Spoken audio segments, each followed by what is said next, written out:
jìnnà sí wọn bí sánmọ̀ sílẹ̀ o ara ló ń ta wọn ṣe mọ́ o náà bá sunkún sójú bẹ̀rẹ̀ má ti fi ìgbín sọ kó fẹ́ yẹ ẹyẹ kó lọ ìgbín sọnù sígbó wọ́n dúró títí ọwọ́ wọn ò tó ìṣó máa ṣe ta ní kókó ṣòkòtò tí olókùn ó dá kìtìyàn ó dórí àwọn lọ́tẹ̀ o.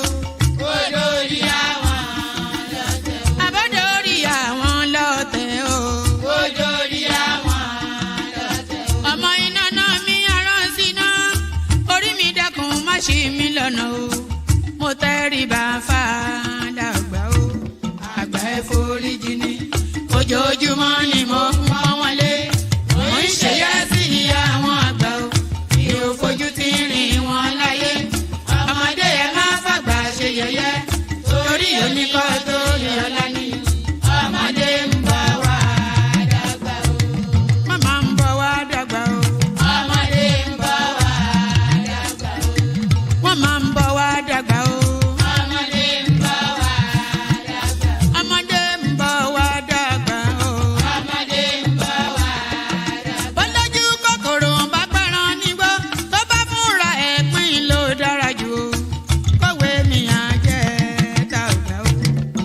Èyí mo rí màrò ẹ̀fọ́ gbogbo náà ní ilé ayé. Sùúrù ní ṣẹ́gun ohun gbogbo. Ẹ má ṣèké mo ní ẹ má dalẹ̀.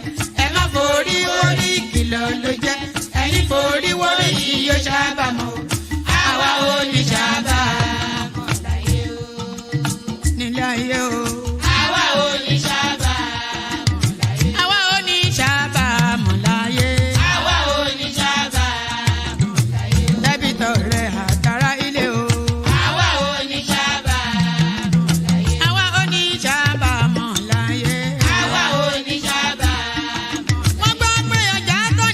Ṣòkòtò wọn múra wọn sáré kẹrù sọkọ o àyàn ọmọ ògbóògùn wo wọn ò béèrè lọ́wọ́ orí orí lọmọ mẹ́wàá lọ ìyàwó ohun tí ẹ wá lọ sí Ṣòkòtò ohun rẹ lápò Ṣòkòtò mo sọ àkúnlẹ̀yàn ọmọ ẹ̀dá láyé kò lè yí padà mo ń tẹnu mọ́ o olórí làlá bàrò orí làlá bàrò olórí.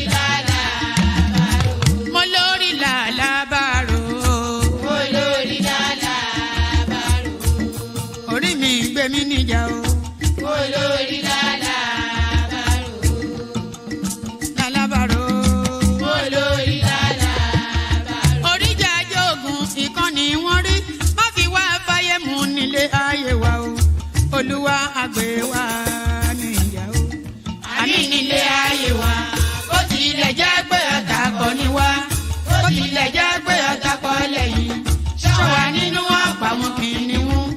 Ejò olóró àkékè ṣọ́wa nínú ìdàgìrì ayé dáàbò ẹ̀bùn wá fi ṣọ́rẹ́ ṣọ́wa o mo sádìyọ bàbá lókè o mo sádìyọ bàbá lókè o mo sádìyọ bàbá lókè mo máa sádìyọ bàbá lókè o mo sádìyọ bàbá lókè o Olúwa gbé wa níjà o mo sádìyọ bàbá lókè o kó má fi wá sílẹ̀ o. Mo sádìyọ bàbá lókè. Olúwa má fi wá sílẹ̀ o. Mo sádìyọ bàbá lókè. Àwọn ọ̀tá tí wọ́n rè rajọ ìbànújẹ́ ti bá àwọn ọ̀tá nílé. Àwọn ọ̀tá tí wọ́n rè rajọ ìbànújẹ́ ti bá àwọn ọ̀tá nílé. Àwọn ọ̀tá tí wọ́n rè rajọ tí ò bá sí àwa èmi tí ń dúró wájú yìí tí ń lérí ogun tí ní òkè Buhari nìṣó ká máa bá lọ.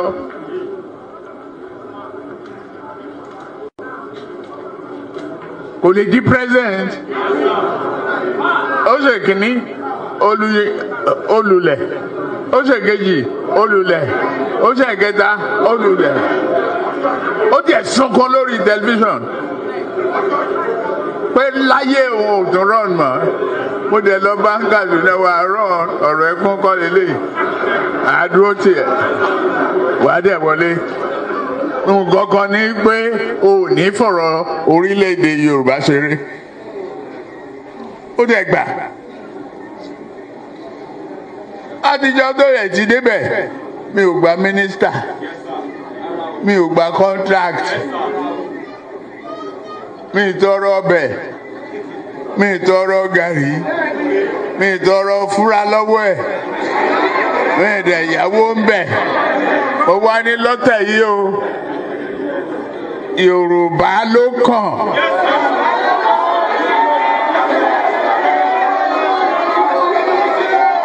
tá a bá dẹ̀ sa Yorùbá náà èmi ló kàn. I'm going to be president of this country, whether you like it or not, and I will preside over the affairs of this country, including presiding over you. I think you must start adjusting to that reality. The sooner you do that, the less chest pains you'll have when that reality comes.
And there it is right there. There it is right there.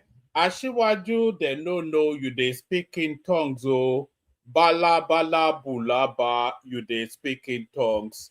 Agbado ewa. So that was how they thought they could mock Tinubu out of the last cycle of election, but alas, you know, tabade ameni olalamu, etegbonyeri, tabade ameni olalamu. So there it is right there. Like Sakama J, like Abracadabra. You know, there's this, I recommend this old black and white movie. They call it the Scarlet Pimpernel. They seek him here, they seek him there, they seek him everywhere, the damned elusive Pimpernel. So the Scarlet Pimpernel of the Nigerian politics, your president, not mine, Bola Tinubu. So all that. Good day to you, good to be in your company and all that. Good day to you, good to be in your company. How are you? Good day to you. Sorry for the late-ish start. It's early morning where I am, probably late in the evening where you are, but nevertheless, we're together and all the better for it. So good day to you, good to be in your company and all that. Good day to you. I'm a bit tired actually, so you may hear that in my voice, but nevertheless, we'll soldier through. Pardon me.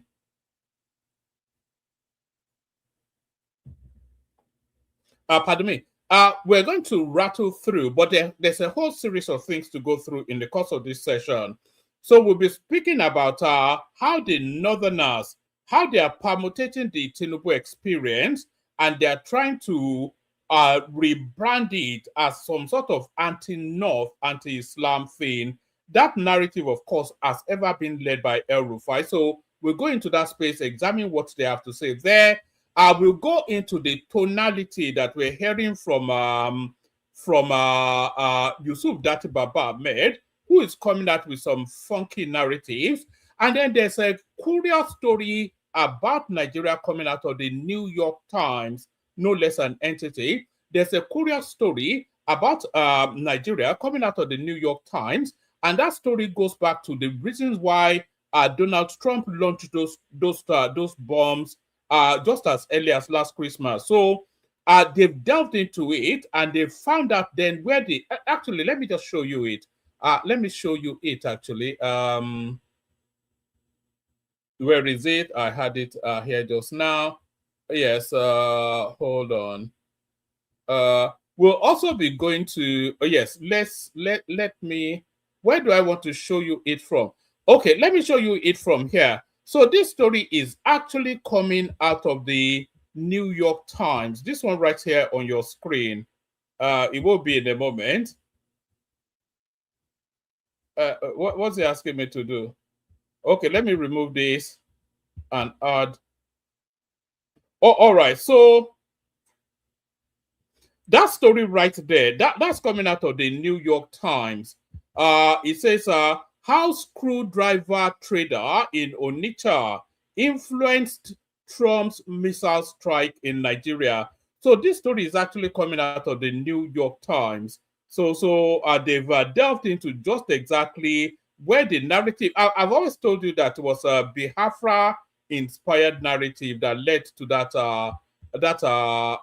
Trump strike. And according to investigations by the New York Times, that's exactly what's happened. Hold on. Who's texting me with what? Hold on. Bear with me one moment.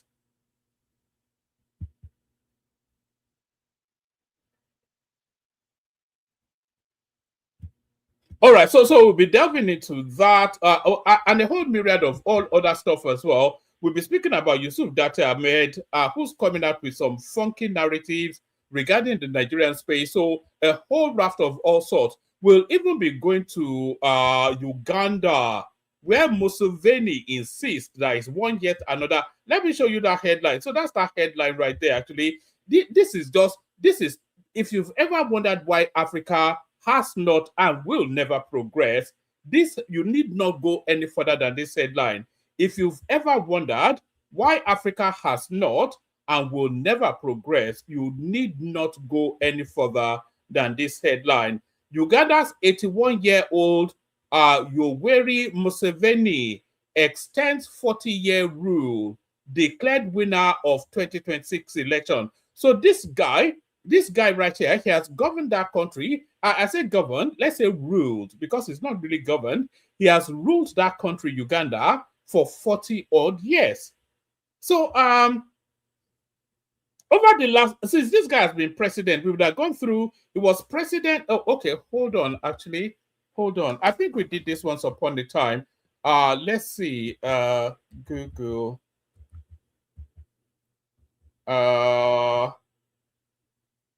I think we've actually had about 6-7 Nigerian presidents in the course of this guy being president of Uganda. I think he was president under Buhari military. He was president under Buhari civilian. He was president under Obasanjo military, Obasanjo civilian. He was president during Shagari, Babangida, Abdul Salami, Shonekon, now Tinubu. So we'd have had about 9 presidents over the course of this guy's for 4 decades, 40 odd years. This guy has been and it doesn't stand alone, by the way. We are seeing the same example going on in Rwanda, and that seems to be the whole template of that East African space, especially presidents for life. We saw Mugabe, he died there. This guy certainly will die there. The one in what's that one next door to us, Cameroon? He's 91. he lives in France in a convalescence home permanently, and is still president of Cameroon. You know, so you know, if you've ever wondered why Africa has not and will never progress, you need not look any further than this headline. Uganda's 81-year-old Yoweri Museveni extends 40-year rule, declared winner of 2026 presidential poll. All right, let's take this one. We've not even done our intro yet. Ugandan President Yoweri Museveni won a 7th term in office on Saturday, January the 17th, after an election marred by violence and an internal shutdown, with African observers saying arrest and abduction had instilled fear. Museveni, 81, won 71.64% of Thursday's election, the Electoral Commission said, amidst report of at least 10 deaths and intimidation of the opposition and civil society. His victory allows him to extend his 40-year rule of the East African country. Museveni, so this is where I wanted to land it on. Museveni defeated Bobby Wine, 43. So the person contending with who scored 24.7% of the vote, by the way, according to what they declared there, but the person contending the presidency with Museveni would have been either not born or about 1, 2, 3 year old when this guy was already president. And that is the story of Africa right there. So that is exactly why there's no other reason outside of that why that continent has not and never will progress. You know, if this sort of things can happen unchecked, but then who can check it anyway? But if this sort of if this sort of things can happen unchecked, if there's no balancing of these sort of things, then there can be no progress in Africa. We're seeing it going on in Rwanda, it's going on in Cameroon, it's going on in Uganda, it's going on in Eritrea, it's going on everywhere. The only democracy actually that we have in Africa is Nigeria and Ghana. Outside of that, we don't really have. The whole of North Africa is exactly the same, by the way. So there is no such thing as democracy in Africa. So an 81-year-old, do they not have some statute of limitations? Do they not have some sort of, is there a constitution in function in a place like that? So that's exactly why now there can be never ever be any progress in Africa if we continue to cycle this sort of leadership. But that's the story coming out of Uganda right there. So that's the story. I need to switch off my phone actually because it keeps on beeping and it's a bit disconcerting. So that's the story in Uganda right there. So good day to you, good to be in your company and all that. I don't think I did my introductory greetings. Good day to you, good to be in your company and all that. Click on the like button if you would. Subscribe if you haven't already. 2023 glitches was same now. I don't know what you mean by that, Tony. Click on the like button if you would. Subscribe if you haven't already. Come join me via the hyperlink that says StreamYard if you want to run commentaries on the talking point. So if you want to come and join me on the screen, click on the hyperlink that says StreamYard, come into the studio. Share the links just as widely as you can. Super chat to us to stream. Say hello in the comment section as well. So like, share, subscribe. Click on the hyperlink that says StreamYard to come and join me on the screen. Share the links just as widely as you can. Super chat to us to stream. All those things. Let's see who's saying hello so far. We've got, who have we got? It's usually Agbadoria Tinubu that usually kicks it off with the pleasantries. And there he is right there. That's Agbadorian right there. Good to see you, my guy. And then this is Yinka right there. Says, one man I hail. Yinka right there. So good to see you, Yinkos. That's Ufoma Michael right there. Good to see you, Ufoma. This is Jajon right there, otherwise known as Nigerman. That is Tony disagreeing with me on something. Not quite clear what he's disagreeing with me on. And that's Tony sending greetings. Good to see you, Tony. So we kick it off with that. Let's go on from that to another one. So now this storyline, this story, it broke from it was actually the New York Times that broke this story. Do we actually want to? I think I've got a clip on it somewhere actually. So where do we want to take it from? Do we want to take it from a clip, or do we want to do a readout? Let's see. We're probably best off taking it from a clip, but oh, it's not even on the screen. So let's remove that and put that up. All right. So let's have a look at this. A house screwdriver trader in Onitsha influenced Trump's missile strike in Nigeria. So this is a story coming out of the New York Times, as I said.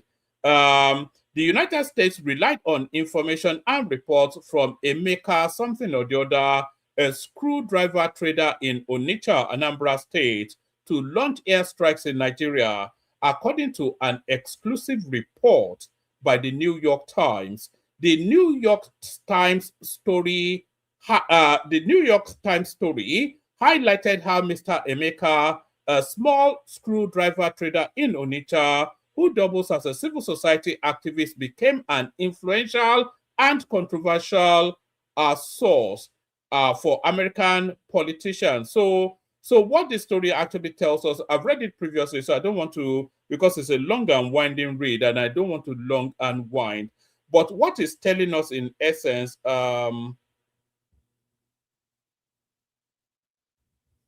there's a bit of it actually that I'd like to read out. Because the New York Times actually contacted this guy. Let me just read it out. The United States relied on information and report from Emeka, a screwdriver trader in Onitsha, Anambra State, to launch airstrikes in Nigeria, according to an exclusive report by the New York Times. The New York Times story highlighted how Emeka, a small screwdriver trader in Onitsha, who doubles as a civil society activist, became an influential and controversial source for U.S. politicians, including Senator Ted Cruz, in pushing the narrative that Christians are being deliberately targeted for genocide in Nigeria. In October, U.S. President Donald Trump redesignated Nigeria as a country of particular concern in response to allegations of Christian genocide in the country. Christianity is facing an existential threat in Nigeria. Thousands of Christians are being killed, Trump said, blaming radical Islamists for the mass slaughter. A month later, he threatened that the U.S. Department of War would invade Nigeria guns ablazing to completely wipe out the Islamic terrorists if the Nigerian government did nothing to curtail the alleged Christian genocide. So let's pick it up from here. According to the report, Emeka, founder of the International Society for Civil Liberty and Rule of Law, otherwise known as Inter-Society, is an unlikely source of research that the U.S. Republican lawmakers have used to promote the misleading idea that Christians are being singled out for slaughter in Nigeria.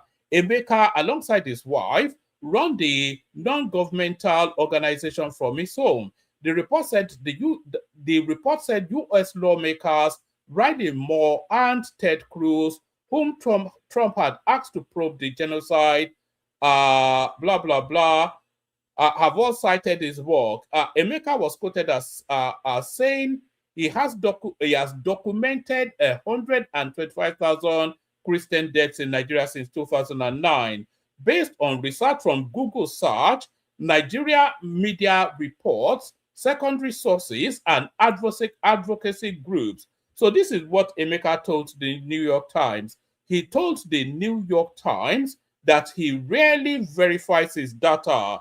He also acknowledged that he seldom travels to the regions where attacks have occurred and usually assumes the victim's religion based on the location of the attack. So totally made up is what he's entirely saying. But then this is what's being quoted the most when the Americans are launched against Nigeria. So So that's that one. So let me go from that one to this one. Let's go on from that one to this one. This is mischief making from Nasir Rufai. It says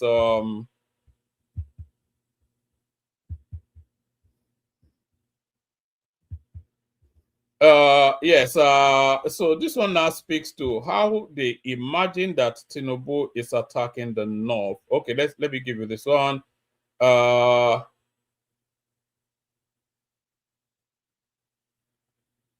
Let me see. Where do I want to pick? I'm looking for where to pick. I want to try to skim through the preambles and just go to the thrust of it.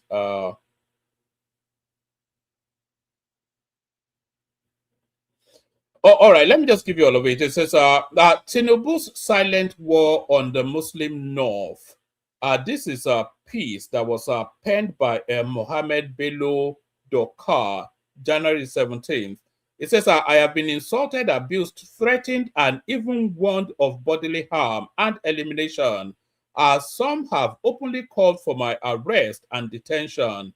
Others have gone as far as wishing me death.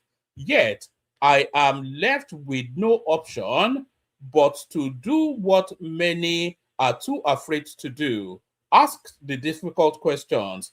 If this burden has been placed on me, I will carry it until freedom or martyrdom. Both silence, because silence in moments like this is complicit.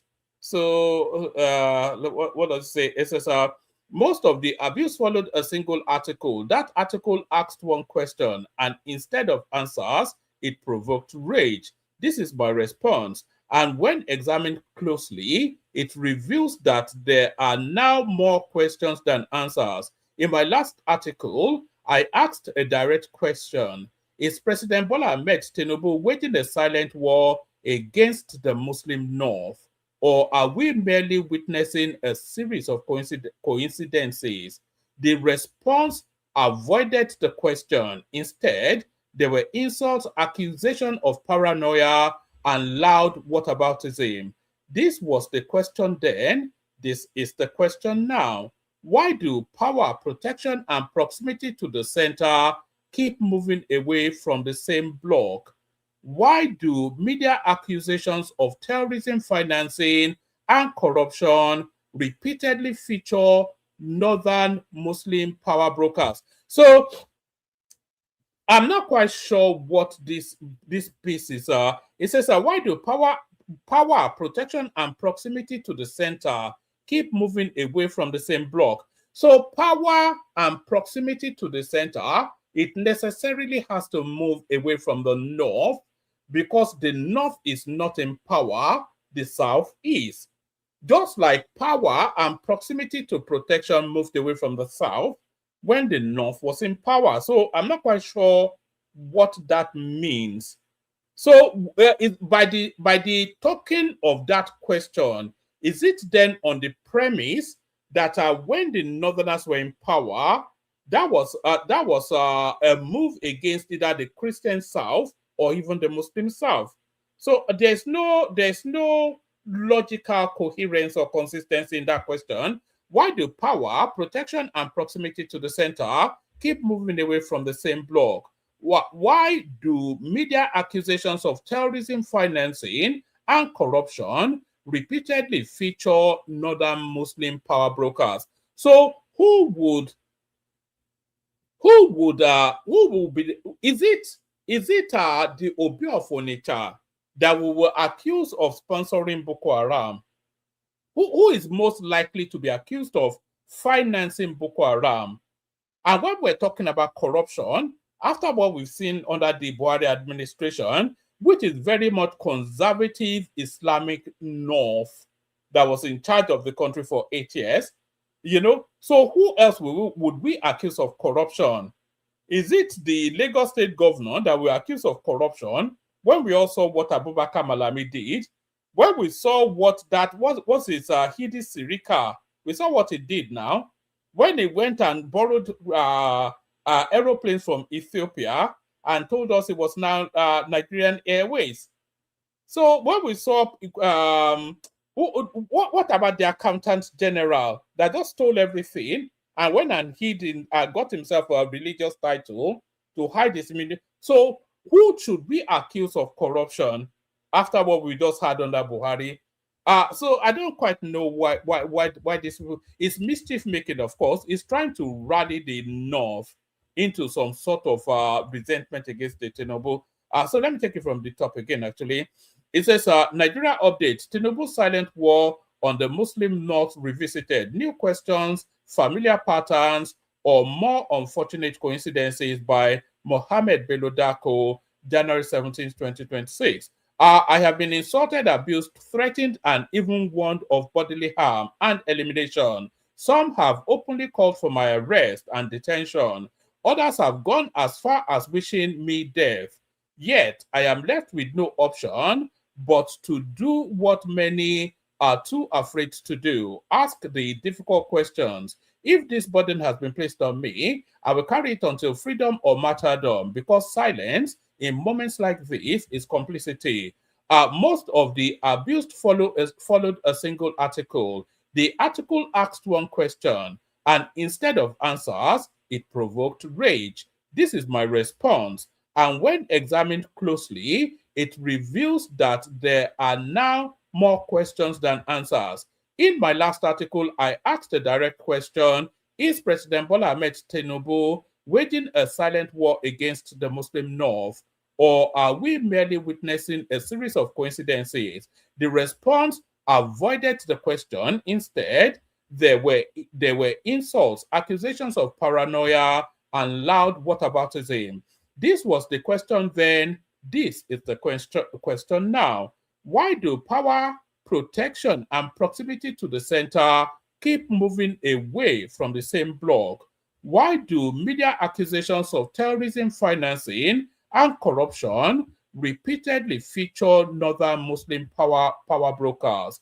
Why are institutions, money, and regulatory authority consolidating in one direction, while exposure, insecurity, and political vulnerability concentrates in another? So I'm not quite sure which institution is talking about, or which regulatory authority. It's very ambiguous. If you've ever wondered what a dog whistle is, this is dog whistling right here.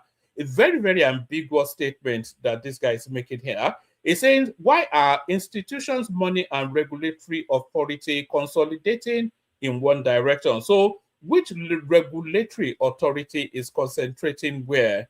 So who oversights the regulatory authority, and which we only have the CBN as a regulatory authority, and that's gone to Yemi Cardoso. So what? It was what the Emir of Kano before that, and Emefiele before that. So which regulatory authority is it talking about?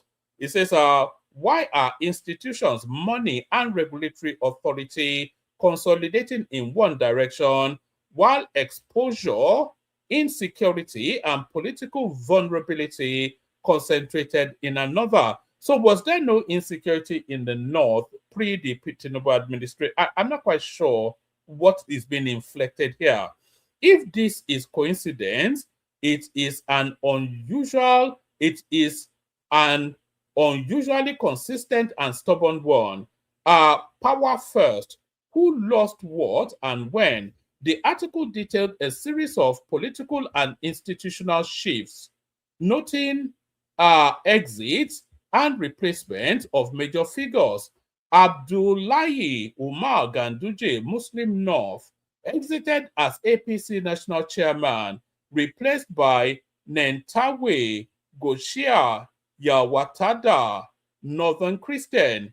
The electoral nerve center shifted from Mohammed Yakubu or Mahmoud Yakubu, Muslim North, Joshua Amukwiton, Northern Christian.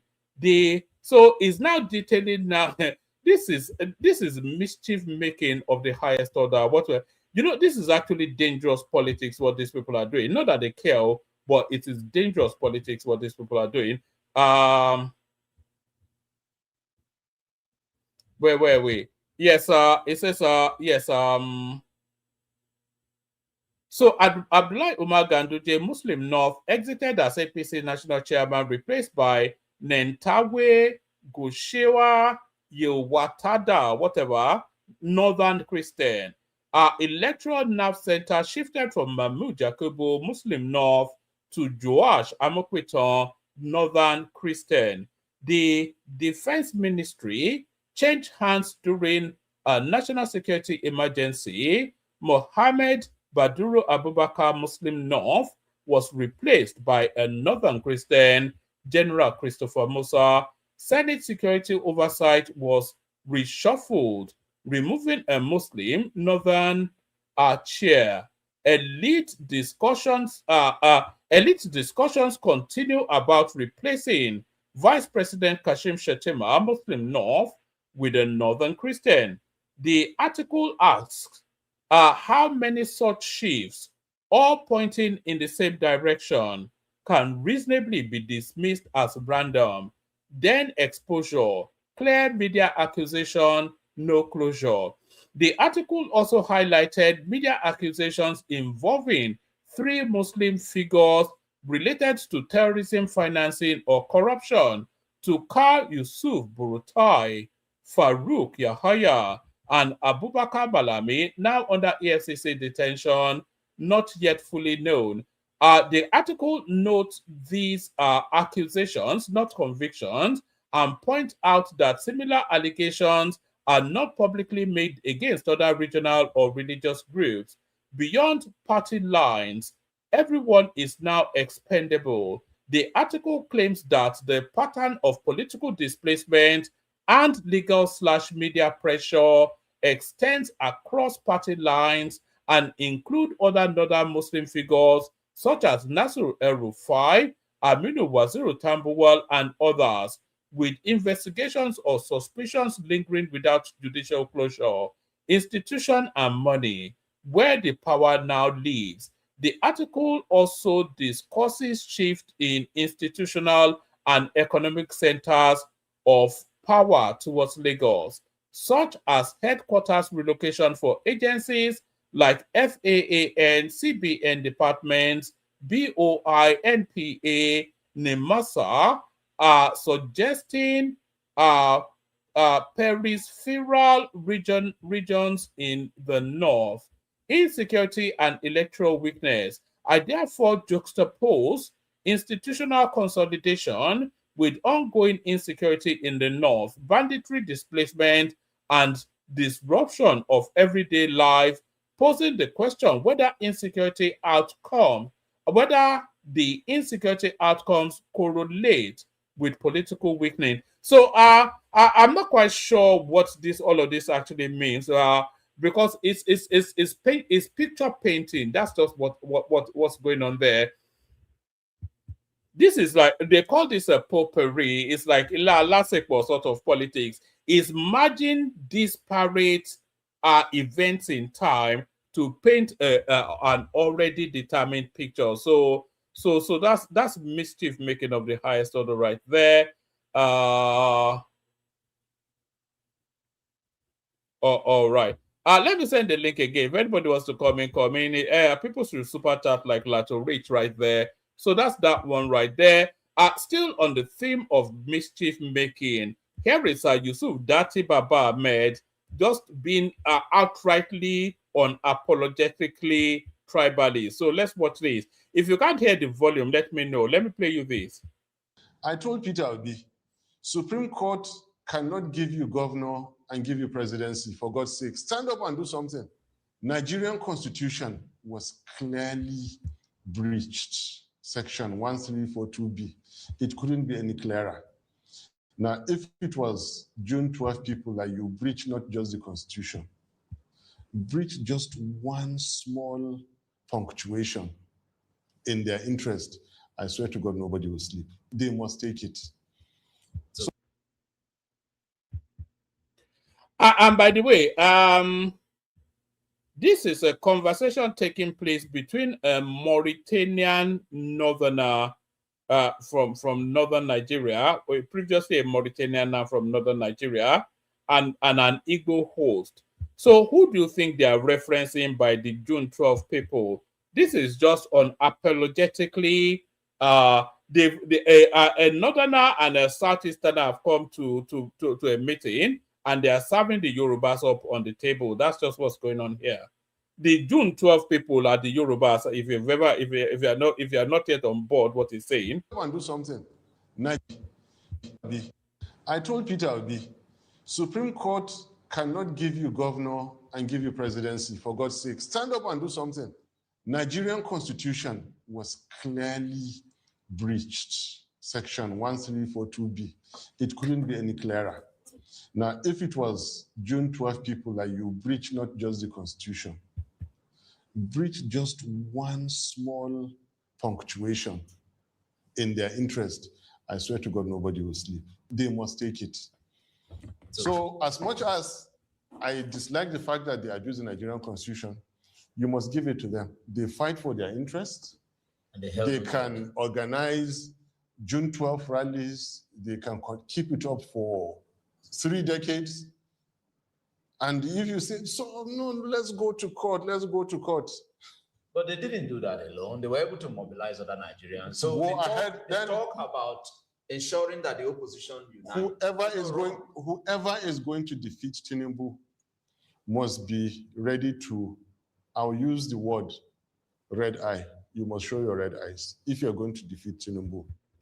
You know that red eye that I'm not quite sure quite why the DSS have not yet invited this Dati Baba Ahmed, because it's a very subversive element and it's not even fully Nigerian. You know that red eye that is talking about using is talking about extreme violence, maybe even take him out physically. Tinubu is talking about deploying the fullness of everything that you can deploy, including taking his life. That's what he's talking about. You have to show your red eye. And this is not the first time he has made commentaries of that sort of incendiary level. Because on that day that they're declaring the result, the people declaring a fake result are criminals. And those who are stopping the declaration of fake results are good citizens. So what they normally do is to tell the law enforcement, hey, look, these people are stopping me from declaring the wrong results. They are criminals. They are breaking your law. So, and they are the ones breaking the law. The ones breaking the law. Can you see? They are stopping me from committing a crime. Yeah. They are stopping me from catch them. They are stopping me from rigging this election. Whoever is going to defeat Tinubu must do red eye, show red eye. I think it must be somebody who is like, there's no going to court. Oh, all right. So whoever must defeat Tinubu must show red eye, whatever that means. It's quite a thing, actually, to say. Let me give you one last one. The link is in the comment section. If anybody wants to pop in, come say hello to one man. Let me resend the link again, actually. And others can join Latorate in the super chat as well. It's becoming quite a thing that nobody's super chatting the platform anymore. We can't have that. The lubricant that lubricates the engine of commerce is the super chat. So make sure you're doing that. And then yes, we're also after 50 new subscribers today. We need to tip over a particular threshold. So we need about 50 subscribers. So if you're not already subscribed, then do us that favor and subscribe. Like and subscribe.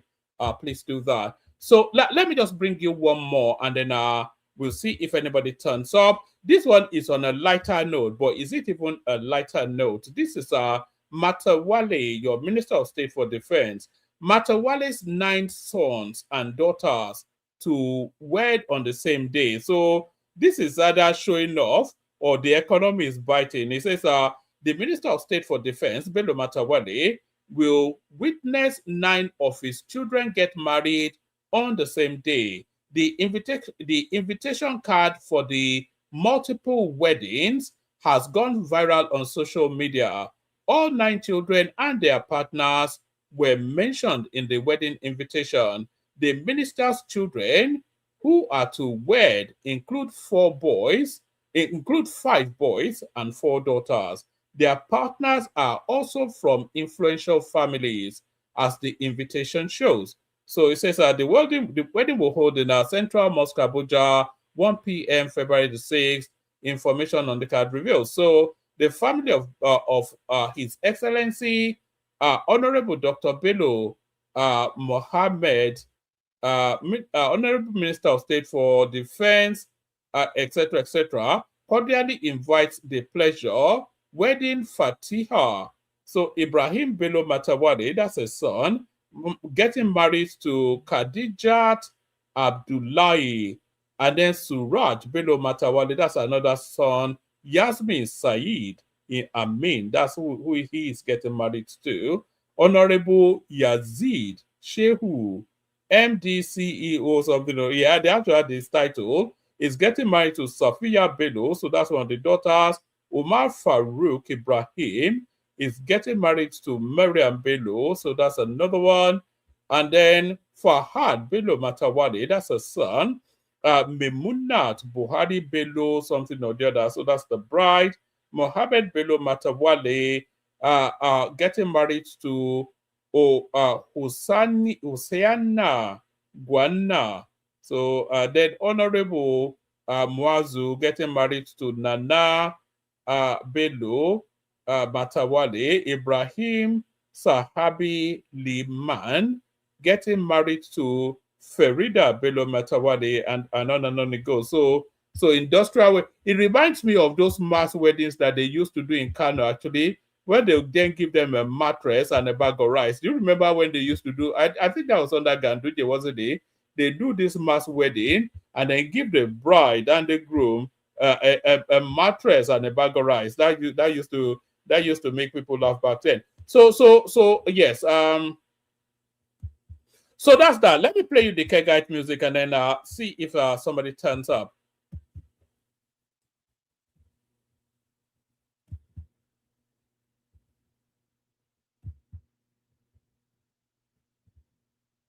Is it not playing? Water, only water.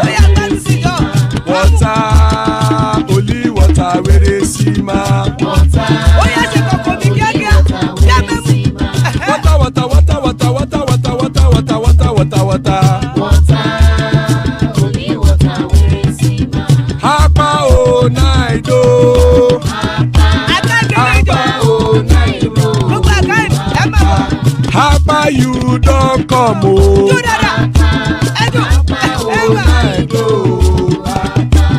Hapa o naido.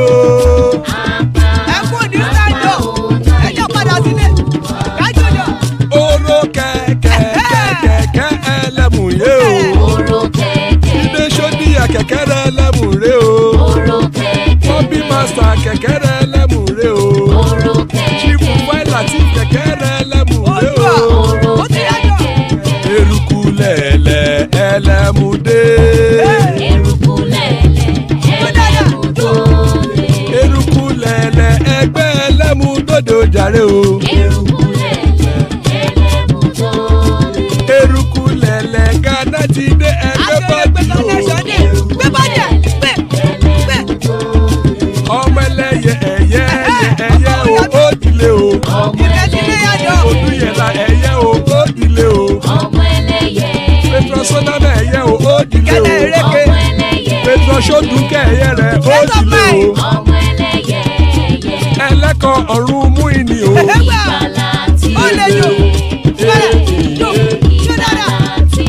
Àkùkọ ọ̀run méjìkọ.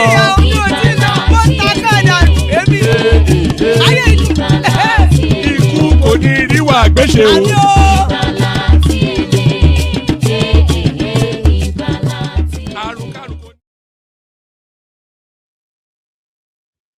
And it is right there. Ikuko the Riwa Gbeshe may that have nothing to do with us. Joining us, Baba. Always a delight when Baba is here, and equally delightful Patoski in the house as well. So Baba and Patoski, I think that's a session right there. So because these are people that, serious people, knowledgeable people, extensive, wide in their the grasp of the Nigerian landscape. Baba, good to have you. Hey, one man. I hope you had a nice weekend. I did, thank you. Yeah, Patuski, how are you? Fine now. Yeah. What do you I would like to see you in person someday. I have in my head that you must be plumpy. I don't know how far that is true. In the middle of the night, pounded there, this guy, man. All right. Yeah, one man. I came actually because of what El Rufai put out the dirty interview. It's repugnant, distasteful, and very bigotry. They will always be the first to accuse people. And I don't know what the Yorubas have done to these people. I'm glad we are just 2 now or 3 people, so we can have a discussion that dates back. We will not go pre-independence, but we will go from 1960. See, if not for Awolowo, the Yorubas will have been buried in this partnership called Nigeria. The man spoke. He was ostracized in the tripartite agreement. They teamed up, Eastern region, Northern. Clip this. Sorry, that's for my editor. Clip this. Carry on. The North, this East, they teamed up. They formed their government. The West was alone, making progress, educating its people, our people, doing commerce, getting very serious, not minding them. Seriously, the West has never been in government, but for this first time. And we've not even used 4 years of that first time. Yes, people say, OBJ, OBJ, OBJ. I don't reckon with him because there is a puzzling thing that happened. Even the Civil War, the Yorubas were not into it, despite Gowon appeasing the Yorubas by releasing Chief Obafemi Awolowo on August 2, 1966. But something puzzling happened, which till today is still a mystery to me. And that incident actually made the Yorubas enter the war fully and committed. When what's the name of the colonel now? Patuski. Remind me, the one that came to Ore, the one Ojuku sent. Colonel Banjo. When Banjo got to Ore, according to historical records, the books, I have read several books from different regional writers. When he got to Ore, he phoned Wole Soyinka, Professor Wole Soyinka. The record of that discussion is not known. Prof. Wole Soyinka in turn called Colonel Obasanjo in Ibadan, who was GOC then, a colonel. He called Obasanjo. What they were supposed to do, nobody said it in all the accounts I've read. But Obasanjo disappointed them. He did not follow suit. He did not. That was the Ore thing, and Banjo was pushed back. I think at that point, he lost whatever made him to lead that incursion into Ore. Until today, you can see Professor Wole Soyinka and Obasanjo are like cat and rat. They don't see eye to eye. And I think that quarrel, that hatred, started from that very point on. Something happened. What was the agreement? Nobody's telling. So the Yorubas have always been in this abyss, just following and doing their own thing. And for the first time,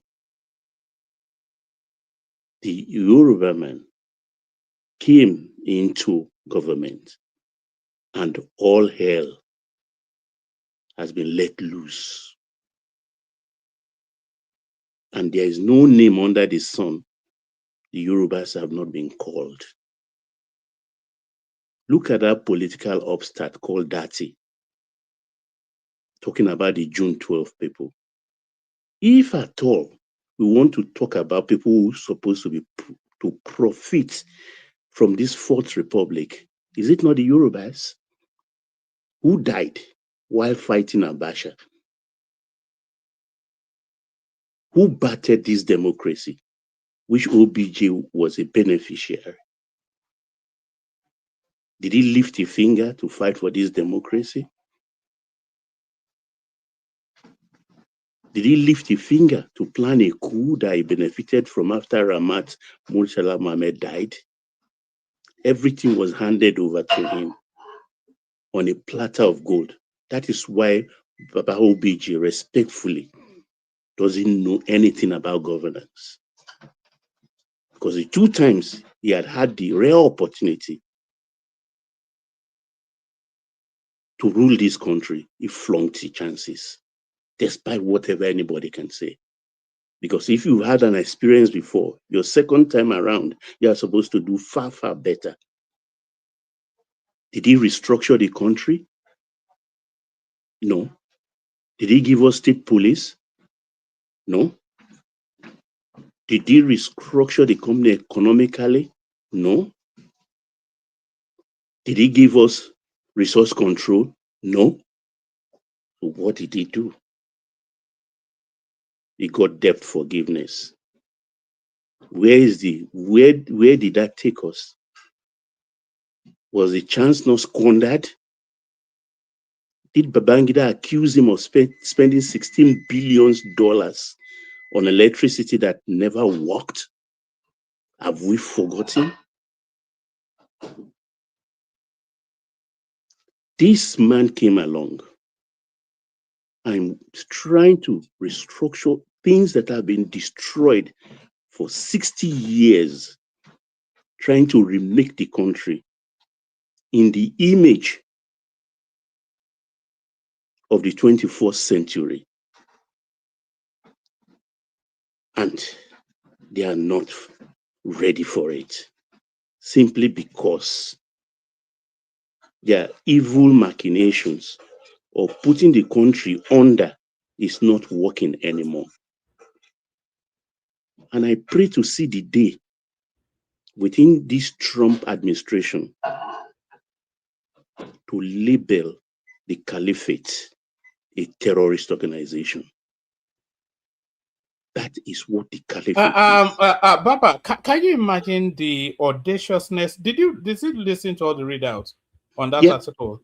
No, I read it before in the morning. I listened to the dirty one. Yes.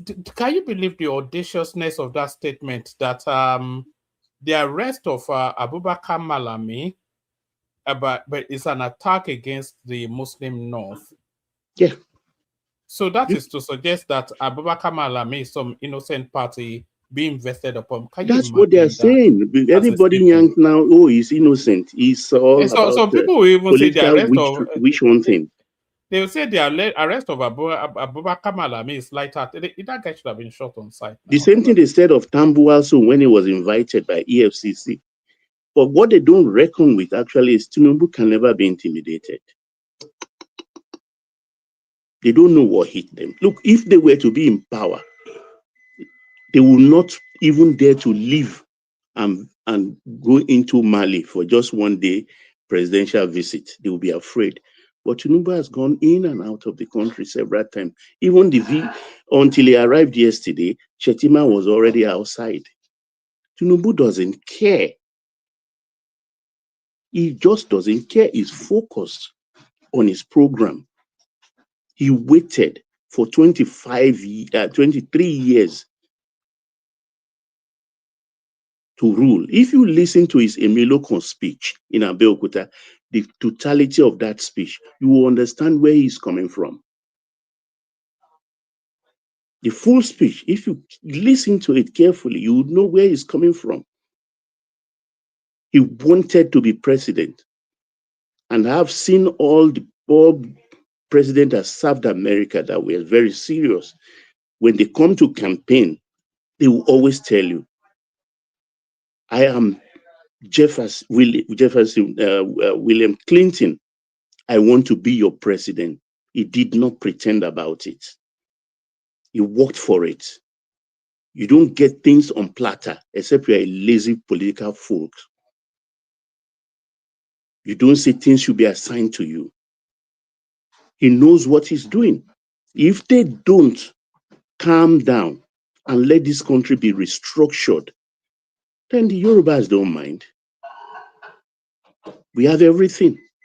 We've never been in government before. Awolowo was isolated. He educated his people. The businesses he left in the name of the Western region are still standing till today. The only region, is it newspaper? Is it bank? Real estate? They are still living today. The Southwest 6 states, they are having their own share of what Awolowo did with the Western region's money. What the Ahmadu Bello did, what did the Azikiwe did for the East? Nothing.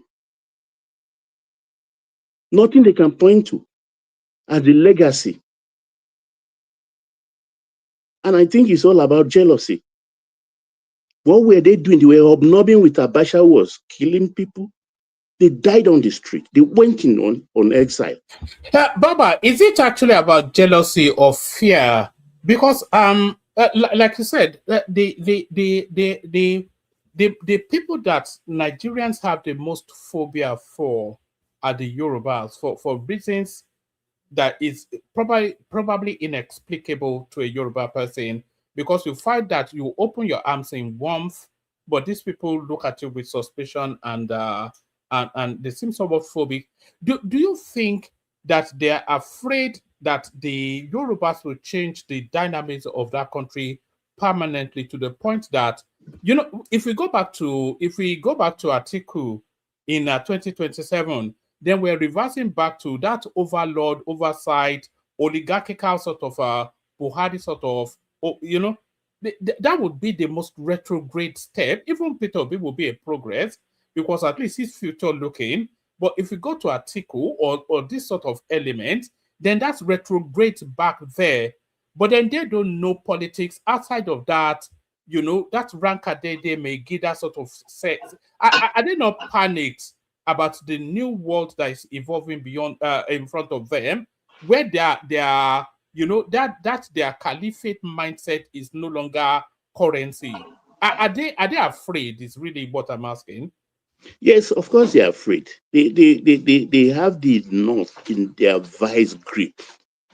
These people, and they've turned them their subjects into almajiris, and they want them that way.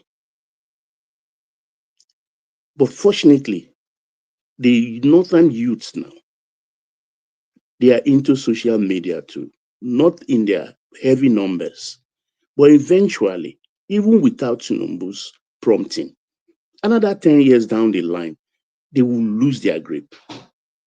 And these people will come after the Rufai of the North and deal with them. Because I don't see any reason why a man wants to repair the damage that has been done for 60 years. And within 2 years, it was like they can't stand it anymore. And like the country is a fiefdom of theirs to rule forever. And they have their work cut out for them, because there is an ace Tinubu is holding.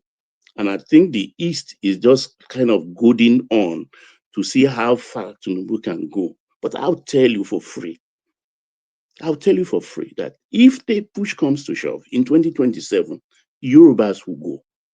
And there's nobody, there will be no war. Nothing will happen. This is the only thing that will happen. If the Yoruba goes, the East will go. And once the East declares, the East will go to war with South-South, particularly Niger Delta. The East will go to war because of the assets. and the Hausas, the North, will invade the Yoruba land. There is going to be war. No doubt about that. There is going to be war. Do you think it's time for us to cross that Rubicon? Because we've been avoiding, you see this scenario you described, is that sword of, what's it called? That's always hung out over the Nigerian neck. That's the one thing that we've always, it's always like a threat that overhangs. But should we cross that Rubicon once and for all? Because if, out of all of the formations in Nigeria, the easiest to pull out is the Yorubas because they have a natural form. That's one in terms of geographical mass, and then they form right into the sea, and then they also form into Yoruba-speaking communities like the Benins, the Togos, etc. So, if anybody wants, and the easiest people to break out, if the Yorubas want to break out of the country, then that country breaks. Because they are the only ones that really cling on to that country and say, look, we can. The Southeasterners are ready. They've always told us. The Northerners don't really care because they see themselves more with their Sahelian brothers than anybody in the South. So they won't put up too much of a struggle, although they are on a conquest quest, as you said. But is it time? No, they will come for the South because they will be landlocked. Yes. They will be landlocked. And their only route to the sea, that is the north I'm talking about now, will be the southwest. So that is the perfect excuse for them to attack. But is that why they are already bedding in Kwara State? Because it looks as though they are. It's part of their agenda. You understand my point? And let those South people who think they are safe, the Southeast will come for them for their assets. They will overwhelm them. They will overwhelm them in a minute. They don't have the aggression. They don't have the aggression of the Southeasterners now. If they left the Southerners to the Southeasterners, they will overwhelm them in 2 weeks.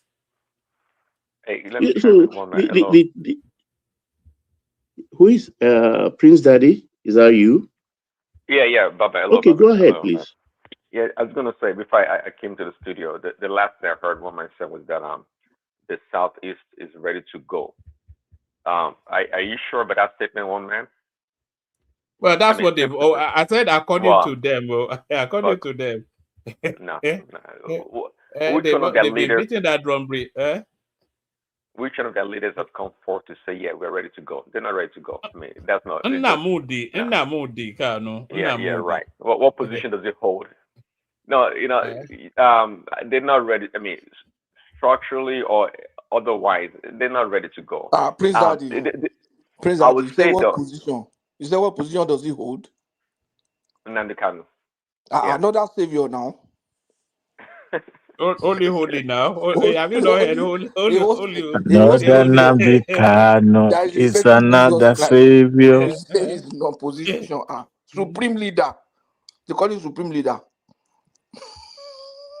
So it is very unfortunate the situation we are, because every time any northern politician, their elites, open their mouth, they spew rubbish.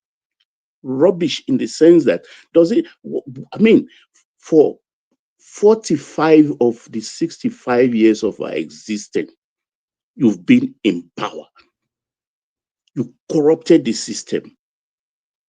You use the asset of the country anyhow. You took us to organizations we have no ties with as a secular country. You've done everything. You've maimed the financial system of the country. And for 8 years of Buhari Holocaust years, I didn't hear any noise from them. A Malami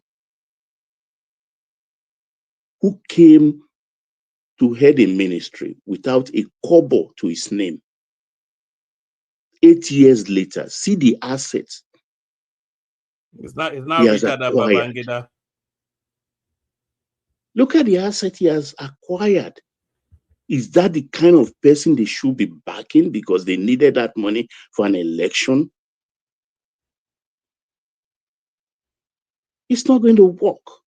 At a point, we have to stop. And this man commits the time, comment the moment, comment the man. This man is going to stop it. He's going to stop it.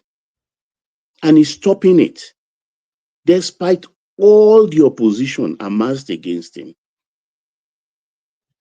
Despite all the opposition amassed against him. Does he care? He knows what he's doing. He's sure-footed. He's not cowardly. He knows what he's doing. It's now I'm realizing why they truncated the appointment of El Rufai as a minister. They must have seen something we don't know. Because you imagine if Rufai is in this government as an insider, what he will have done, the damage he will have done. And for Dati, I don't know, it's just that Tinubu must have his own temperament. And that is what he is like. He's just focused. He's vicious in his own. Now. Baba, look how long it took them to pick up Abubakar Malami. He thought he was an untouchable because he thought they would come for him immediately. They didn't. And then it was a year, 2 years in, they didn't. And then suddenly they came for him. Yusuf, that this time will come. But I think that will be after the election so that they don't then say they are trying to hold opposition something hostage.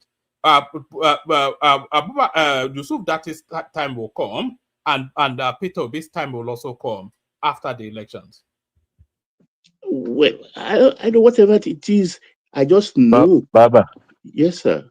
You know, I heard it. I'm not sure how true it is that Baba Ahmed is married to former Minister of Defense, General Gusso, or something like that. But I'm not so sure how true that rumor is.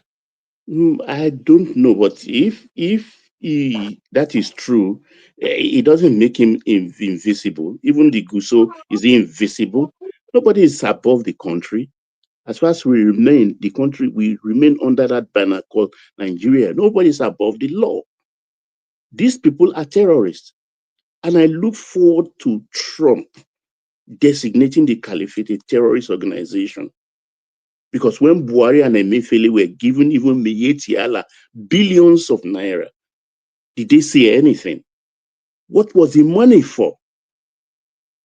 What was the money for? We say we are in a country, we are trying to eliminate terrorism. We should organize and fight it. A state like Katsina is releasing terrorists, paying them money. Is that working in tandem with the agenda of the country? What kind of human being are these? I don't understand. What kind of woman? They have a unique opportunity not to be like Chad, as desolate as Mali, or as dry as Niger. They have the opportunity of working with the southern part of the country and elevate themselves. Apologies, just on what you said there. If you removed Nigeria, the northern parts, all the way from, let's say even from Abuja all the way into the Sahel, there will be no different from Chad. There will be no different from Niger. Of course. Because their topography is the same, their ideology is the same, the people are the same. So the only thing that creates the opportunities for them to be able to speak in the manner that they speak is the Niger Delta oil well. That's the only differential, and the education that the South gave them. That's the only difference. Because it's so funny, woman. Look, just like Niger. Recently, they should subsidize their farmers. They will not subsidize their farmers. The fertilizer supplied by the federal government, Ministry of Agriculture, they will hoard it, and yet these people will be using money and even borrowing money to fund people's pilgrimage to Mecca. What does pilgrims or pilgrimage to Mecca, how does that help the country?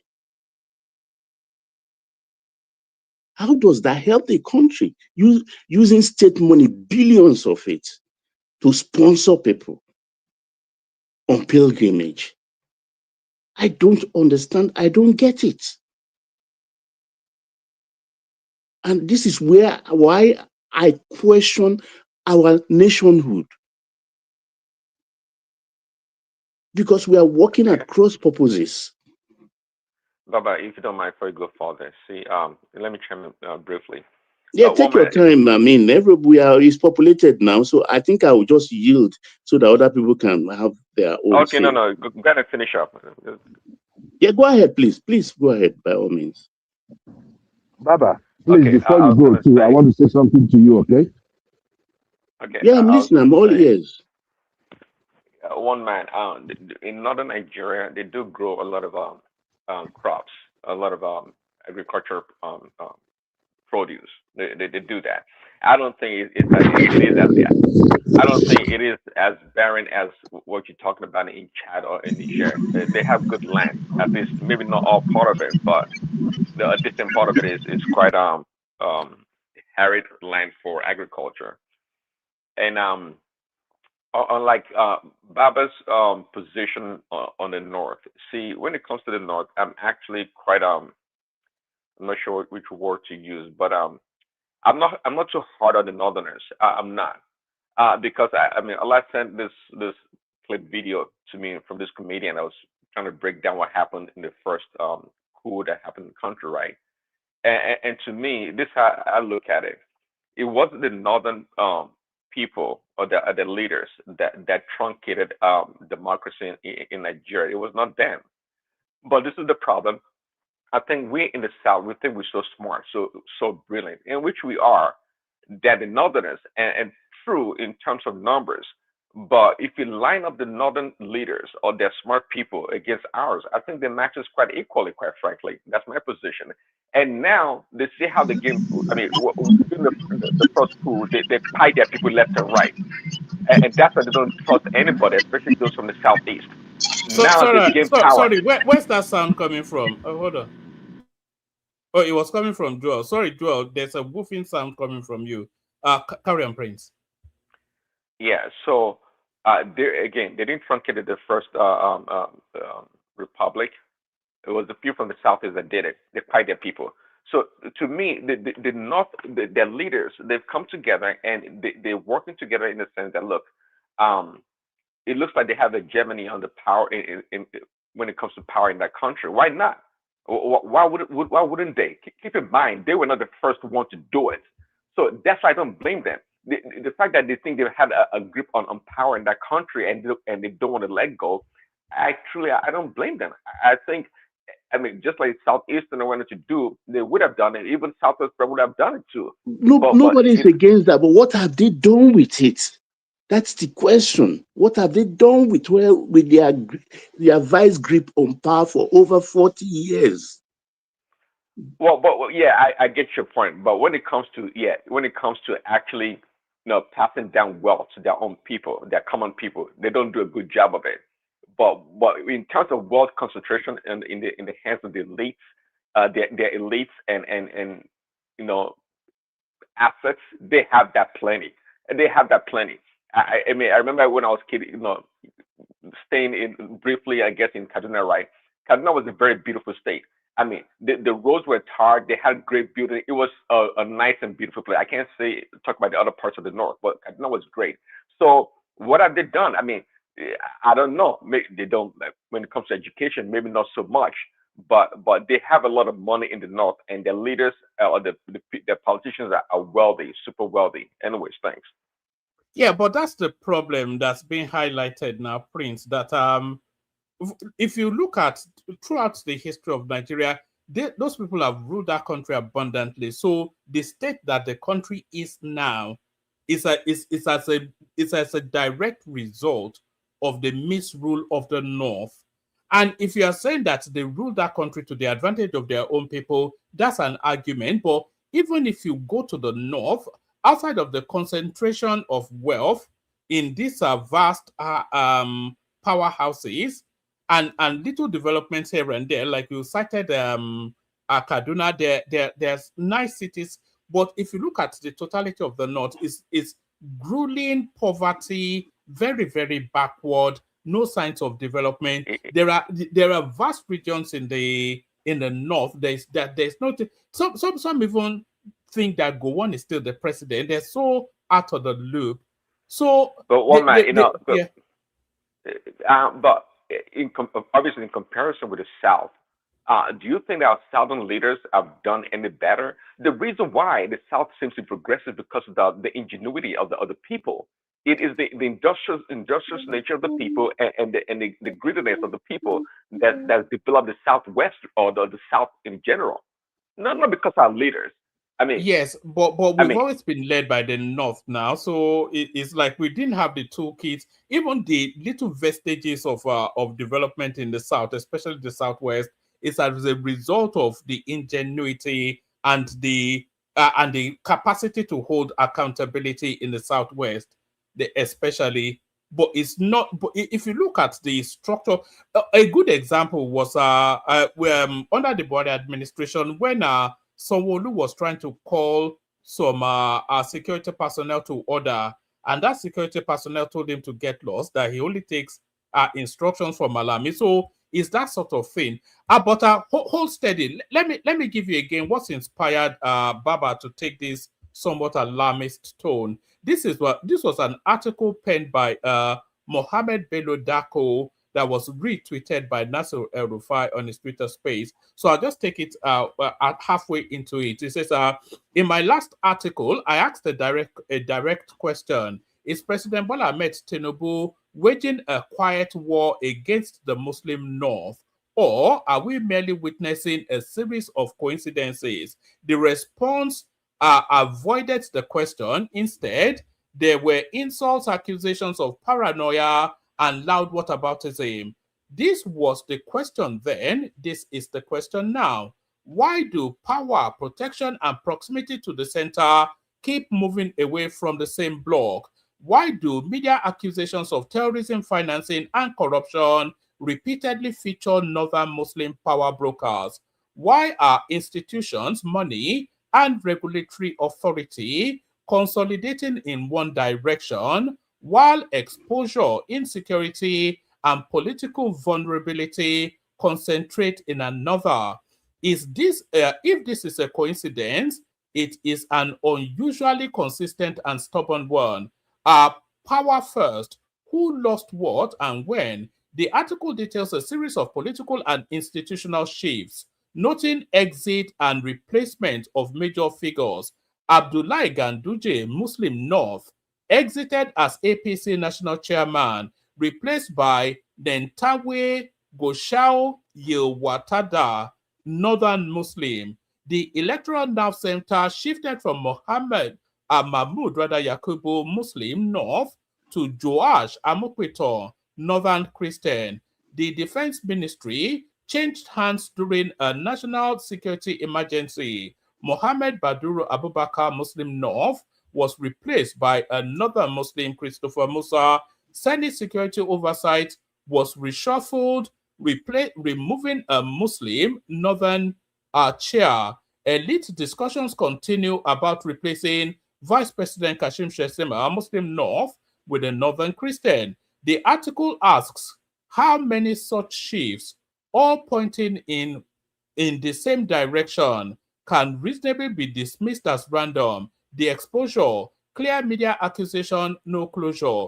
The article also highlights media accusations involving 3 northern Muslim figures related to terrorism financing or corruption: Tukar Yusuf Burutai, which was the former defense minister, Farouk Yahaya, Abubakar Malami, now under EFCC detention. The article notes these accusations, not convictions, and points out the similar allegations are not publicly made against other regional or religious groups beyond party lines. So it goes on and on to detail all of these things, all to paint a picture that Tinubu is covertly working against the Muslim North.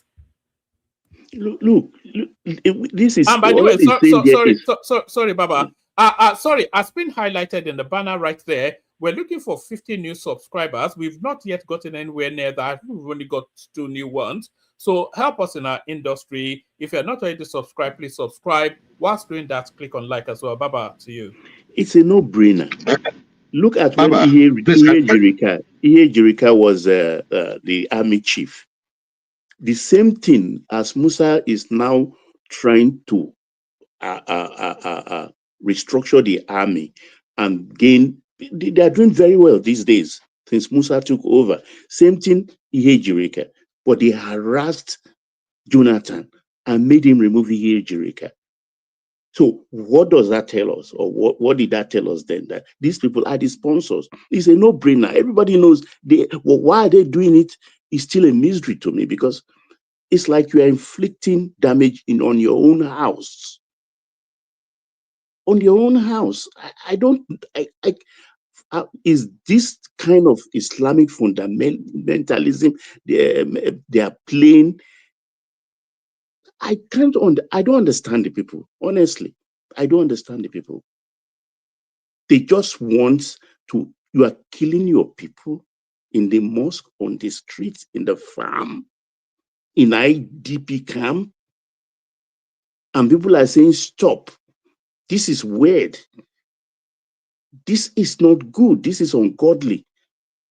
And you are throwing tantrum. You are throwing tantrum. You want the whole world to fold their hands and see you kill your own children. Then when you finish all of them, who do you want to rule? The grass in the north? Is that what you want to rule?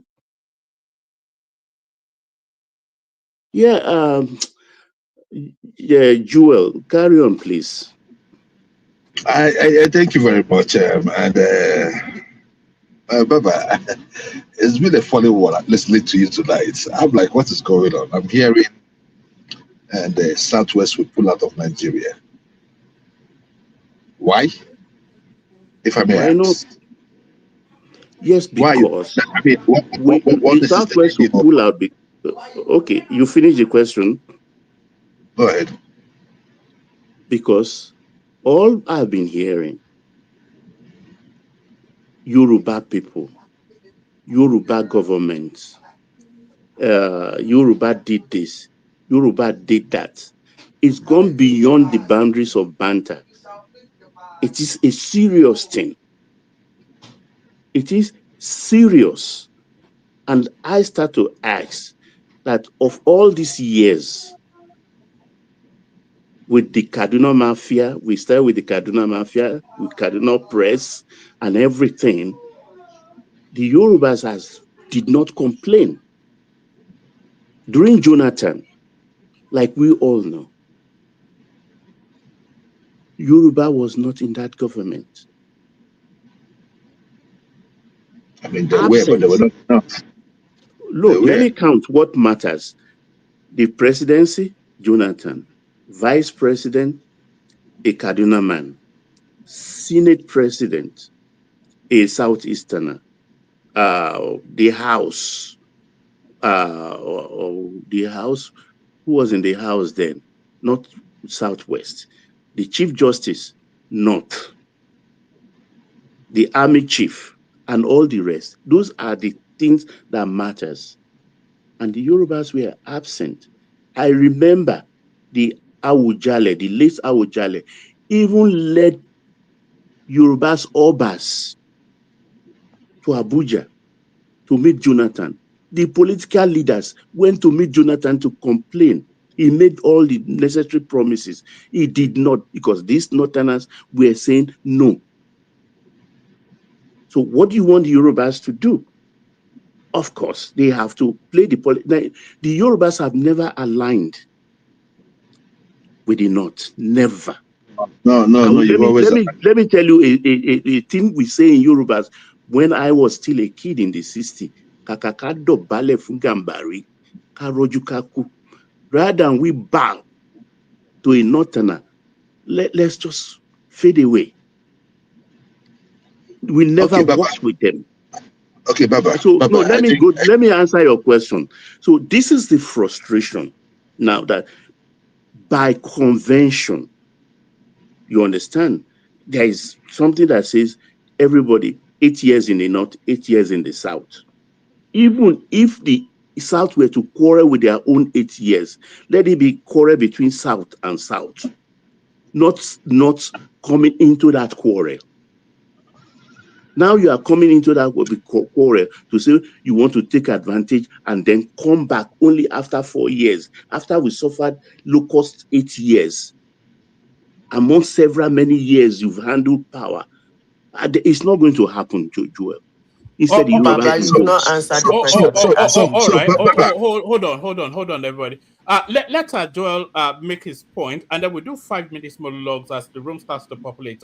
Make that point, Joel. I think Zita wants to make a point as well. So those 2 points, and then we start the 5 minutes with Patrick, Dewale, and then we go to Riola, Prince Daddy, and then we'll move it around.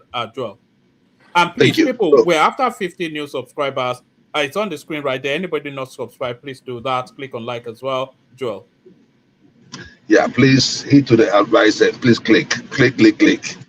We don't come out here to give you these things on, please. That's the only thing you can do for us. Click and like. Share if you can. Baba. Yes, sir. This is the thing. You cannot deny the connection between the southwest and the north. You guys have played. Tell me your own perspective. Yes, hold on. So you guys have played this thing. Even on this show, one man said that it is now between the north and the southwest. So when the north is finished, they'll give it to the southwest. So so you guys were enjoying it. Say that again. I don't get that. The issue, one man on this show, right, said that power will be shared between the core north and the southwest, and it should go back and forth between both regions. Did he say that? I never heard him say that. He said it on the show. No, he repeated it. He see, I'm saying it to his face. So what am I trying to say? There will be no war, and the Yorubas are not pulling out. I'm telling you. Hold on. Okay, you can laugh, but the Yorubas are not pulling out. This mess we are in Nigeria was created majorly by the northwest, and when you come to the south, the southwest. How? And we can sit out here, hold on, because when we calculate the amount of time you've been in power 12 years, vice president 8 years. What vice president? Hold on now. Baba, hold on for him. Yeah. During the military, right? The only region that hairspray, like the only region in the south that had opportunity to be in government was the southwest. So if you are talking about the 45 years of the north, you should also be talking about over 20 to 25 years of the southwest in Nigeria. So both regions kept us where we are today. No, the southwest has never used 25 years. I will just give you 1 minute. Let me learn. If you take away Lagos, right? If you take away Lagos from the southwest, what have they done in other states? You might say that education is probably at a higher level than what we have in the north. You might say that probably they have some things going on for them. But when you look at in a collective, if you look at the southwest as a collective without Lagos, it is not just far from the north. No. It's not just, hold on. I know what I'm talking about. So the issue there is, I know you're not correct. So that's why I'm saying no. No. The reason why I'm saying this is that, like I said, in the education, that you guys have done much better than the north. But when you look at other indices, other economic indices, you guys are almost at par with the north. Now let me end with this. There will be no war. We shall all fix this problem. Look at the hearings of what people are saying. When you look at the major positions under the Tinubu government, it is the Yorubas. Let us call a spade a spade. They are not just denying that. See. Let me tell you, the North have their own, because I know what happened under Buhari, right? But the thing there is what happened under Jonathan. Don't forget. Baba, hold on for him. Let him make that point. Yeah, I'm just trying to remind, because I may not have opportunity. Otherwise, it could go. Sorry about that, Joel. It's okay. It's okay. The point we have from this, and then we start to do. Yes. So that is where we are, right? So the issue of Nigeria must be fixed by all. And if the Yoruba dares to leave Nigeria, the war is going to be against them. We're going to fight that war. You must be part of that country. You are not leaving that country with them for anybody. All of us will be in that Nigeria, and we must make Nigeria work. Thank you very much, Roman. Can I answer him? Because I think, do I have the right to answer? All right. Make it brief though, Baba, so that I think Zita wants to chime in, and then we'll start to move the mic round. Baba. Well, first, this Tinubu government, yes, have preponderance of Yorubas in the corridors of power, and people are now wearing the Tinubu cap, just like they did wear the Northern cap ever since independence, where you have a ministry, you have the next thing you have is mosque and a chief imam who is a civil servant. The Jonathan government was owned by the Igbos. Jonathan Ebele Azikiwe, good luck Jonathan, or good luck Ebele Azikiwe. The Igbos were preponderance occupiers of choice ministries. I can quote Okonjo Iweala, I can quote other people. You know that as a fact. Then the Obasanjo years, as far as I'm concerned, it was just opportune and blessed by God to take over from Ramat Mohammed for 3 years when Mohammed was killed. And in that government, the Yorubas never benefited. Instead, Baba OBJ was eliminating people like Olutoye, General Olutoye and all the rest, selling them to the north. When he came back as civilian, he was only used to compensate the Yorubas for the June 12 debacle. So I don't count it.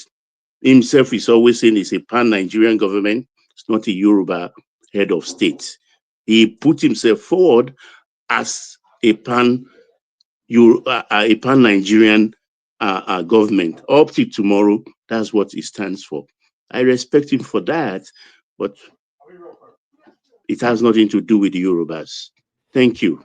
All right, Zita, did you want to chime into that space before? Baba is always saying that. By the way, how on a day? I'm feeling how about good now? Good to have you here. Man, cold don't kill me for here. Like say cold don't you know easy. This is your land. As cold they wire you, they wire me too.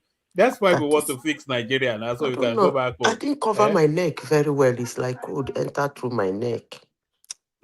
And you know the one thing, Zita, I hate wearing all this. I hate wearing a thermal vest, and I hate wearing a coat.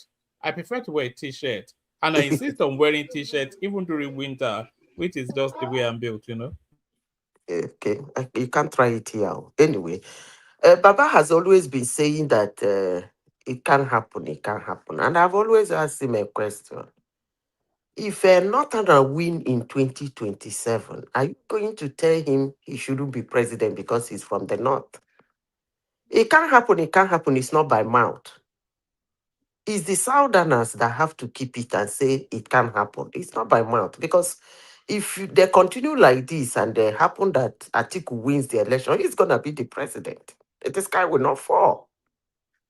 So I don't know what you mean by 8 years here, 8 years here. The election is free for all. When they contest, anybody that wins, that's fine. Period.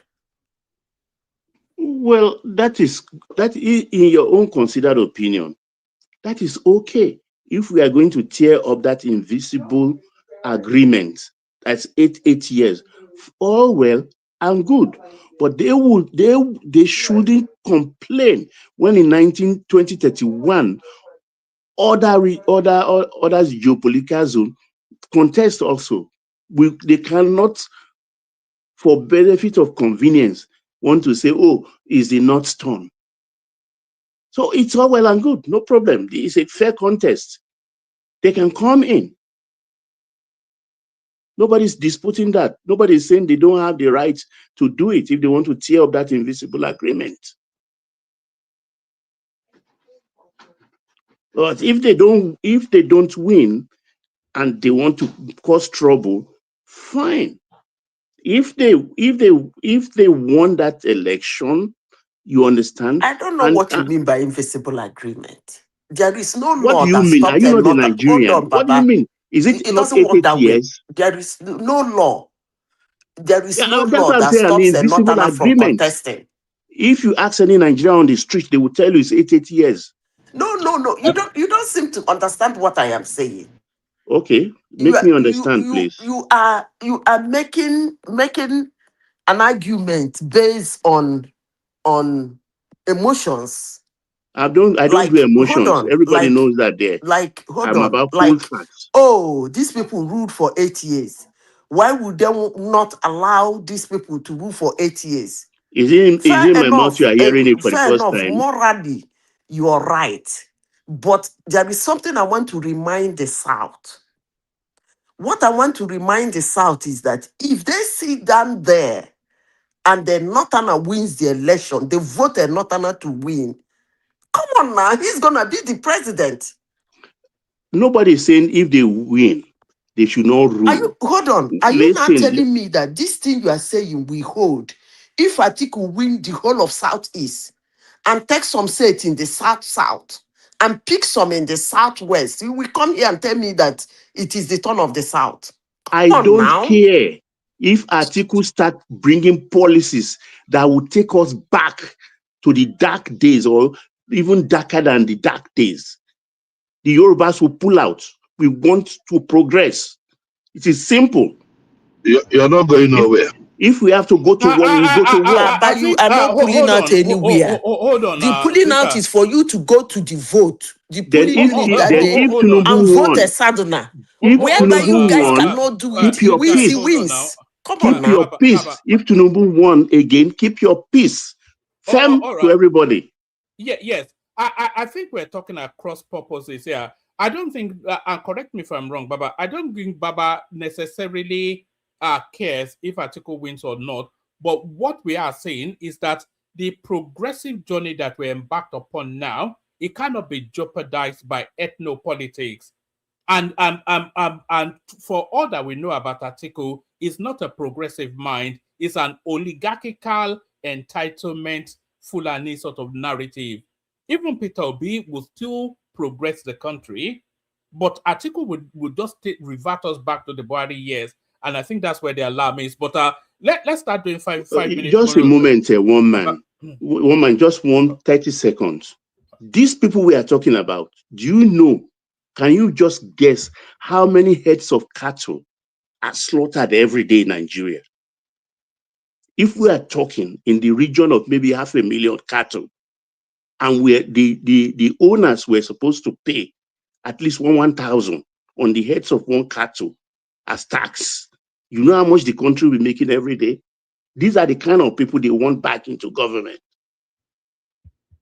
Sorry about that. Too many things to talk about this. All right. And we have the space to talk about this. Just as soon as we document all the voices, we'll start the documentation with Patoski. We'll somewhat read it with the 5 minutes because the room populates even more. So Patoski and then Adewale, Oriola, Prince Daddy, etc., Joel, Zita, Patoski, floor shows.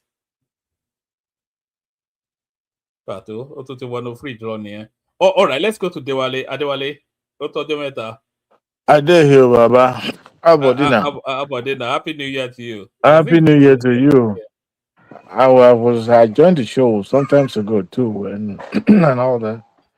Maybe after I left, probably. Yeah. So Nigeria. No, you were. I think you were online, but probably you weren't listening. And then I was at the back. This thing, and I kept sending message, and you didn't. I said, "This man has gone to raid the fridge, or he has gone to do something else." All right, good to have you. Great, thank you very much. Good evening, Baba. Good evening. Rufai Rebel Rousing again. Good evening, Wally Alafia. Alafia for inside show, sir. Rufai and his co-travelers, right? But by the way, let me come back. It's a little bit noisy. Let me chime in on the comment made by I think Joel of Nazareth. Is that what his name is? when they said that, that the Southwest, the Yoruba has been at the rule for 12 years and they've been the driver of the economy, driver of the power and all that, and that's where we found ourselves. Look, let me tell you, maybe we've forgotten that it is not executive that make up government. We have the legislature and then the judiciary. So they work hand in hand. So whatever we found ourselves today, at the point in time, the Southeast people dominated Senate, where they were the almost like the uh, Senate presidency was their. When was that? Well, Sorry, I didn't even want to interject you, but I don't think there's any fair argument that will argue that the Yorubas have ever been marginalized in. Maybe with the anomaly of Goodluck Jonathan a little bit. I think the Yorubas have always been center at the forefront of every governance, either military or otherwise. Thank you so much. God bless you. God bless you. In as much as we haven't seen anybody becoming a president or head of state from the Southeast or South during the presidency, they were not far from the government. If you look at it, during the Aguiyi Rosie, there was a naval officer named Ware. Is that, I believe that's his name, Ware or something like that. Yeah, Adekunle Way, Admiral. He's from Calabar originally, but grew up in Lagos. In Lagos. Yeah. August Akomo at the point was the second in command to IBB. And Dia was compensated because of the June 12th of a thing. And Yoruba would not even look at his side because he doesn't belong to the constituency of those who are agitating for that position. So if you look at it, during the Obasanjo era, the Southeast dominated his kitchen cabinet. That was why till today you see the likes of, what is it called? Chidoka, who was the head of the FRS during that time. So in as much as we are talking about those who were the power broker, who contributed to where we found ourselves, the Southeast or any of the regions they're not left out. They were part and parcel of it. As a matter of time, in the Senate and the House of Assembly, they were changing leadership as if it was there was reserved for them, But here's the thing: the likes of Rufai and his co-traveler, the Dirty Baba made. Look, in as much as these people that found themselves on the other side of politics, they still have their followers. They still have people who listen to them. But we can't let that, dominate or dictate what is going to be the political discussion going towards the election of 2027. This has been why I would not advise the Tinubu's government not to allow them to let them have a voice. I'm not saying they should be suppressed, but the fact is that some of this rhetoric could cause chaos. Because going by what Dati Ahmed said, that it's only those with the red eye. What does it mean by red eye? Because I believe the media should have asked him to expatiate further that what that red eye means. That means people are rigging. Okay, so the people should also go there and commit crime and cause chaos. He has forgotten that at a point he contested for Senate seat.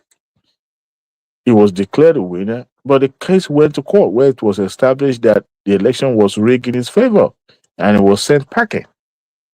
Why did he leave the Senate? Why did he go to the street, take some of those hooligans that belongs to him and started causing chaos in his constituency? Why didn't he do that?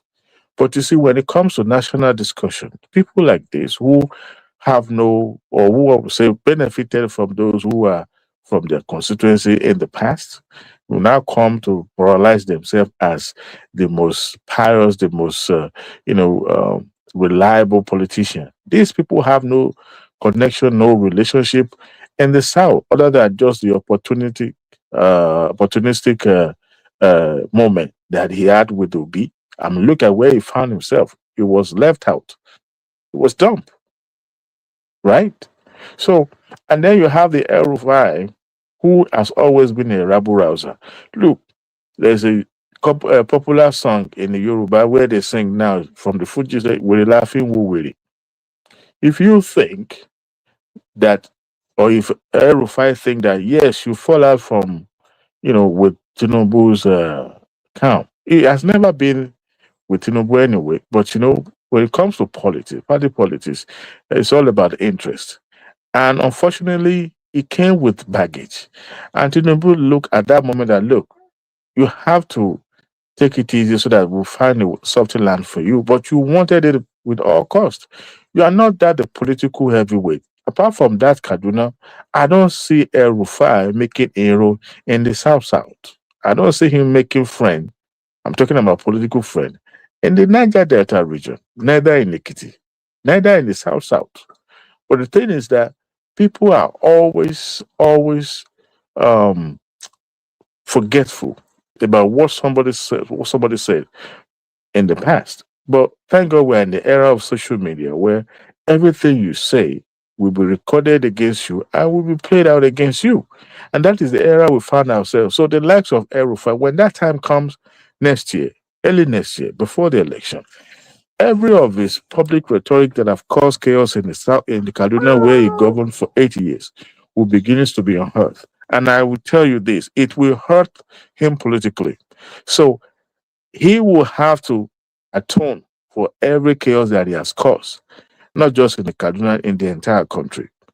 Tinubu should not let that slide. I know he likes to play, or him politically, he likes to play the long game, the quiet one, where you control the narrative, but you let you put the news in the public and let it manifest for a while, and then see the direction it's going and bring in another one. But I don't think you should let it slide because what I would like you to know, the politics of next year or the election of next year is right there by the door. So it's already started playing and it's beginning, and it's going to be louder than this, whether I would like it or not. So the lack of El Rufai, I'm not saying he should not play his politics. Baba said that, if they let it slide, this propaganda about fight against the Muslim North is going to continue to be louder, and then we might end up living. I don't think we are living. I think what actually formed the cornerstone of our existence as a Nigeria is tied to the politics and the fact that we must not do anything that will make some region break off, whether a compensation or office position or whatever. There's always a way to make things turn around. I believe that this coming election is not going to the north. One, and if it goes to the north, it will challenge the foundations of Nigeria. This the thing is that 2 more apart minutes, from the Wale. apart from the politician, the political players, they understood that look, there are some areas they cannot go to, and that is why everyone is always trying to come to the center to say, look, I'm for the unity of the country. But when we started having all this rhetoric, come to think of it, haven't they enabled all this banditry? Haven't they let this go for too long? And then you have a government that say, you know what, we have to put a stop to it. The first, second year tenure of this administration, there was nothing like budget. Everything kind of lay low. They all pipe low. Towards the pickup of the election, the 2023, you now begin to see the rise in banditry. What does that tell you? So if there's any argument in the media and the public now that is going against this northern elite, I think they deserve it.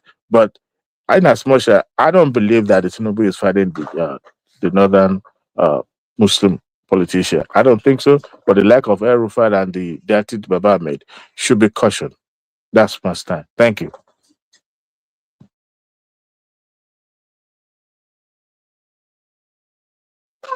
All right, brilliant, excellently put. And I don't think that Tinubu is fighting the northern Muslims either, and I don't even think that El Rufai or the author of that piece thinks that.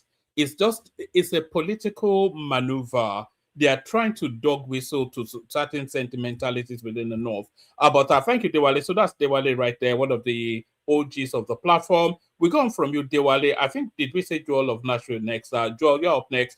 And by the way, we're still on the search for that elusive 50 new subscribers. If you're not already subscribed, please do.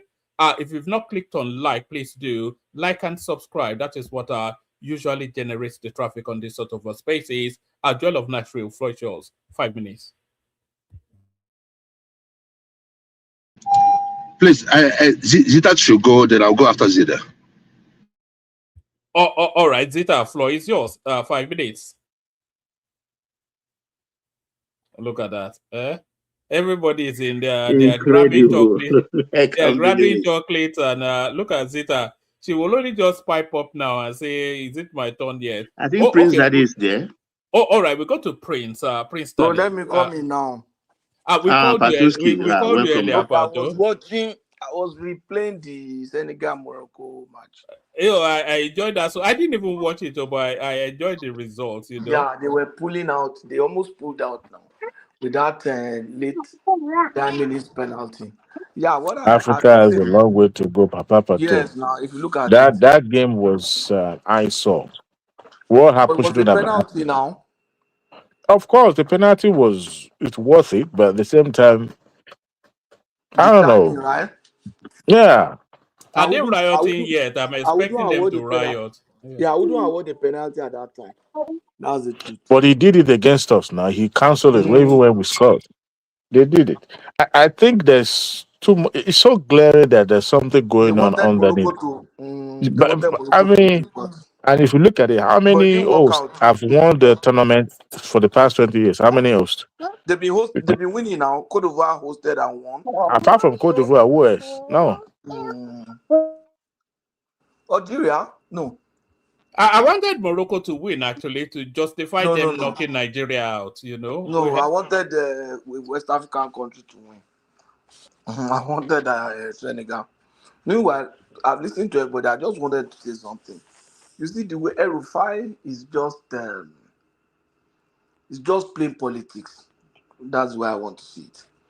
And I'm happy because a lot of people used to believe in the guy. I used to believe in him. I used to think, he's an intellectual, is this. And now he has been opportune to reveal his true color now. I'm telling you. And the same thing with Buhari. I used to support him. I used to speak for him like that. He has revealed, Rufai has revealed his true color. If they don't want Nigeria again, they should also let everything just go. You understand? Because you are out of power for a short time. This Tinubu we are talking about, he has only been in power. He's been in power for less than 3 years. All this noise. So some people have been targeted. The northern Muslim have been targeted. So because so anybody now can no longer be tried as long as he's a Muslim and he's from the north. So if you try Malami now, it's not a Muslim. If you try another northern person, not a Muslim, Emefiele he's been in jail since. Nobody's saying Satan Christian. He's been targeted. People just open their mouth and say rubbish. That's the way I see it. It's somehow. But with the coming election, I think Tinubu just need to work hard, and if Nigeria does not want him, he should just leave them. No, don't be by force. Let him go. At least he has done his own bit. That's just the point. We did years together. We suffer together now. That to me, that's what I see there. But all these people, you can obviously see, they just want power. They are rent seekers. It's for their interest. Now they are putting their children there. That's just the point. They cannot stand being out of power. And for the first time, somebody is challenging them. Somebody is doing the right thing. Somebody is trying to address insecurity now. Thank God for Trump. Somebody is trying to, and then the next thing is that, this and that. Because for the first time, they are not controlling an NPC. First time in a long while, they are not controlling an NPC. They are not the refineries. Government is not ready to keep spending money on that refinery. And the forest business is almost dead. Exactly. The forest business, as in, I didn't get you. Oh, the forex, right? Yeah. He blocked all those ones. Yeah, the forex, foreign exchange. Foreign exchange, yeah. He has blocked all those ones. A lot of things. And now he's trying to put in equality. Now we have a training depot in Ebonyi. Army training depot in Ebonyi. We have another one in Oshogbo. In another 4 years, that man is going to make sure that every other region has something in terms of military presence and institutions and everything. So, I mean, the balance. There is even a military base in Ekiti now. Yeah, it's addressing the balance. The imbalance that is in the system is addressing it. So, I don't know. That's what they are known for. And he's not speaking for the whole North. He's just speaking for his group, his ADC group. It's because of his interest. If this man had been in this cabinet, he would not be speaking like this. Let them be trying Malami, let them put Malami inside dungeon. He won't talk anything. Was Dasuki not in prison throughout Buhari's time? Why didn't he say Northern Muslims being targeted? You understand? So it's just because of his interest. And I don't have time for him. That's just the point. He has showed us who he is. And I'm telling you, if Obi trusts these people, in short, they will just try. I think they are just trying to use the guy. They will not allow him govern. In short, they will not even give him ticket. That's the point. From what they are saying now, obviously he's not going to get ticket because they want their own northern interest. They are saying the north is away from the center, the north is they are seeking their own northern interest. So Obi is not likely to get the ticket. If Obi gets the ticket, they will use him, they will frustrate him this same way. I mean, this thing has to stop. You don't own Nigeria. Nigeria belongs to all of us. If you come and run for election and you win by 2027, good. But if somebody has won, let the person govern the country. And don't keep making. I think Tinubu should also not be weak. When people say rubbish like all this Gumi address, you pick them up. You should arrange to pick them up. If you feel that they have infracted the law, they have broken the law, if you think that he has said something, get DSS to invite him, investigate him. If he's culpable, they should pick him up. Look at how long it's taking them to find out that Malami is behind one of those sponsoring terrorism. Why does he have to take America to make that happen? It's just unfortunate. Tinubu also has his own side to the whole thing, but I mean, this is not how to run a country. Sorry, now. Patoski. Tinubu doesn't want to be like Mubarak.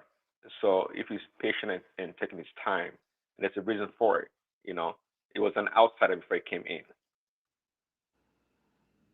But look at him. He doesn't have all the time in the world now. Don't be surprised. This might just be the only term that we have.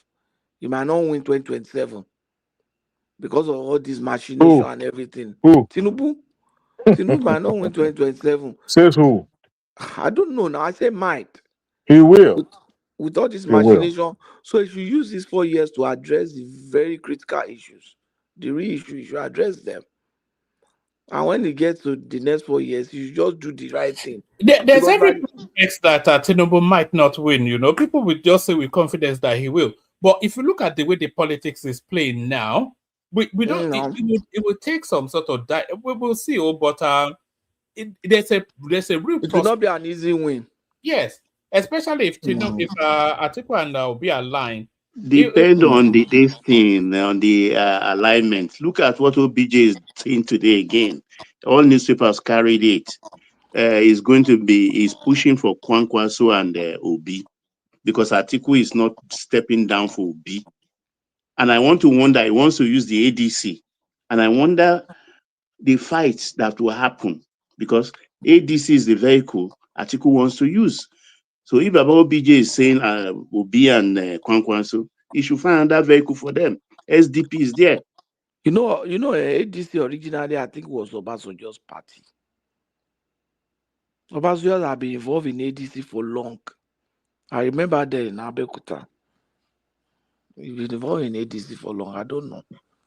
Maybe so it's going to be interesting. This is the problem with them that Patoski, that I think Tinubu has already won because there is all cacophonous noises they are all making. Now Atiku is out of favor because he's not stepping down. Out of favor with people now. I don't want to presume. If Tinubu knows anyway, Tinubu is a politician. I won't just presume that certain things will work. It should just, like I said, it should just assume a worst case scenario. A worst case scenario is a scenario where Obi, Atiku, and Kwankwaso are in the same party. That's the worst case scenario. and let him work hard now, work very well with his policies, and then strategically start working to make things strong. Because I'm not ready to go down back and have instances where the Northerners take over an NPC and they'll start messing it up and using it to make the country. Northerners Can take you over imagine? CBN. They're not gonna take over CBN. They'll start using it to make the country because there's no money in Nigeria currently. Things are tight. You now the little money now you now make, some people start making it. It will be worse than before. Before you even had some surplus to go around and to milk, but now things are tough. But we cannot allow that to happen. All the gains in policy that we have achieved, You guys can correct me if I'm wrong. See, Obasanjo is not a politician. He is not, when it comes to politics, plain politics, is not in the same category or class as Tinubu. You are right. You can tell the way he's trying to permutate and the way he goes The about same, the same with the Rufai as well. It's not. They don't have political. They don't have any No, Prince political. Daddy, Baba is on record many years ago that the only politician he's afraid of in Nigeria is Tinubu. He said it himself. There you go. Obasanjo has no political capital. I have said it on this place before. I don't know, maybe outside Ogun State too, but even in Ogun State, ask any Ogun State person who had been in Ogun State, who had been there, even when Obasanjo was in power, he has no political value. That's not true. I disagree. Obasanjo has political capital in the north. In Abeokuta, that's what I'm saying. Out in Abeokuta. Hold on. In Ogun State, I just said it. We're not listening. Obasanjo has no political value. Where? Anywhere. There was an election that he lost his word. Now, I've forgotten that election. I disagree. Obasanjo is very strong. Well, maybe not. I mean, in Ogun State, you keep saying but I hear you very well, okay? But if you go to the northern part of Nigeria, as we speak, we are saying the same thing. I'm not disagreeing with you. But I just asked you where. You say in Ogun State. But I said in Ogun State, Obasanjo has no political value. You said he does to the north. I agree with you. So you are just listening to if he's supporting Kwankwaso, if he's supporting Kwankwaso, okay, he has a very good reason why he's doing that. Let me tell you the support that he will attract for Kwankwaso in the north. Kwankwaso already has. The people that will vote for Kwankwaso because Obasanjo brought him out, they would have voted for him if Obasanjo had not brought him out. So, but in any case, Kwankwaso is a loser. His endorsement of Kwankwaso will not add any value to Kwankwaso in the north. There you go. Now you're talking. That's the point. Kwankwaso is already positioned in the north, properly positioned in the north. Kwankwaso is just prominent within Kano, and you can see what is going on in Kano politics. And Jigawa too. Let me agree with you, Patoski. I don't think Kwankwaso is going to attract any new voters. The only thing Kwankwaso has is the voter he already has. He's unlikely to attract anybody. But he already, yeah. Baba, Tebaronti, Aminu Kano was even more popular than Kwankwaso of today. Of course, with Rimi in his camp, yes, and the other man, and Balarabe Musa. Aminu Kano, the Talakawas. Aminu Kano was controlling Kano State and Kaduna State. Kano State and Kaduna State include the current Kaduna and Katsina, the current Kano, the current Jigawa, and part of Yobe, the old Kano and Kaduna. And Aminu Kano was controlling that. He don't win anywhere. His name is even very strong. He's even better than Kwankwaso. His own name is Kano. He last name to that point, even as at a young age, I knew Aminu Kano was. Okay, yes. That's how popular it was nationally. Now, Kwankwaso, I don't think outside of Kano and Katsina that one man said, Kwankwaso, I don't think he's known all across the country like that. I don't think they know him. So his political capital is it's not even regional. It's more like state. Prince Daddy. The fact is, Kwankwaso is too northern to be a Nigerian president. It doesn't. I'm not even sure it's ever been to Lagos in his life. He cannot win. Prince Daddy, if you remember, in 2023, Obi had more votes than Kwankwaso in northern Nigeria. I'm not saying the whole of Nigeria. In northern Nigeria, if you isolate all the votes in northern Nigeria and you compare Obi's vote and Kwakwanso vote, Obi has No, more listen, votes listen to the figures. in This thing Kwakwan is in North. Patoski in Kanu he scored 900 and something, almost a million. But for the whole presidential election, he only got 1.4.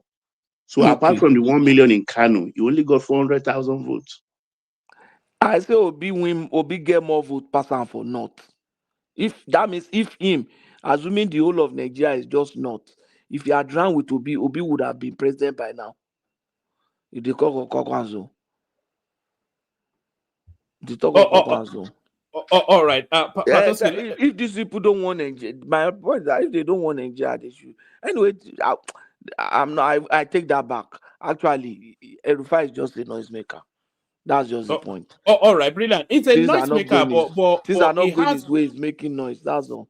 He has influence amongst the intelligentsia. Intelligentsia, that's what they talk that time. So One man. You don't really know El-Rufai. El-Rufai is nothing. It's nobody. Okay, I don't know why giving him all these accolades. It's no one. It's nobody. Nobody. No. He's just influential. It was one of the factors that brought Tinubu into power. Now. No, that's not true. No. It wasn't one of the factors that brought Tinubu into power. No. Well, frankly, he made a good case for Tinubu. There's no doubt about it. But that's the thing about El-Rufai.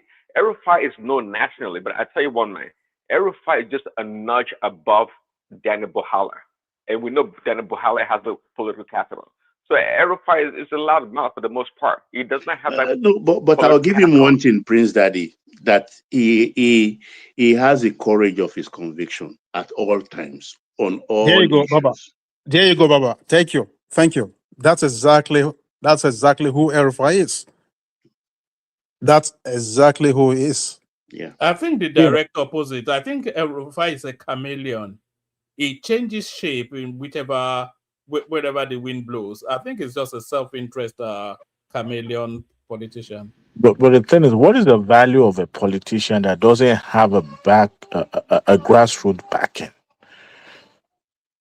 El-Rufai doesn't really have grassroots backing, doesn't have grassroots movement. This is a guy that is just like is always go with the central authority. He merged with Buhari, right? This is a guy that it was never, if not until Buhari, he wouldn't have become a state governor. So we should look at the antecedent and look at his wording. We don't just comment about the fact that because he had one political office like governor's position, and then look at him like, oh, he has more clout, he has more. No. He has. Number one, he's a very loud person. This is a guy that is even his own voice betray his stature, because he when he talks, you think he has more authority than what he's saying. It doesn't. Guys, we all can agree or disagree, but Tinubu is the only consummate politician in Nigeria so far that I can tell. Even Buhari with so-called 20 million votes. Buhari never worked for 20 million votes. People just, the Northerners or his 20 million voters wanted to vote for him or choose him for whatever reason that is. But him going out there, building just like Adewale said, the grassroots, politicking, building consensus and doing all those things that you expect a really good politician to do. Buhari never did none of that. So the only politician we can speak of, to me, Baba can correct me, in Nigeria is Tinubu. So now this 2027 telling me that Tinubu will lose 2027, it's not going to happen. I don't see it happening. No, with the already they are in disarray. You want to beat somebody in an election that is taking place in another 12 months, and you've not done anything pointing to the direction that you will win the election. So what are we talking here?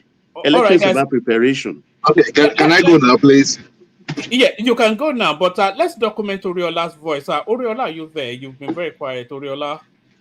Yeah, I'm here. I'm waiting for my own time. Oh, all right, brilliant. You go after Joel, because I don't think your voice has been documented at all. So Joel, 5 minutes, then we'll come to you, Oriola. Yeah, thank you, one man. Thank you, everyone that's listening. Welcome to the One Man Show once again. One man. Encourage them to subscribe, please. We're still after that. And please subscribe, like, share, so that we can keep doing this. Bringing this kind of panel to you on the daily. Thank you very much, as you do. One man. The issue is simple. I told you one time that I have a gift, that I got from my dad. When my dad says something and he tells you this thing is going to end this way, if you like, climb Irogo 3. If you like, argue with him. It might take 2, 3, 10 years, 12 years. But when you look back, you say, man, this man said it and it happened this way. One man, when Tinubu came into power, on this show, I said, okay, now you are the president.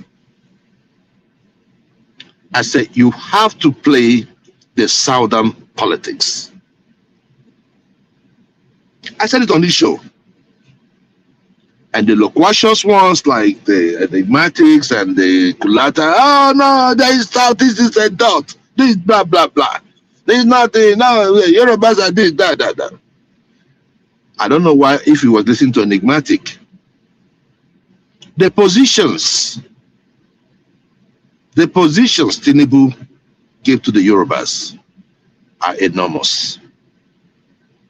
At the time, it became so obvious. When you go to rob, and you have a group of you that went to rob, and you got out, and after you guys succeeded in robbing, and when you get out, you now say, okay, I want to give to only this my friend. Whenever you and that your friend start having problem, or whenever everyone start having problem with you, nobody will come out to fight for you. Because as it is, the way the Nigerians are seeing the Tinubu government is that it is the Yoruba government. The sentiment is on the streets. It's not just the northern elders saying it. You can smell it. Unless you don't want to say the truth, of which many of us come here to just say things that to make them feel good. But being realistic, he did not play the southern politics. I told you guys about numbers. I said, first and foremost, equate the numbers of states in the south. Get yourself up first. And I made a point here. Because on one of those occasions, one man, you asked, what would Tinubu do to the southeast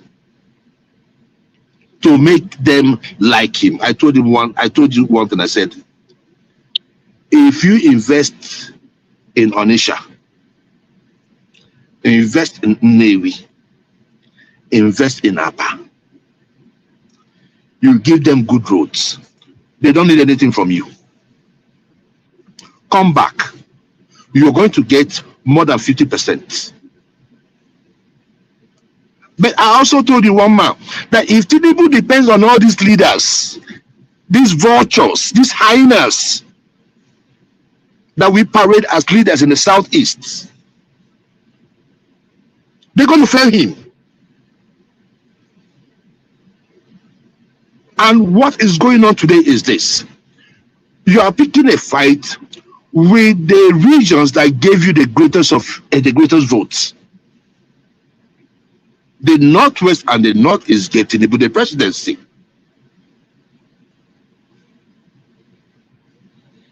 And you start picking a fight with them. And when you look at what is going on, like we're acting like we don't know. The ACN part of Tinubu are worse than in government. The CPC part of APC are the ones being thrown into jail, being interrogated for the right or wrong reasons. I believe if you do the crime, you do the time. If Malami is found wanting, do the time. But the thing there is that you have to do it both ways. About a year or 6-7 months ago, you need to see the house of the Minister of Power. The house he built somewhere, I don't know where he comes from. Go and look at that house. 2 years in office. Is that not corruption? That is corruption. That was in Ibadan. It looked like Adelabu house was not built within 2 years. It's an old project. No, it was completed when he was in office. That's and that not was true. an edifice. He had the house before then. It's a lie. It's a lie. It's not a lie. You know what? It's you that you're lying. You know what? You know what? You You know have what? to You know get your what? information right first before you talk. Hold on, Joel. Just because you think you saw something somewhere doesn't mean it's a fact. It's not. It's okay. It's okay. I'm sorry. Okay, I'm sorry. Probably I did not know when he started the project, but all I know is that that project was completed while he was in office. What is the salary of the Minister of Power? In a sane country, he will be probed. But you see, he belonged to the ACN. As if he was poor before becoming the minister. Hold on now, please. Let me not lose my train of thoughts. And the issue there is that if he completed a house while it was in power, it was in government, it should be probed. At least you create a balance. Emefiele is a Buhari's boy. So they are looking at it that way. A lot of people in Buhari's government, many of them were corrupt. The other time you picked up Ngige. Ngige is the CPC part. So the issue there is that when Tinubu came into government, I thought that the Emilokon mantra was to get him into power. That when he comes into power, that he becomes more Nigerian. No, but he gets into power, Tinubu became more Yoruba. And we must take it the way it is. If Tinubu had played the politics of the South, increase the southeastern state to one state, give the southeast one more state, right? They'll be talking about Anyoma State. Give them Anyoma State. We are up to what? 6 times 3. We are now 18. If you now go to the middle belt, you can go and play and get your win some state and play your 25% because you're going to get enough of votes. But when I made mention of it, some people started reminding me that the Southeast is a dot. But that is one state. In times of, in 2020 election, you want states like that can give you 90% of the votes. If they like you and they want to give you vote, they give you 90% of the votes. That is an added advantage. You look at the voting culture of those people. Two more minutes. Thank you. It's okay. It's all right. You're going to sow in 2027 where you did not eat. Wait. So the issue there, one man is this: if Tinubu is listening, because I know some of their goons are listening to this show. If you are listening to this show, start trying to buy up those people in the south and in the southeast. Forget all these leaders. Go and know what is going on with them. All this money that we are spending, throwing around, go there, make it fixated. Let the people see it. Let the people feel you. If the people feel you, forget about these leaders.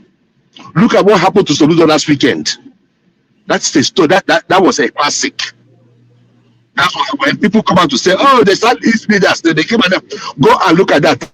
That is the voting culture of the Southeast. And sometimes it be like you call them all the time. They are in this other state, like your Delta state, your River state. They share the same sentiments. Give the South a sense of belonging.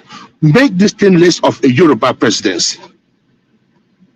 Do you mind me asking you a question, if you don't mind? And see you no, I was actually Thank you waiting so for him much. to land. One man, let me just land this so that he can go. Let Thank him you very land and then much. we'll move it around. Go on. One man, just have a question for him because he just made some bunch of nonsense here. Okay.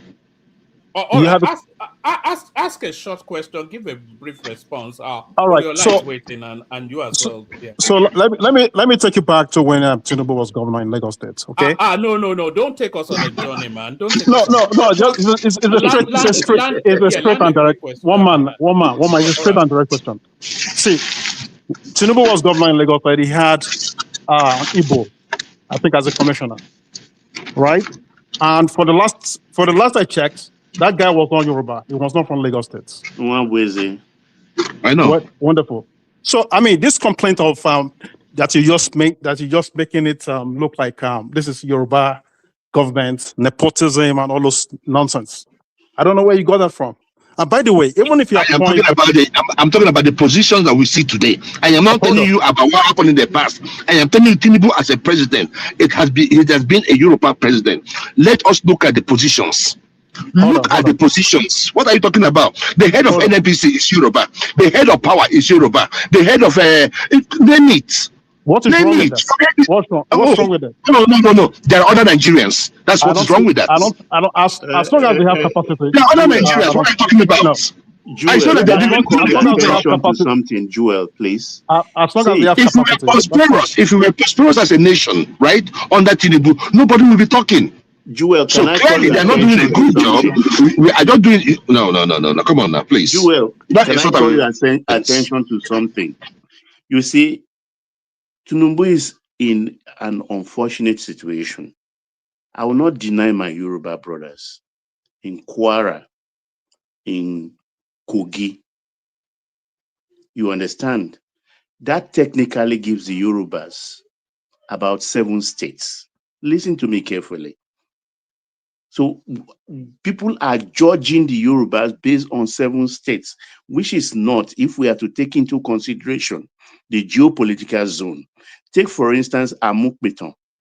It's not from Southwest. Take, for instance, Waidi, the chief of army staff. It's not from Southwest. I don't know how many Kwarans are in this government. They are technically not from Southwest.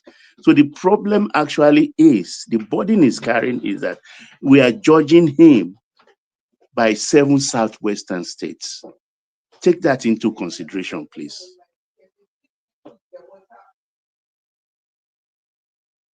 All right. Do you want to have the final word? I think Joel is now engaged. So no, I'm here. I'm here, one man. All right. I'll have the final word and then we'll move on. 30 seconds. Thank you. The issue there is this. The truth hurts. They say truth hurts. The truth of the matter is that Tinubu still has about 12 months. Those 30 state governors will not save you.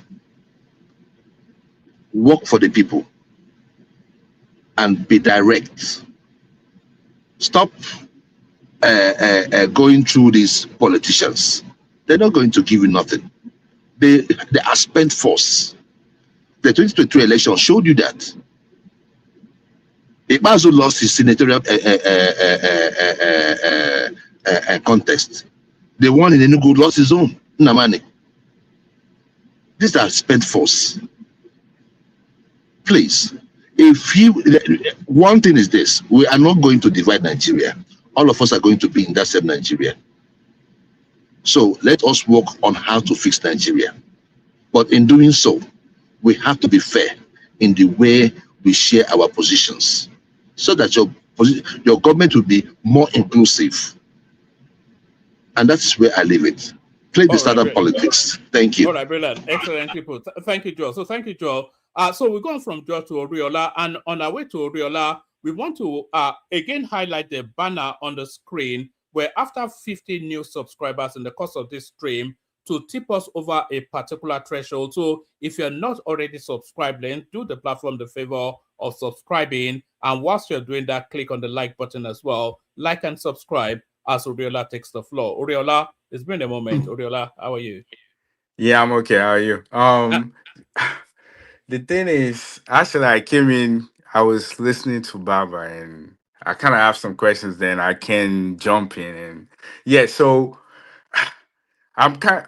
The thing is, they all playing politics in my own eye. I mean, I I don't put feelings in that. Like, I don't think anybody should be having feelings just because some people are playing politics. It doesn't matter. They want the power, and that's how they're going. That's the route they want to take. So, but here's the thing. Me, I see like I look at the bigger pictures and the bigger picture, and I see a problem that's deep rooted. Like, it's not something that um is easily solvable. And the thing is, when you look, I mean, I hate to say this, when you look at Africans or you look Nigerian, the problem that most people have is when they see something, they see a problem, they don't usually want to tackle the main reason why the problem is occurring.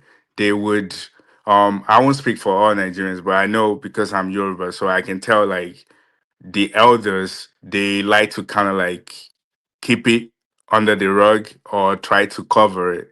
And that's what I'm seeing. I'm seeing a situation where everybody kind of know what the problem is, but nobody wants to really come out and say, or nobody wants to. We're waiting for someone to take the first step. Everybody is backing out. And here's what I'm saying. So, for example, now we on this something that everybody understand is the ideology, the way everybody see things is different. When it comes to, and I hate the word using north or south, because we have to understand as well, we are not the same, and we don't think alike. Culture is different. And claim using the fact, using northerner, I believe that majority of the central part of Nigeria, they don't have the same mentality We're still as. waiting for you to take us to where you want to. We are still Yeah, talking I'm enough. going to take you there. Yeah, all right. A majority of them, they don't see like that. But the main point I want to say is this: northeast and northwest, they see their own way of having power or their own way of leadership is more like the Arabic way of doing stuff. And when you look at majority of Arab countries, there's one style of the governmental way of doing things. And when you come to the south, for example, when you look at the southwest, they have their own before they get colonized, and their own style of government is very similar to I would say democracy in a way. They believe in rotation and power check. Whereas when you look at the northern, it's not, I won't say northern, there's no east and no west. It's not like that. Like, it's more like a kinship type of thing where someone owed the power. It's not like a power rotation type of thing. I think that's what the problem, that's when I kind of like think about it and trying to analyze it in my own head. That's what I'm saying. I'm just saying the fact that they don't they you want something, you want it to be done one way, and you can't just have somebody come and think that they want to do it the other way. And the fact that we're not able to sit down and pull it together and solve the problem is always going to be like that forever. That's what I see until someone come out and say, okay, I can't take this. Let's do it this way and that. So what I'm saying is they're playing politics, number one. And number two, we're always going to see this. They always want to grab the power. They want it. And there's nothing wrong with it. And the fact that they were saying there's unwritten rule, this is politics. It makes no sense to me. It's not written down. It's not something that I could go ahead and look at the constitution and say, oh, it's part of it. It's not there. So it really makes no sense to me.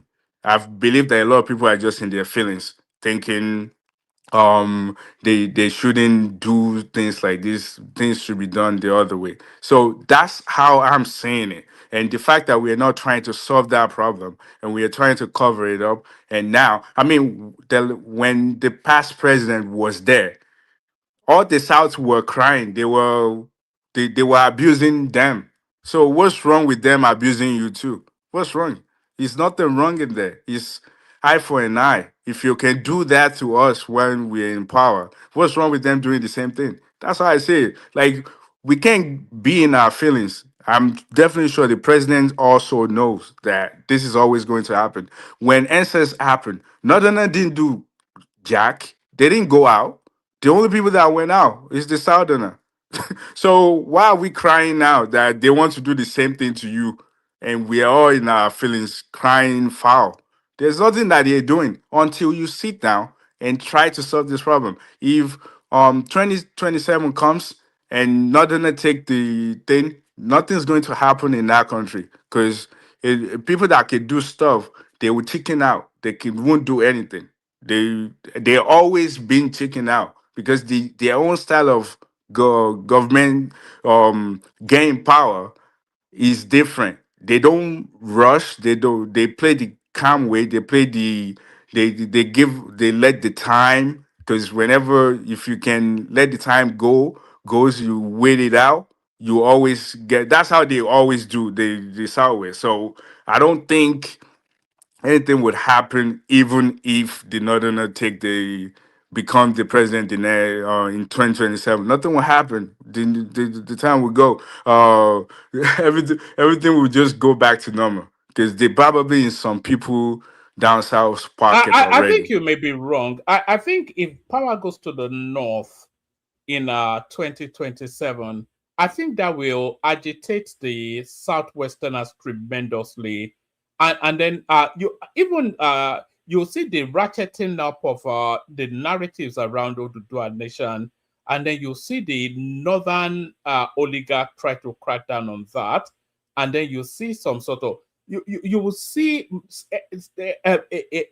you'll see maybe the rebirthing or even the birthing of ethnic nationalism in the Southwest, which has always it's never really something that's really raised the state significantly. One man, but you will see ethnic jingoism quite fervent in the Southwest. one man in If power goes to the 1993. north, In yes. 1993, the same thing happened when Abacha took the presidency. Like, nothing will happen. You will just run your mouth and you go back. They will kill some people and everybody else will go back home. Nothing will happen if you take it. There's nothing. But nobody went Oriola, back home. plenty No, happen now. nobody Nothing went will back home happen. You won't after. do anything. Well, Plenty nobody. No happen. one would do anything. It I was can take you Abacha. through journey of history for that. It Okay. was Abacha. It I was was Abacha alive that in birthed. 1993, so I know what happened. I know, Yes, like, you won't but it do was jack. Abacha. Hold on. Jack did happen, and it's not. Nobody went home after Abiola, Wait, and it was Abiola that birthed Obasanjo's administration. It was that push. So it wasn't. And if they do it again, if power goes back to the, I don't. It will not happen instantaneously, but I think that will be the birthing of a real fervent ethnic jingoistic ethnic nationalism in the Southwest, and then you well, see everybody rally around that Yoruba narrative. And I Oriola, hope also so, the but I don't. military. Abacha was military. We're not in the military regime anymore. Yeah, but did not. That's what I'm. Remember when I first started? I was like, their own style of leadership. They would do the same. What happened when the guy Buhari was there? When Buhari was there and Sunday was running around doing whatever. If everybody can remember, they're using the military to go to the places where this guy was doing his shenanigan and killing those people. So don't tell me that they just because you think we Sorry, are. Oriola. Sorry, Oriola. Just in that mental space you are in, why do you think there was no real Yoruba reaction to the way that Buhari responded to Sunday Igboho? Why do you think that was? Yeah, because they're already in their pocket. They see they can't talk. They can't do anything. No. Oh, hold on. Woman, if you can So, allow so, me so to sorry, Baba. Let me just make this interject. point. The reason why you didn't see that reaction is because the Yorubas know that Tinubu will succeed Buhari, and the Yorubas also know that the Northerners were trying to provoke a narrative that would not make Tinubu succeed Buhari. So that was why they just maneuvered around that You got it space. spot on. And Yes. Igbo was protected when he was seized in Republic of Benin. He will Shoyinka went to openly. him now. Shoyinka went to him. He Obasanjo went was in to him. Benin. Shoyinka was in So Benin. don't worry Tinubu about sent that a now. lot of people. He was protected. Okay. I hear you guys if you say so, but the way I'm looking at it, I just feel like if we want to The do one thing you something, have to understand about the Yorubas, you're a Yoruba man yourself, but you're an American Yoruba. So the one thing you have to understand about the Yorubas, they operate in mainly two modes. Two modes only. Baba, correct me if I'm wrong. Stealth and gal. That's how the Yorubas Correct. move. Stealth and guile. And gal. That's how they Yeah. move. And that was the exact example of Igbo right there. That was stealth and gal. okay. I mean, I see all your points, but I'm looking at the history. I'm looking like how our past Have you leaders forgotten they've been Nadiko? treated. Yeah. Huh? Say that again. Nadiko. Yeah, I heard. Yeah, I heard, but they weren't doing it much on ground. Like it's not like they're doing a lot on ground. A lot. I mean, Tinubu and his friends they are outside the country sponsoring things. It's not like they're actually physically on ground to do some. I hear you guys. I understand what you're saying, but I'm just saying that to me, I've been in this world for like 40 years. I've never seen us like actually face and like be outspoken. But I hear what you say. Like we're not like Maybe you are that. not paying attention. That I will not take you Okay. further back than 1993, but there were two. It never reached my turn. Nadiko in exile and Nadiko at home. Zita, we called you. You didn't answer. You come after Odiola. Falano, the late Ganifa Emi, Yeah, Chief that was one of my hero actually, Gani. Chief Like I like him. Adesonya, Onobanjo, and a host of people. Those were the vanguard that stayed at home. Yeah. Chief Alao Akaba Shorun, all of them were in and out of prison. Protesting, right? Yeah, even OPC did more than them because I remember I was younger.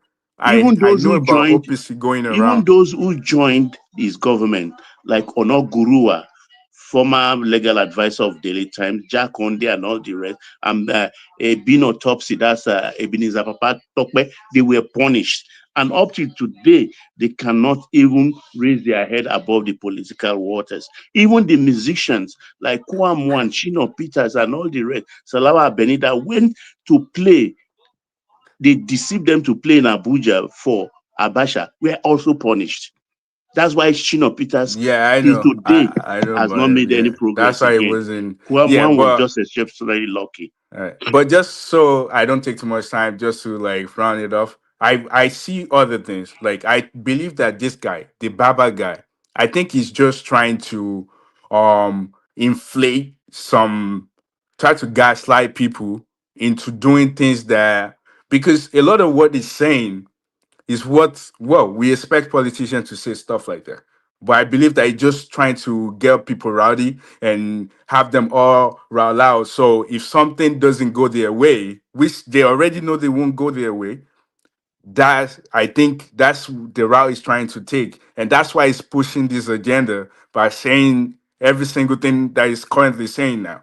That and even call the entire ethnicity like the June 12 people. Like the guy is so disrespectful. The way he talks, like I just feel like somebody would just see him and just slap him and just so he knows he talks too much. So I believe that the agenda is just for them to put this type of stuff in people's mind. So if things doesn't go their way, then they can use it like, oh, I've been telling you guys. That's what I told you. I told you these people, this is how they move. This is what they do. I believe that's his agenda. And if people can just caution, well, nobody's gonna caution him anyways. People from that area always think that they're outspoken, which I don't think so anyways. But yeah, that's what I just think. That's my own thinking, but I hear other opinions. But me, I just think that if he wins, I don't think anything will happen. It would be nice if we let the time or do 8 and 8, just like you said. And you can already tell that even some Southerners, they're already broken that thing by joining force with them. And when you're joining force with them, you're already telling us that you don't really care about the 8 and 8. So if Southerner is doing that, so, I mean, it's really very hard for you to kind of like say, "Oh, this is wrong."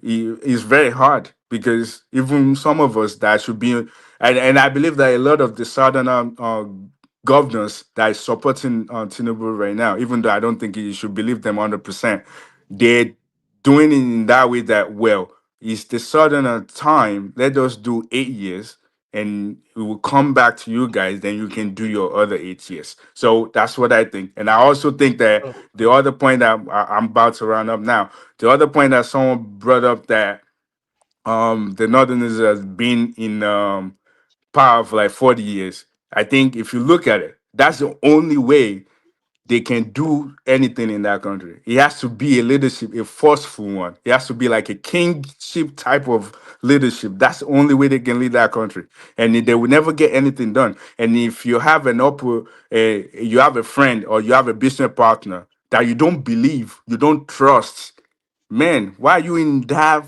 relationship? We don't trust them. We don't think they can ever progress that country. I mean, are we thinking? We already know like if they become president, it's just gonna stall it because they will never get anything done. But you're still in any hand with them. What are we talking about? We know that we're not going to get anywhere if they if they get in the power position, but we still like acting like pushy, like, okay, my friend, we understand. Well, I think we have to think very well with what we're doing. So I'll just leave it at that. Thank you. Oh, all right, brilliant. Excellently put. So that's Oriola, of course, who doesn't join us that often, but when it does, it just delivers that magic. Zita, you're up next. We did call you earlier. Zita, what are you people discussing? We are discussing we are discussing yeah, we are discussing the rebel. There are actually several topics. So we're discussing the rebel rousing of El Rufai, who has represented an article written by some northern element suggesting that Tinubu is silently working against the Muslim North, and they crafted data around that to present then a pathway for people to agree that that's somewhat happening. So we're discussing that, and then we're also discussing the predictable but disappointing re-election of Museveni for the seventh time. He was contesting against a guy called Bobby Wine, a 43-year-old man. And this Museveni has ruled our country for 40 years.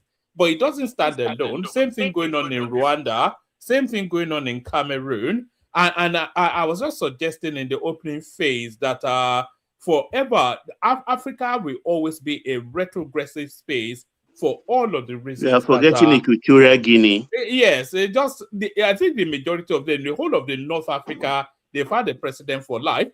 And then there's this story that came out in the New York Times. I'm not quite sure how many people followed it. It's still harkening back to the Trump bombs. The screwdriver seller. Yeah, the screwdriver seller. I don't even understand that story anyway. No, they're actually talking about this guy. His name is Emeka. I won't attempt his last name because it's a complex. I read it. I read the article. So what they are actually saying is that this guy formed an organization that was collating what he purports to be atrocities against Christians in Nigeria, and then he came up with the figure that was it 125,000 Christians are being pied since 2009 till date, and that figure, it was repeated copiously, endlessly by the American space in the build-up to bombing Nigeria. We even heard Ted Cruz using those same data. But then when New York Times got hold of this guy, he told them that, well, it was just when they said they bombed somewhere and he feels it's a Christian area, he will add figures. And then when he reads something in the newspapers, he will add figures. He's never been to any place outside of Onitsha, Anambra State, and is from there just putting figures together. And all those put together figures was what the American then leveraged to come and throw bombs in I don't Nigeria. think so. He got his information from Google. Yeah, he said That they got it. Yeah, that information has been from Google, but I No, don't that was even, what he said. Yeah. I don't even know why anybody is. Are you trying to say that the figures are wrong or what? It's not backed up. He said he did not. He said he did not verify it. He No said they are problem now. unverified. He said they are according to the guy that gave us those exact figures. It says Mr. Emeka says he has documented 125,000 Christian deaths in Nigeria since 2009, but told the New York Times that he often does not verify his data. He acknowledged that his research was mainly based on secondary sources, including Christian interest groups, Nigerian news reports, and Google searches. Yeah, Mr. Cruz, Mr. Moore, and Mr. Smith did not. The guy just sat in Onitsha and he was just writing. Then Donald Trump read his tweet. No, one man. I won't go that route. I won't go that route. Madam Zita, 1 second, sorry, if you don't mind. Sorry. Yeah, come in, but we need 10 new subscribers still. If we can't get the 50, let's get 10 more. If you're not already subscribed, please do click on like as well. Like and subscribe. Sorry, Prince, carry on. Yeah, I didn't read the article, but the man's number, I'm not, whatever. From what I heard, is the numbers of 100,000 Christians died in Nigeria is a compilation of numbers over a decade. It wasn't a one-time number. It's over a decade, and it's by mostly NGOs. So this guy doing his own Googling and whatever he was doing presented the numbers. I'm not sure where he's going to get the numbers from anyway. He's not doing any work out there on the field.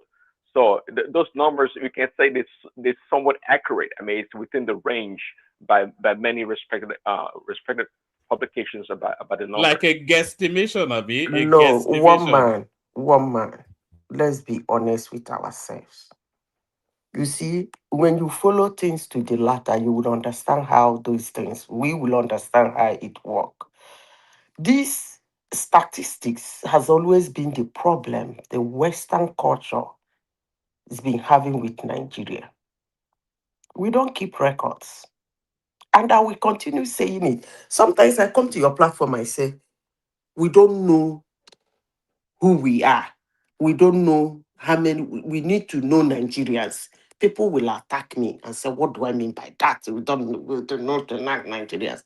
You see, whatever or however he got the number, the number isn't, if I'm to exaggerate number, I would exaggerate more than that anyway.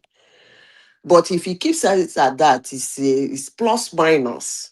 There is nothing wrong with what he said. Because if you go back to the history and go to their embassy, you think America is somebody you will just tell something that we're wrong with it. I don't understand all this. Donald Trump saw it and went. If you go to their embassies, I've said it here severally, how do they grant these asylums? If you apply for asylum for certain things, they usually ask their embassy. And if they concur that such an incident happened there, they wouldn't know whether you're there that time or you are not.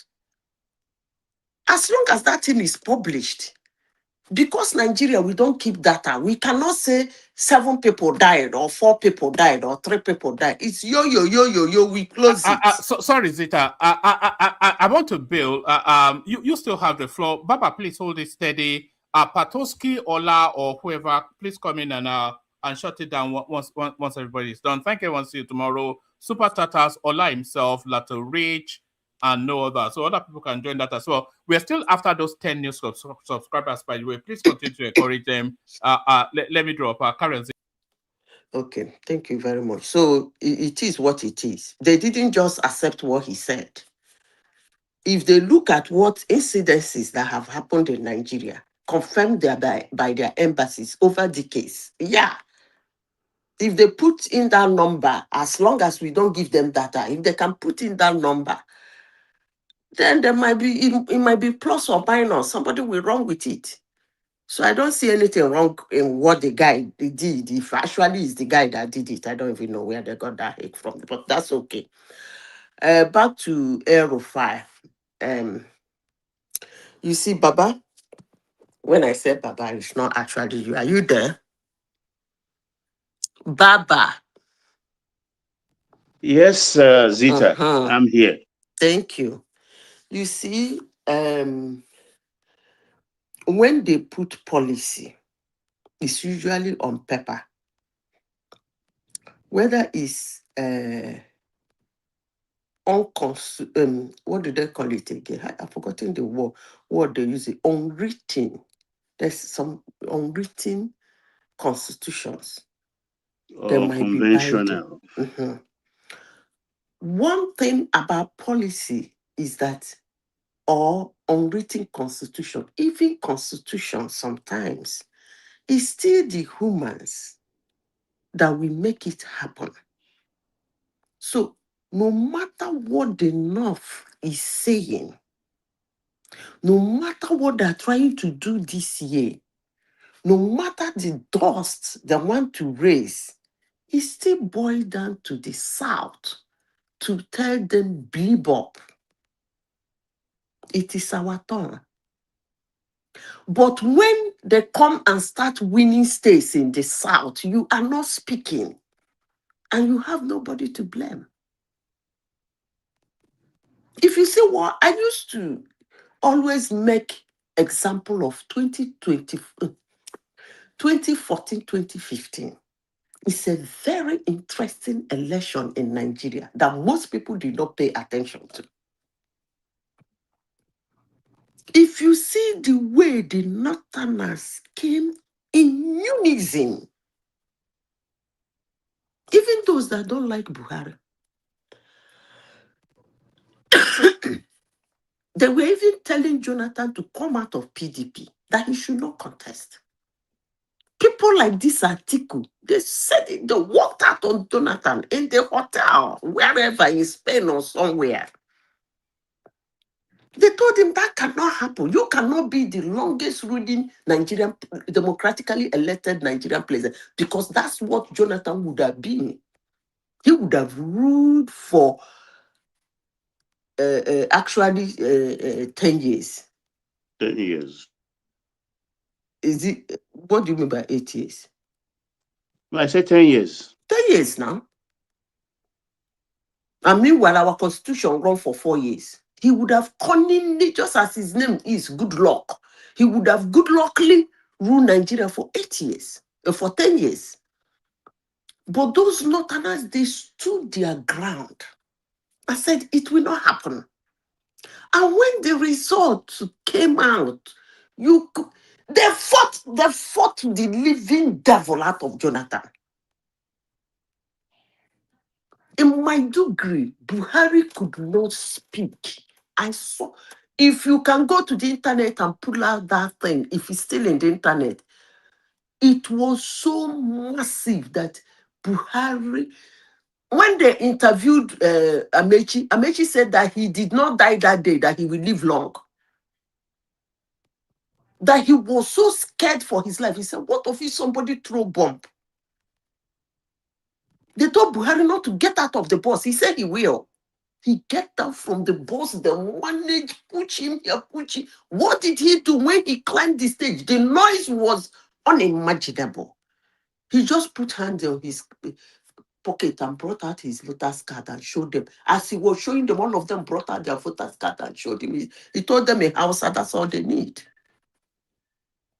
So if the South cannot do that, they have nobody to blame. Because all this hate and all this running around and all this saying here, all these Igbos running around to claim what they want to claim, South coming out to claim, Southwest coming, it's not going to help you. If Peter Obi eventually went to join Atiku, whether as president or as vice, and the Igbos decided to give it to a Northerner, so be it. So be it. It's going to cause rancor in Nigeria, but still the upper hand will always win. Next time, if you still want to overthrow them, they might still win.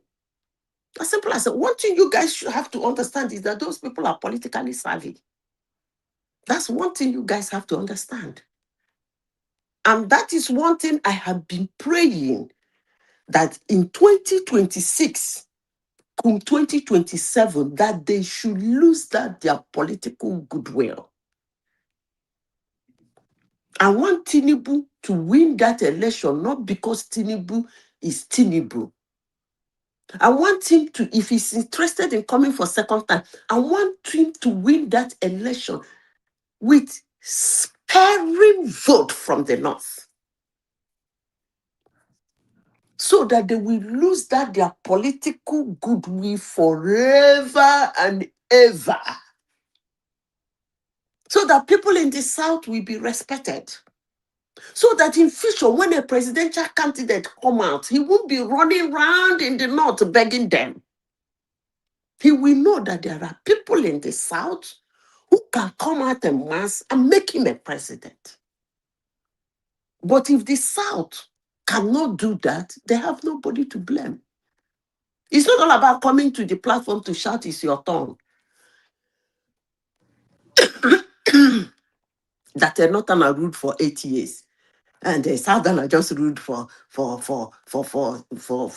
years. A northerner wants to come again. That way don't happen. It doesn't work that way. It doesn't work that way. And if a northerner wins, you cannot do anything. He will rule, and nobody is going anywhere. You will sit put and he will rule over you. So it's not a question of what is it. It's actually ridiculous. As I said before, I would have loved them to run the election. Hello? Yeah, I was going to say quickly. You see what you said. The Northerners, okay, their propensity for violence is much higher than, I would say, any other ethnic group in Nigeria. You said and what? Their what? Their propensity for violence, to do violence and go crazy. Nobody has monopoly of that. Well, Go ahead. Well, it sounds like they do. No, they don't. Let me tell you why they don't. Honestly, sincerely speaking, let me tell you why they don't. I will say this, when I say it, Prince Daddy, most people will not like me, but I will say it anyway. What I saw in Igbo land, in Nnamdi Kanu reign in Igbo land, I never believe in my wildest dream that my people can be that violent. If you call me, looking at since I was born and how Igbo land has been a place that I believe before then that their people shield them. Like they can go outside of Igbo land and do their shit. When they come, Prince, you will not understand. Do you know that in Igbo land, we actually contribute money to build roads, village road, pipe-borne water, electricity? That's how connected we are in our clans, in our region. Yeah, every region does that, though. Let me finish. The Kalu's rule showed me something that when I say it, some people will say, that's why I told you the Northerners are not, they don't have monopoly of violence. The violence I saw in Igbo land and I'm seeing is unimaginable. I never believe Igbo people can be that violent. Burning houses, buying people indiscriminately, just like they were even worse than the North. Because the Northerners were not burning their palaces. They were not setting their kings ablaze. We saw it live in Igbo land. So don't bring, if there's any other thing you want to say it. They don't have monopoly of being violence. That's all I want to tell you. That other regions kept quiet doesn't mean that the Northerners has monopoly of being violent. Any other people, any other human can be violent if you push them. Yeah, I agree with you, madam. But see, the Igbos can do to themselves. but the Northerners didn't have a problem doing to other ethnic groups or other people. They have no reservation. That's one thing I know about them. So the Igbo can fight themselves left and right in the Southeast, but when it comes to going to other people's space and just going rampant with their violence, I think they're more restricted in that regards. No, they don't. See, let me tell you. Okay. Apart from the Fulani herdsmen that are going about doing what they're doing, which I know they cannot come into that thing they actually do is what I will call guerrilla fight. That thing they do is called guerrilla fight. They come, they massacre people, they run away. Apart from that, the Northerners has always been doing it to themselves. When those their violence come out, it come out in the North. The only thing is that they happen to attack people who they believe, either Christians or people they believe that do not come from the North. But violence is violence. Every other region can still do that. After all, Igbo people did it in 2021. They caused their own riot in Igbo land and they massacred them. So it's not. So, Madam, if June 12th had been a northern, if Abiola had been a northern person candidate, do you think how the Yorubas went about June 12th would have been the same? You don't think the Northerns would have burned down the They would have done demonstration in their own town, in their own region, okay. And they would have spied people who are Christians and people who are not from them. That doesn't mean that if Igbos or the Yorubas or the Edos want to do that kind of madness, they can't do it. You don't understand. Estimate. Look, you do not underestimate anybody. See, Madam, I don't underestimate any human being. Trust me, I do not. If you call, for the people that do the most shooting in schools are what they call the so-called weak people in American schools, right? The school shootings. So but I'm saying though, as a people, the way they think and go about things, I don't think the Yorubas or the Igbos would do it, but the Northerners again, they would do it on the high level for that matter. They'll high every. That's just the way they roll. And that's my point. That's just the way they roll. Prince, you're too afraid. What do you mean? Nobody has monopoly over violence. It is that same fear. That's this same thing. These are the rhetorics that embodies them. Nobody who come in. It's not about being afraid. It's about what they do. You know that they have a record of doing it. They don't mess around like that. They don't. So the Prince, leave that violence. Leave that violence. Even when Buhari lost in 2011, what did they do? They didn't come to Lagos to demonstrate. Neither did they come to Igbo land to demonstrate. They did the madness in their state. They blamed the coppers and they massacred them. They massacred almost 1,000 something coppers in the north. They said they were the ones that enabled Jonathan. So that's what I'm saying. Has it happened in the south or in the southeast or the southwest before? That is what I am saying. Understand me. Violence is violence. You can channel it to where you want to channel it, as long as you have the ability. Okay, let me give you a typical example. You see this thing that, what do they call it? This thing that,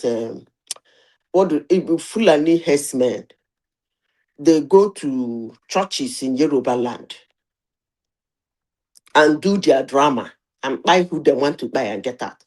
Do you know that it will be very difficult for them to do that in Igbo land? Trust me. They do. I told you that I never knew that Igbo people can be this violent until Nnamdi Kanu become their president. I never knew. You see, they can do it the first time in Igbo land and take them unawares and walk away. They try it the second time, it's going to be a bloodbath. They can't. Because Igbo people have fought war in Nigeria, number one. Number two, they have shown their viciousness within Nnamdi Kanu. Nnamdi Kanu brought the part of Igbo man, Igbo human I never seen before in my life. So violence is not, nobody has monopoly of it. Others that are keeping quiet might even be worse than the Northerners. Because when you do violence to the extent of buying your own mother, by your own father, I wonder who is left. So I can assure you that Igbos are even more violent than they are. So if they jam them, they will not escape. So let's forget about that violence. You Honestly, see, sincerely speaking, I if wouldn't I go may that ask side. good morning, everybody. The thing is, this Prince Daddy, the Northerners, the reason why they do what they normally um, uh, did is that because they have that security influence, political influence, and there are people within the hierarchy of authority always also reason like them. They protect them. No persecution, no jailing, no arrest sometimes. So they just go away with it. And that gave them that embodiment to engage in such thing. But when you look at these artists, they were just doing like, I don't care. Let whatever that comes, I takes it. I takes it. So the Northerners, they are not actually the most violent people in Nigeria. It's just that those who are quiet, if they start their own, I will tell you, with this anger and everything, what people will see global, they will not believe their eyes. I'm telling you the truth. That's just I'm telling the you way the truth, oh. That's right. That's simply right. they will never Because believe their eyes. you see, maybe most of you did not see the incidences. As at 2018, 2017, 2018, when those incidences were coming out from Igbo land, I couldn't believe it until I saw it with my two naked eyes. I couldn't believe it. Because growing up, Christmas in Igbo land is something an Igbo person look forward to. My people are coming back. They even clear roads. They wash houses. They clean environment, waiting for people. The people that are waiting for is not necessarily people from overseas. They're waiting for people from Lagos, Aba, Onitsha, that live outside of that village. Everybody is coming back. I never, if you tell me in my wildest dream, I will never believe that Igbo people will wake up to burn down their village. So let's leave that violence. Let's leave that place. Northerners do not have monopoly of violence. Let me continue with what I'm saying. Let's go back to the political aspect of it. It's left for the Southerners to tell them to bleep up. That's where I stand. The Southerners should tell them. And every day, if there is anything I want to break in Nigeria, is the goodwill of the North. The political goodwill of the North. I want them to lose it. So that presidential candidates in Nigeria will go around Nigeria campaigning, knowing that every nook and cranny that vote for a president, you pick it from every region. That's why they say 25%. You should have the goodwill of almost everybody in the country for you to go to their presidential villa. But we did not. Nigerians are not seeing it. I remember Buhari calling the Igbos a dot in a circle. That means he doesn't need them to go do anything. Yeah, Those are but one that of was after he was elected the first time, though. that was why I believe that the North should lose that goodwill. If the Southerners can come out en masse and vote, and then they know that, look, you cannot because actually for me, if left for me, I will say let the Igbos be the what do they call it in US? What do they call those their states that swing left and right anytime they want? They go left. What do they call? Help me now, Joel. What do you call those your state? Swing states. Like swing states. I will actually want the 5 states in Igbo land to be swing states. There are 5 states. Anybody they voted, let it be that 5 states is giving somebody at least 1.5 million votes, 5.5 million votes. I agree. So that this year, this time, they vote left. The next time, they vote right. It makes them very, and they vote en masse. So people will be wrong. They say there are only 5 states, but those people can shift your seat. They come out en masse to vote. What you are looking at is 5-point-something million votes. I And they don't will like ensure the that fact that they will ensure that the other candidate does not get 25%. That I can tell you.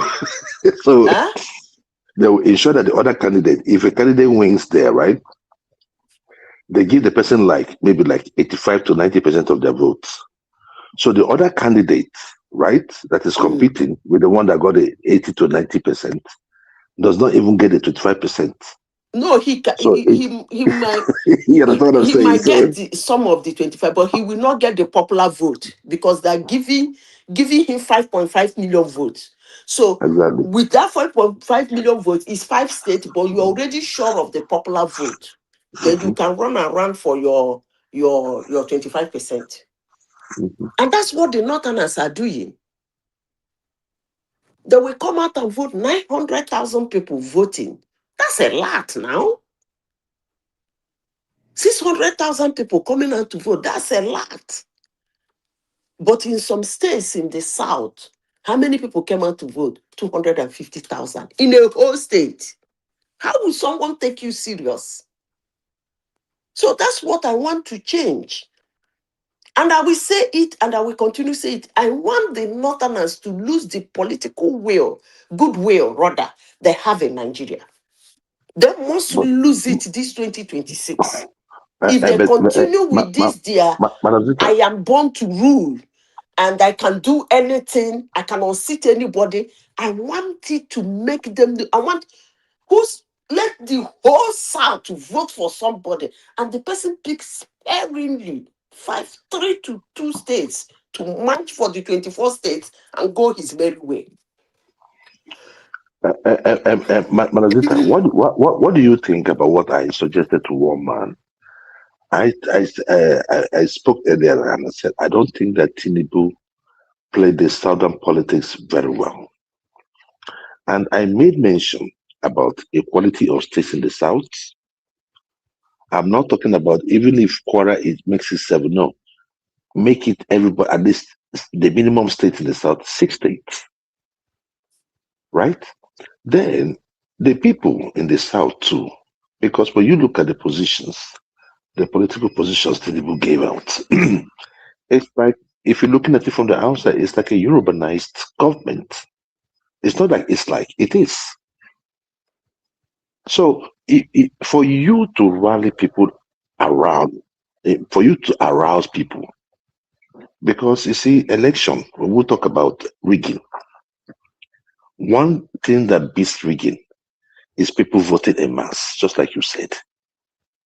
If people come out to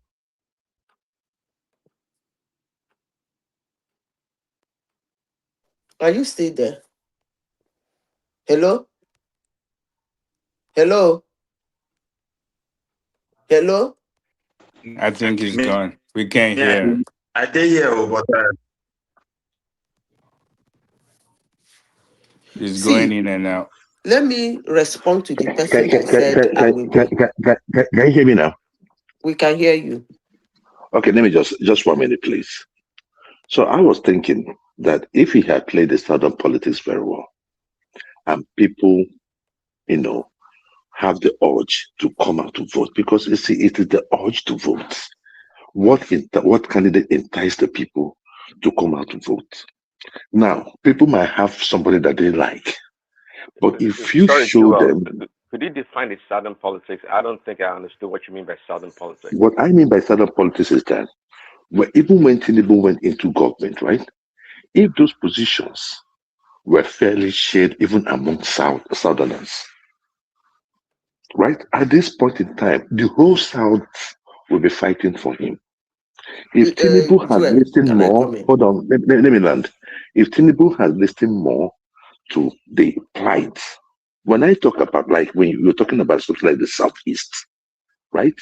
Meet them at the place of their need. I made them mention, I don't want to repeat myself again. Onisha, Nnewi, Aba, even Uguta, we're talking about. I've always made that mention. A powerful tourist destination. There is no way that he will not win the votes of the Southeast. In times like this, if the North is talking, the Southeast will be talking, the South will be talking. But right now, it's like the Yorubas are the lone voice, because according to the feelings in the nation, it is a Yoruba government. That is what I would say. Thank you. Okay. Let me tell you, let me just say this, Zita, uh, please, just for Baba. 10 seconds. No matter what Tinubu as a person does for the Southeast, they will not vote for him. You are Forget it. 100% correct. It's a But myth. let me say this. When it comes to election, like this one in Nigeria, where, first of all, let me respond to the person that said, I'm in for a long disappointment. Sorry, I might not get that disappointment because the way you guys are going, you Northerners, I might not get that disappointment. Trust me, I might not. If you people don't come out en masse to vote for Tinubu, he win that election without you people, you are done for life. Mark my word. That's not true. The red, I will say it, I talk a lot of rubbish. After every, my rubbish go make sense, voila. You see, I repeat myself again. If they continue this, their one leg, we must, this, that. If they continue it, and that man, by his okoso, he's a Maradona when it comes to politics. He do this, he's Maradona, and win that election without their major input as speculated, because Nigerians always speculate that with not you are few meters away to Asorok. So if he does not win that election, it doesn't come from them. Mark my word today, write it down. Not will be done for life. That their political goodwill will go and go forever. So let's watch out February next year. Who will be disappointed, me or you? But back to Zita, what Baba what you was just saying. said is what will happen. Is And that that's what? what they have. That's what the North, they have. That's what the Northern people, political elite, are afraid of. Because I don't care whether they're afraid of it or they're not afraid of it. I've said my own. it will be their death knell, that It 2027 will election. be the end of their Finally. political goodwill. Mark They'll my put up a words. good fight, Anybody no doubt listening to about that. me, write it down. If they But continue it's with about this, their their survival. shenanigans. It's about their survival. If they continue with this, their shenanigans, we didn't even know how they got that power. We gave It's them a misery. political. It's a They got misery them. to me. We gave them politically savvy. We got them a mass vote. We got them people. We gave them people who are interested in election. We gave them people Gave who them know how to stupendous calculate wealth election. without We have industry. given them everything, and that makes Nigerian presidential candidates concentrate more on them than the rest of Nigeria. Can I say something real quick? Yeah, I think we are forgetting something here. The north is the north of Amino Kano that we used to know is no longer one north. You can see the divide. We have North Central, we have of course Northeast, and even the North that is saying, well, they're not going to vote Tinubu. I mean, if you look at it, let's even, let's let's put that into interrogation a little bit. We are talking of where? Kano State, Zamfara, Katsina, Sokoto. I mean, where else? Kaduna. My brother, we're talking about 13 states. We're talking about 13 states. Hold on a second. 13 states. Hold on. This is not, again, this is not Amino Kano or Amado Bello North that you used to know. Okay? We have a different North right now. The North Central is not part of your core North. It's not. I never said they are. The Kogis, the Kwaras, They're the not. Benue. They're not. Okay? So, I mean, we used to lump all these states together as one North. So what did I say differently? No. I'm just seconding what you said. I'm agreeing with your point. Okay, but I'm just saying that there's something we're forgetting to mention. Anytime we mention North, North is not about what we used to know It's before. no more homogeneous. It's no more homogeneous. It's divided. So I mean, it's gonna be a shocker to those so-called Northerners, okay, especially the Fulanis. That's come 2027. These North Central states, Benue, Plateau State, Nasarawa State, Kogi State, Kwara. Kwara State. They're gonna give them a big shock of their life. All these guys their votes are going towards Tinubu. So I mean, we should put that into account when we mention them. Let me ask you a question real quick. I don't want to start a problem, but it sounds like I'm about to. What states does Fulani has? They have a lot of states. Oriola. They don't have Oriola, where are you non-state. from? They are all over the I'm place not talking and still about nowhere. Hausa Fulani. Hausa is different from Fulani. What state do they have? They have came into the that states country. they have is the states Which that one? is called Hausa Fulani states. No, You that's know how you have, Fulani you know, state. you know how That's you have, Hausa state. They're not you know how Hausa. you have a There's jaws. nothing You know how called you have a Hausa jaws Fulani. in about 6 states, right? You know how you have a jaws. The only one you can say, Oriola, is the seat of the caliphate, which is Sokoto. Ijaw have a state now. No. I'm just trying to make a point here. Ijaws are in 6-7 states. 6-7 states, Yeah. ranging from, of course, Bayelsa, which is the capital From of Ijaw, Ondo right? to It's in the southwest. to Delta, to Bayelsa, to Rivers, and I think to Cross River.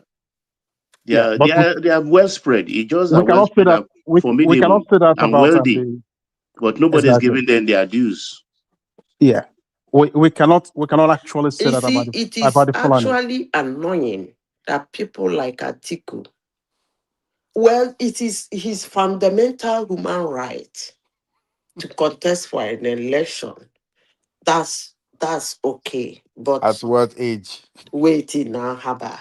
Election, there is no age limit. Let's forget about age here now. The guy is sick. What do you mean? When you're 80 something, instead of your grandpa, just go ahead and sleep in the bed. How old is Tinubu? Why is Tinubu not sleeping? Let me finish. Tinubu is Baba not on 80 paper now. is 73, Joe. Okay. Baba is 25. You see, these things that they do, they believe they do it to Nigerians because Nigerians seem to forget. Most of them are beclouded by their sentiment and emotions. Atiku, if I can remember vividly, fought Jonathan blue, black, and purple. He wanted to pick that PDP ticket in 2011. And as they didn't give it to him, he ran to APC and joined hands with his northern brothers to kick Jonathan out. Now, why am I bringing this topic here? If you're an Igbo man here, there is what they call Ezanya. This Anya doesn't really mean that what you're about to do to cover face is comfortable or you like it, but you just have to do it to save face. Not that you are doing it, oh, it's right, or you really like it, you are comfortable with it. No, but you must just have to do it to save face. When they refused to give him that ticket, that they in the north, according to Baba, claim that it is their turn now to be president. He went to PDP. They chased him out. Jonathan, being the president, wangled and took the ticket. But he needs their support. Atiku was one of the people that went so mad to the extent he ran to Jonathan, his brother. Now, what happened in 2023? I bring it back to 2023. To tell you, why am I saying this, Baba? You said that it cannot happen, that it is the time of the South. In 2023, another Southerner, a Southerner come out, picked a ticket, just like Buhari picked a ticket from APC. Ex-Southerner picked a ticket from APC. And another Southerner called P2P ran to PDP. Baba, I'm trying to tell you why if Atiku win the election, he wins the election. Nothing will happen. That's why I say they are politically savvy. They are the ones that believe they can do whatever they want to do when it comes to politics and get away with it. Because they think the Southerners are idiots. And my wish for them, this 2026... But we are. Hold on, I'm coming to that. I was My going to say wish for that. them in this 2026, 2027 is for them to lose that political goodwill. Let me go back to 2023. When a Southerner picked that ticket, just like Atiku, Buhari picked the Northern ticket. He ran to PDP as a Northerner so that it will be Northern versus North. They rejected him the ticket in PDP. What did he do? He joins hands with his brother and flogged Jonathan. In 2023, That with the was same scenario, 2019 you hold are on, talking. let me finish. In 2023, the same scenario surfaced again. A Southerner picked ticket. Why blame Atiku and you forget Tinubu that Wait, facilitated Jonathan's move? in 2023, a Southerner picked another ticket in PDP. Another Southerner called P2B in APC. Another Southerner called P2B ran to PDP to pick the ticket so that him with Tinubu go lock horns. They rejected him that ticket. What did he do? He ran to another party and picked a ticket. Baba, you Well, understanding they the didn't situation? reject him. No, He didn't even he pass the did ticket in the primary to Hold primary. on, I'm PDP. talking to He Baba. did not Baba, zone it to the south, so he left. Baba, Yeah, did it make sense to you, that what I just said? no. What the Let me Obi repeat fact? myself again. No, Ah, okay. Let me repeat myself again. I said that my wish for the Northerners is for them to lose their political goodwill in Nigeria come this year. Write it down, number one. That's what I said. Then I did an instances how they behave that made people to say they are politically savvy. In 2015, they said it is their turn. Their turn. So Jonathan must leave. He ran to APC, even Kwankwanzo. All of them went to APC to contest for the ticket. Eventually, Buhari took it. This article ran to PDP. This very article now that has raised his ugly head again, ran to PDP so that he will pick the PDP ticket so that him and Buhari will lock on. That's 2019. No, 2015. Not 2019. I'm talking about 2015, the first time Buhari came out. They rejected him that ticket. Jonathan picked that ticket. Do you know what he did? With Tambawal and conglomeration. They joined hands with Buhari Instead of forming a party or running to another party to disturb Buhari's vote, they join hands with him. Because why? It is their turn. Now, Baba, let's move it to 2023 to tell you how the South function. The same scenario played itself in 2023. APC, Tinubu picked it. It's the time of the South. It's the time of the South. Wike was dancing, Owigiri, with his 5 conglomeration of dancers and clowns. They were dancing everywhere that cares to listen to them. That is the turn of the South. Tinubu picked the ticket. He's a Southerner in APC. Peter Obi run to PDP to go and pick the ticket as a Southerner to contest in a big party. What happened? They rejected him that ticket. What did he do? Different from a Northerner. What did he do? He ran to another party to distort the election. And the Northerner picked that distance. But when it happened during their own time in 2015, what did they do? No Northerner. All of them, the big wigs in the North, they abandoned Jonathan, who is a member of their party, and ran to Buhari in his new party, APC, and joined hands with him and flogged Jonathan. But when it came to 2023, Peter Obi ran to Labour Party to get his own ticket. Atiku took, what is it called, PDP ticket. If not for, what is his name? Conglomeration of dancers why are you that putting went it on about Obi? the whole South. And what about Madam Zita? Why are you putting it on Obi? What is it with Obi? In 2015 that you were talking about, Buhari couldn't have won that election without Tinubu. Is Tinubu not from the South? Please understand Can what I someone am else saying. speak? I think. Listen what I am saying. A Southerner was contesting in 2023, in 2015, in PDP, which is Jonathan.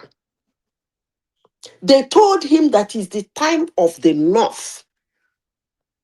And therefore, a Southerner should not contest anywhere in that party. What are they saying? It should be North versus North. Let them stog it out. When they couldn't get it, what did they do? They didn't run to SDP or LP to find another party to contest with Buhari. They joined forces with Buhari. Why? Because they believe it's the time of the North. It's politics. That's how they play it. Okay, is Please, Kinzo still please. there? Is You people Kinzo should there? understand what I Yeah, I am was about to saying. say, Madam, you've been speaking for the last 40 minutes Okay, now. Someone Zita, should let's pause you a little bit. Let's hear from Kinzo. And AI Mail also is on standby. So, Kinzo, you go ahead. You take the floor. All right, wonderful. Thank you so much, Baba. Appreciate you all, and I hope everybody's fine. Well, I start with the Rufai guy, the little man from Kaduna State. Well, I'm not surprised about his politics because this is who he is, and this is what he has always been known for. He plays all these shady politics, backyard politics, and of course, at the end, it backfires. And of course, what would it even take, right, to this turn-by-turn politics in Nigeria? Today is the northern region saying, well, it's our turn, all right? The next 8 years, the South is saying it's our turn. Why don't we find a way to legislate this? Let's have it in the Constitution so that it doesn't create any confusion. When the North finishes their 8 years, they go and sleep for the next 8 years. Okay, and wait for the South to finish their 8 years. Then it goes back to them if that's how we want it in Nigeria. But this issue of the North just finished 8 years, and now it's the South going for 4 years. It's not even up to 3 years now, I believe, that Tinubu has been in office. And he's been, peeing in their pants. They want to come back. I mean, it's a shame. Buhari was there for 8 years. He did all the dirty things he needed to do, all the nepotistic attitude that I could ever imagine happened during Buhari. And of course, I was listening to Joe mentioning Tinubu that he's just so nepotistic. How? What I mean, what more do you want him to do for the southeastern? My brother. Hold on, sir. Hold on, sir. Hold on, sir. Hold on. Juicy positions is. Hold on. Yeah, we can go there. I mean, if you're talking about just hold on a second. Hold on. We have 36 states in Nigeria, and I'm sure every 36 state is represented in this government. All the 36 states. We have. My brother, we know how Nigeria is. We know the GC. One second, Joe. 1 second. We have ministers from each state of the federation, of the 36 states in Nigeria. Okay, and of course we have service chiefs. If my memory serves me right, I believe Tinubu is the first president that would appoint service chief back to back from the southeastern part of Nigeria. The last chief of naval staff, Ogala, I'm sure I don't know if you know him or if you're aware. He's from Enugu State. He's from Enugu State. Okay. Now, after that tenure elapsed, he appointed new service chief. The new chief of air staff, Aneke, is from Enugu State.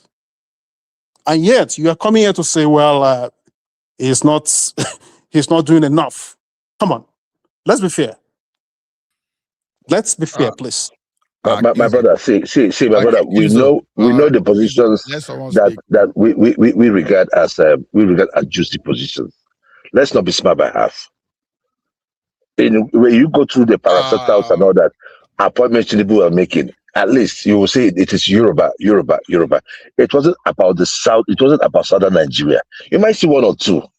Come on now. The issue there is that it is just plain. It is just in the plain glare. Go ahead. I don't want to just disrupt your. The house is full. Let other people talk. Can you hear me, please? Can you hear me? Oh, go ahead. I can hear you. Okay, so. Okay, I'm available now. So I don't know who are here to speak. And I'm still speaking. Yeah. Yeah. No, I even want to interject you if you don't mind. Yeah. Okay. See, all this idea of juicy position, I think this is where the country's problem starts. We don't really know the problem of that country. What is juicy position?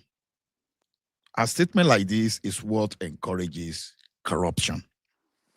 A juicy position. So let me tell you one thing. Even if you're a janitor in the federal ministry, it's supposed to be a privileged position. What is juicy? Why this story of juicy position? My brother, we know what you know. We know what juicy positions are. No, it's not about. No, I understand. Let's not be smart by half. Are you going there? You want us to start talking about janitors now? Guy. Are you going there? See now? So when you start seeing juicy position, it's telling us about the mentality. When you now finish, I continue from where I stopped. So it's telling us about our mentality. A juicy position. What is juicy position? What's juicy position though? You understand? Are we talking about moving the country? The same positions the Yorubas were complaining about when they felt that they were not in government. Okay. Exactly. So why now you're now trying to deny what? No. You want to tell me you don't know what's called juicy position in Nigeria? There's never going to be equity. I don't think they will not know. They will not know again. They won't know. There's never going to be equity. It's not going to be equal for all. That's not the point. But Allah, can I have my time back? I can address that real quick. No, just give me a minute to round up. It is embarrassing to be talking of juicy position when we are supposed to be talking of performance. Okay. Ngozi, performance we no see. Performance we no see. Hold on. Ngozi was our finance minister. She performed. Soludo was our CBN governor. He performed. Then we had Emefiole. Only that rogue, the worst CBN governor in the history of Nigeria. See how See the way he destroyed the entire monetary system. My brother, you see where we have problem. Why didn't you probe the rest people? Man, let us be honest. What do you mean by Mepele? Oh no, Mepele practice the basic system of the country. Don't come here and vindicate any criminal here. The people that were there before, they looted heavily. Please, can you let this guy continue talking? I will remove you. Let me just talk. Don't just bag into me. I beg you. You understand? The thing is this. All this idea of juicy position, we should be talking of the error in the system, and we don't need to be shouting about federal. We should look at, okay, how can we move this responsibility to the state? Instead of we saying, okay, how can we take this thing to our state and let every region, every 36 state be fighting for how to develop? We keep talking of juicy position. It should be juicy position, or how do we move things to the state? Yeah, boy, it's going to. Yeah, but it's going to appoint people that he knows. I don't understand this thing. Like exactly. The people that he has confidence in. Which are people he knows? I don't listen to them. I say let me put something. Look, there's juicy position in Nigeria. Let Kinzo take his floor, the floor back. Okay. Kinzo, take the floor back. Kinzo, please take the floor back. Then after Kinzo, who's the next person? Okay. Take over. I'll be back. Okay. So let me just address that juicy position real quick. Joel, say this is exactly what your Peter Obi has been saying. He's going to bring down those structures, those illegal structures, those criminal structures, right? So here you come talking about juicy position. Okay, don't you think you are aiding and abetting criminality? I mean, it's a shame when we hear obedience, okay, talking from both sides of the mouth. Yet, you're talking about bringing down illegal structures. So if you want to bring down illegal structures, would you be advocating for juicy position? Tell me one position in the Ministry of Nigeria that is more juicy than the other. Is it okay? Is it Ministry of Health? Hold on. I will give it to you now. Power, transport, finance. Guys, help me now with our works. Oil. Wonderful. Just can you just pause? Can you pause right there? Okay, this ministry is just mentioned, right? Yes. Who is the Minister of Works? For God's sake. It's Umai Petroleum. Thank you. Who is the Minister of State for Finance? Hold on. Who's the head of NNPC, please? I think I forgot. Who's the head of NNPC?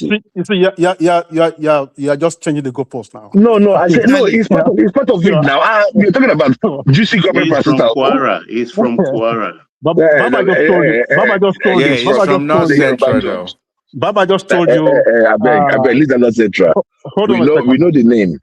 Baba just told you, I think an hour ago, that Kwara is not northern state anymore, right? In the eyes of the obedient, yeah, it's not Kwara State anymore. Yeah. No. It's a Yoruba state. We know that. Forget and that's the name too. It's in the name. Right. What are you talking about? So if I have a Wike who is from River State, if I have an Amechi who is from River State, who is actually more Igbo than you, Joel. Okay? Just because don't insult me, please. What do you mean that Amechi is more Igbo than me? Okay, I mean, you can make that insult by it. I take that back. Okay. All right. Okay, it's okay. Let me try to use another example. Okay. You find what's this guy's name now? Pato Tommy. I believe he's from Delta State, right? Look at Festo Kiamo now, for example. Look at that critical ministry standing. Yeah, no, Festo Kiamo is not even Igbo, it's Urobo, I guess. I know. How that thing is distributed by capacity. The Minister of State for Finance is from Igbo land. Kayamo is Ijo, and the mother is Ijebu. Oh, Keyamo is a John. I thought he's irritable. You know. Okay, look at Dr. Kingsley Ude. You understand, Minister, that Federal Ministry of Innovation, Science and Technology. See, this thing should be the type of innovation these people can bring, for goodness sake. So, because I want to satisfy Igbo now. Am I speaking after this guy? Okay, so let me land this point. Let me land my point real quick. I mean, I'm not even going to stay, more than 2 minutes. No, I think there's some guys that are still going to speak. I think Baba knows them because I'm just here to coordinate, to bring people in and bring me and. So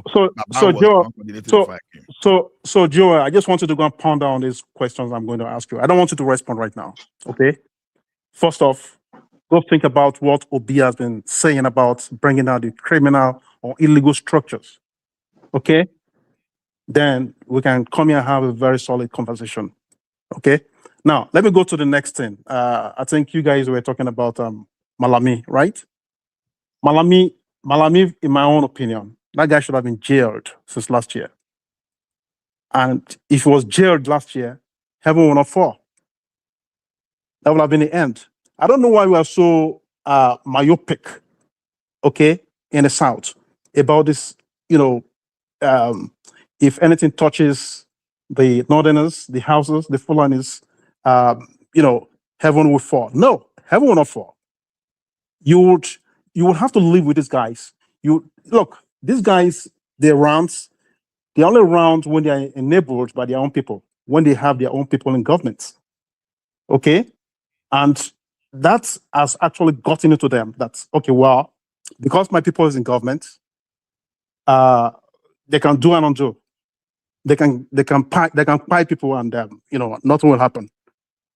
Okay, but you have a different government now who doesn't take that nonsense, or who will not take that nonsense from you. So, in my own opinion, I think Malami should have been arrested, jailed last year. As a matter of fact, with his whole family, they should have been arrested and jailed since last year. But there's still light at the end of the tunnel. I believe Tinubu is not just going to overlook his case just for the peace to reign in Nigeria, especially in the north. No, Tinubu is not Jonathan. Jonathan can be so scared for reasons known to him, but I don't think Tinubu would want to go that route.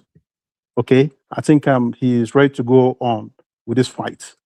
Okay, you should know that this Fulanis especially, okay, they have what they have this mentality of well, even though you are not from the north and another Muslim, they don't look at you as as one of them. They think, well, you're just an infidel, just like other religion. So that is just the politics they just pale in the north, especially to their own majorities. You know the problem with the Southern leader is they are really livered. You understand? You see, that's why I've been thinking that who takes over after Tinubu, because Tinubu, I can say Tinubu has a gut similar to Awolowo. The only thing is he's able to have federal politics to his own, unlike Awolowo faced several times trying to go federal. Now you see all these northern leaders. You see as they are financing. You see a state governor, a state is budgeting 300 million to settle bandits. That's how terrible these people are. When they commit their criminality, they can always run to all those Islamic states and seek asylum. But the Western leaders, they build alliance with the Western countries. And the Western countries, they've not been able to offer protection. You understand? So if those people, if they try to do something solid, maybe the government is after them thereafter, when America will not save them, when United Kingdom will not save them, France, all those are Western countries. So start thinking twice. How should I handle this? You understand? A person like Jonathan, if not because of Obama and whosoever, you understand? A person like Jonathan should have marched on these guys, and nothing would have happened. Obasanjo did. Obasanjo was still the only president that will stand up and clear everybody, because if there's anybody that is supposed to be in ICC today, it's supposed to be Obasanjo. But somehow Obasanjo managed to escape that, because Jonathan should have been the person to crush all these guys. Well, what? The Western country they betrayed this guy. That guy in America called Obama. I don't agree. I don't agree. If you wanted to do if you wanted to go that route that you just talked about right now, he would have done that, and nothing would have happened. Okay, I will tell you why. I don't think Jonathan is just so scared. He's so timid. He's a coward. No. I'm so sorry to use that, those words. It's not a coward, because eventually General Gowon came to his rescue, said, look, this America you are patronizing, when we needed them during the Civil War, the same story they are painting to you. Now, how did Jonathan miss this stuff? You understand? Abu Mutala mentioned Gumi. You understand that, okay, it was like a spiritual father, and Gumi got to Saudi Arabia. Saudi Arabia just caught that guy. It was Jonathan that influenced the release of Gumi. Gumi cannot enter Saudi Arabia as you speak today. Now, you brought Gumi to Nigeria, right? Unfortunately, for Jonathan, it was that time that Obama wanted to establish AFRICOM in Nigeria. We denied. They brought the Agege bill. Things they deny. Now, when this guy was spying all these Boko Haram people, all of a sudden, Human Rights Watch, all those silly and stupid and corrupt people in Nigeria that used to get all this foreign aid, all those jobless people, they were sponsoring them now to be picking and to be campaigning, to be running human rights campaign against Jonathan. Now, they dragged Nigeria and Jonathan to ICC. I know that many people were not aware of this. They dragged Jonathan and Nigeria to ICC. Jonathan spent a lot of time. Who dragged them? Who dragged Jonathan? Hold on, your people now, your Nigerian people, the people, all this your transparency. Call it Tinubu and gang. No, don't go there. No, don't Tinubu go there. And gang. Tinubu was instrumental in Jonathan's ouster. It's a serious discussion. What are you talking about? Let us put culpability where culpability belongs. Don't no, do not remove. Okay, go ahead. APC came in later. That's why I'm saying that. You guys that you are saying all this that big mouth like Aisha, illegitimate presidency. Look, politicians are standing by to pick on the people gullibility, vulnerability. Oh, it being power. Just imagine that stupid Amechi. Now wait, it being power, Amechi of all people. That means they are playing to the script of what people are playing. When you are playing your script as common people, these guys they always stand by to feed on your sentiments. Now, when they do all those, you understand, Jonathan could not purchase, he could not get a weapon. He was even trying to buy through the black market. That's why the APC and could now came in. They were not tipping. They were tipping in America. You understand? So they were blocking this guy. Nigeria, Jonathan ran to Israel. American blocked Jonathan. You understand? He didn't have the right equipment to fight. And Nigeria started saying, clueless, shoeless, useless president, all those stuff. And politicians, they were playing to your sentiments. Because did you know? The people of Nigeria made Nigeria masses like you and myself, like you and myself, as you are trying to make Tinubu unpopular now, they made Jonathan unpopular. And what will politicians do? They will key in, and they took advantage. And everybody is now seeing the shaking now, just because you Una just want to speak and pull down, just because you have sentiment that my people should be there. That is that problem we're having now. Now, APC now, when they now form now, they now go lobby Obama now, because that was around 2014 now. They now went to Obama now, using all this human rights campaign. Even when Jonathan was already using foreign mercenary now to be decimating Boko Haram, they still find something to paint against that guy. Obama. Let me ask you a question. You think if Trump were to be the president at that time that Obama was president, you think Jonathan will still be in office? Jonathan will have crushed Boko Haram, and of course. and Buhari will overcome there. Wonderful. Yep. You just made a point. That's correct, because Trump, a madman. I want that type of President Trump in Nigeria, not in America. All right, good. A very ruthless president like that. All these northern people we are talking about today, they won't be in Nigeria. Rufai and Co, they will not be in Nigeria as we speak today. With Trump in Nigeria. That's right. So let us talk this thing. We Nigeria, we chase Jonathan out. Not even the politician. Politicians just feed on our gullibility. And here we are. We can blame everybody, but not blame ourselves. We Nigerians now. I think you know, you are correct, you know, to some extent, but I would say 50% of the mistake made was Jonathan's mistake. You understand? Because he was inexperienced compared to he was facing terrorism. Nope. Jonathan would be the best to face that kind of situation. Jonathan was not a politician. He was just trying to satisfy the North. He was just trying to satisfy the North. Okay? Exactly. And he was satisfying the elite, not going to the grassroots. you know, satisfying people like what's his name now? When he go, they bring that guy that they brought as the advisor, right? Security advisor. And there you go. IBB boys. Exactly. So, I mean, why wouldn't you look at Tinubu? He goes to the grassroots. Okay. I mean, you might disagree with me. Which grassroots? Where? Okay, you don't do the same thing Jonathan is doing.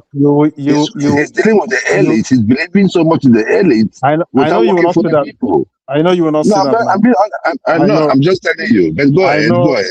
I know you will not say that because you are just so skewed about this. You'll be guy. It's not about Obi. Let's look at what Tinubu is doing today. We'll make our reference from that. Leave Obi alone. Obi has nothing to do with this. You see, look, and you're right to have your agenda, okay, and your personal belief in Obi. Yeah, I really respect that. Okay, I respect Tinubu. Do I like him? Do I like most of his politics? That would be no. Okay. I'm not going to settle for some of those things that Tinubu is doing, okay? But that doesn't mean that if I see what he's doing right, okay, for the country, okay, trying to bring us out of. I mean, this guy. I mean, look, he just got to office. It's not even 3 years, and you expect him to fix all the problems that have been facing Nigeria for the past maybe 20, 25 years. Come on, it's not possible. It's not possible. If Obi were to be there, Obi wouldn't have done 1/3 of what Tinubu is doing today. Same thing with of course. Oh no, you're right. Of course, he wouldn't want to what Tinubu is doing today. He won't be buying private jet and buying this set of stuff. Not in the way you're saying. Vice President share house with 19 billion. Obi wouldn't do that. He wouldn't have what Tinubu is doing. Not in the light. Not in this way. I know one thing for sure that the people Obi would have worked with the people directly. And that's it. Nobody respects what do you mean nobody respects Obi?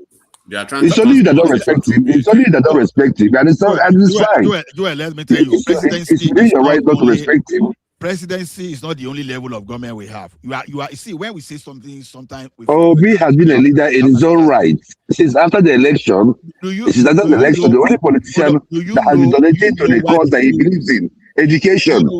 Do you know why people are calling Senate rubber stamp, National Assembly rubber stamp, just because they are Tinubu have their respect. They respect Tinubu a lot. No. He has rogues. He has rogues in the National Assembly. It cannot be. You cannot be robber. You cannot be a rubber stamp to the president because of respect. Come on now. We are diverting this thing. Hold on. In a Senate country, should Ababio be the Senate president? Oga, wait. No, be You know the national. corruption case against him. Hold on now. This is why we know that they have they respect Tinubu.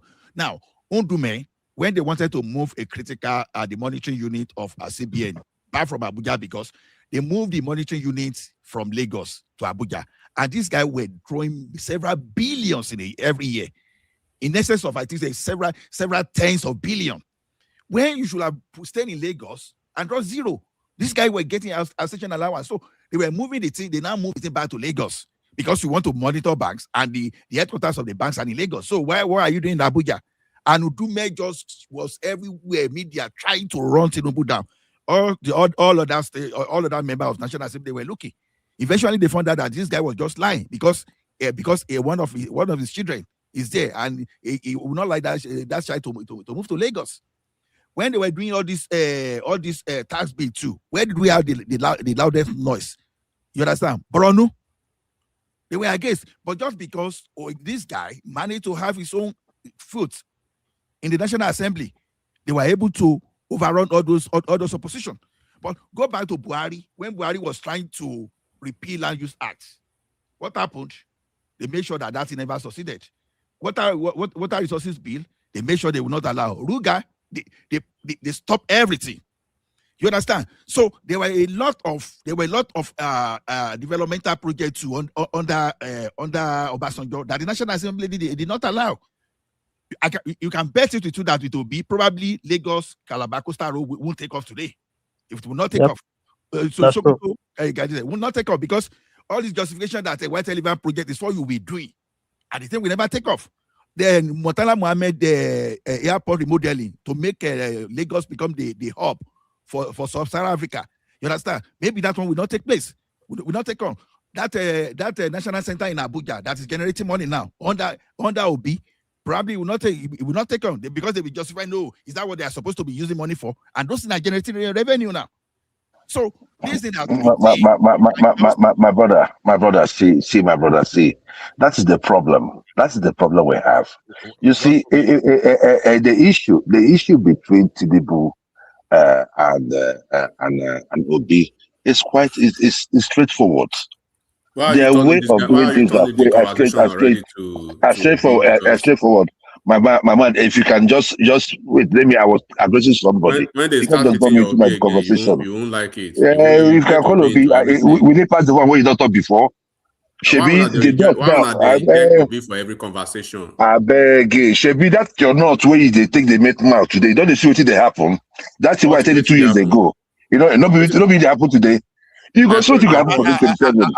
Sorry, Joel. I'm at best. Let me tell you something. When we are talking sometimes, hold on, let me address this guy. When we are talking something, you are saying, is it not a shame for us to understand that the president failed because American president will not help him? You should have come and manufacture helicopter and weapon for Jonathan to fight. See, sometimes when we just talk, sometimes I laugh at you. It's just like if you don't sell crude oil to China today, China will move nowhere.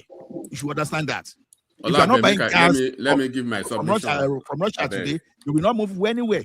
We are talking of weapons that we don't manufacture in Nigeria. You are saying, is it not a shame? Let's leave all this.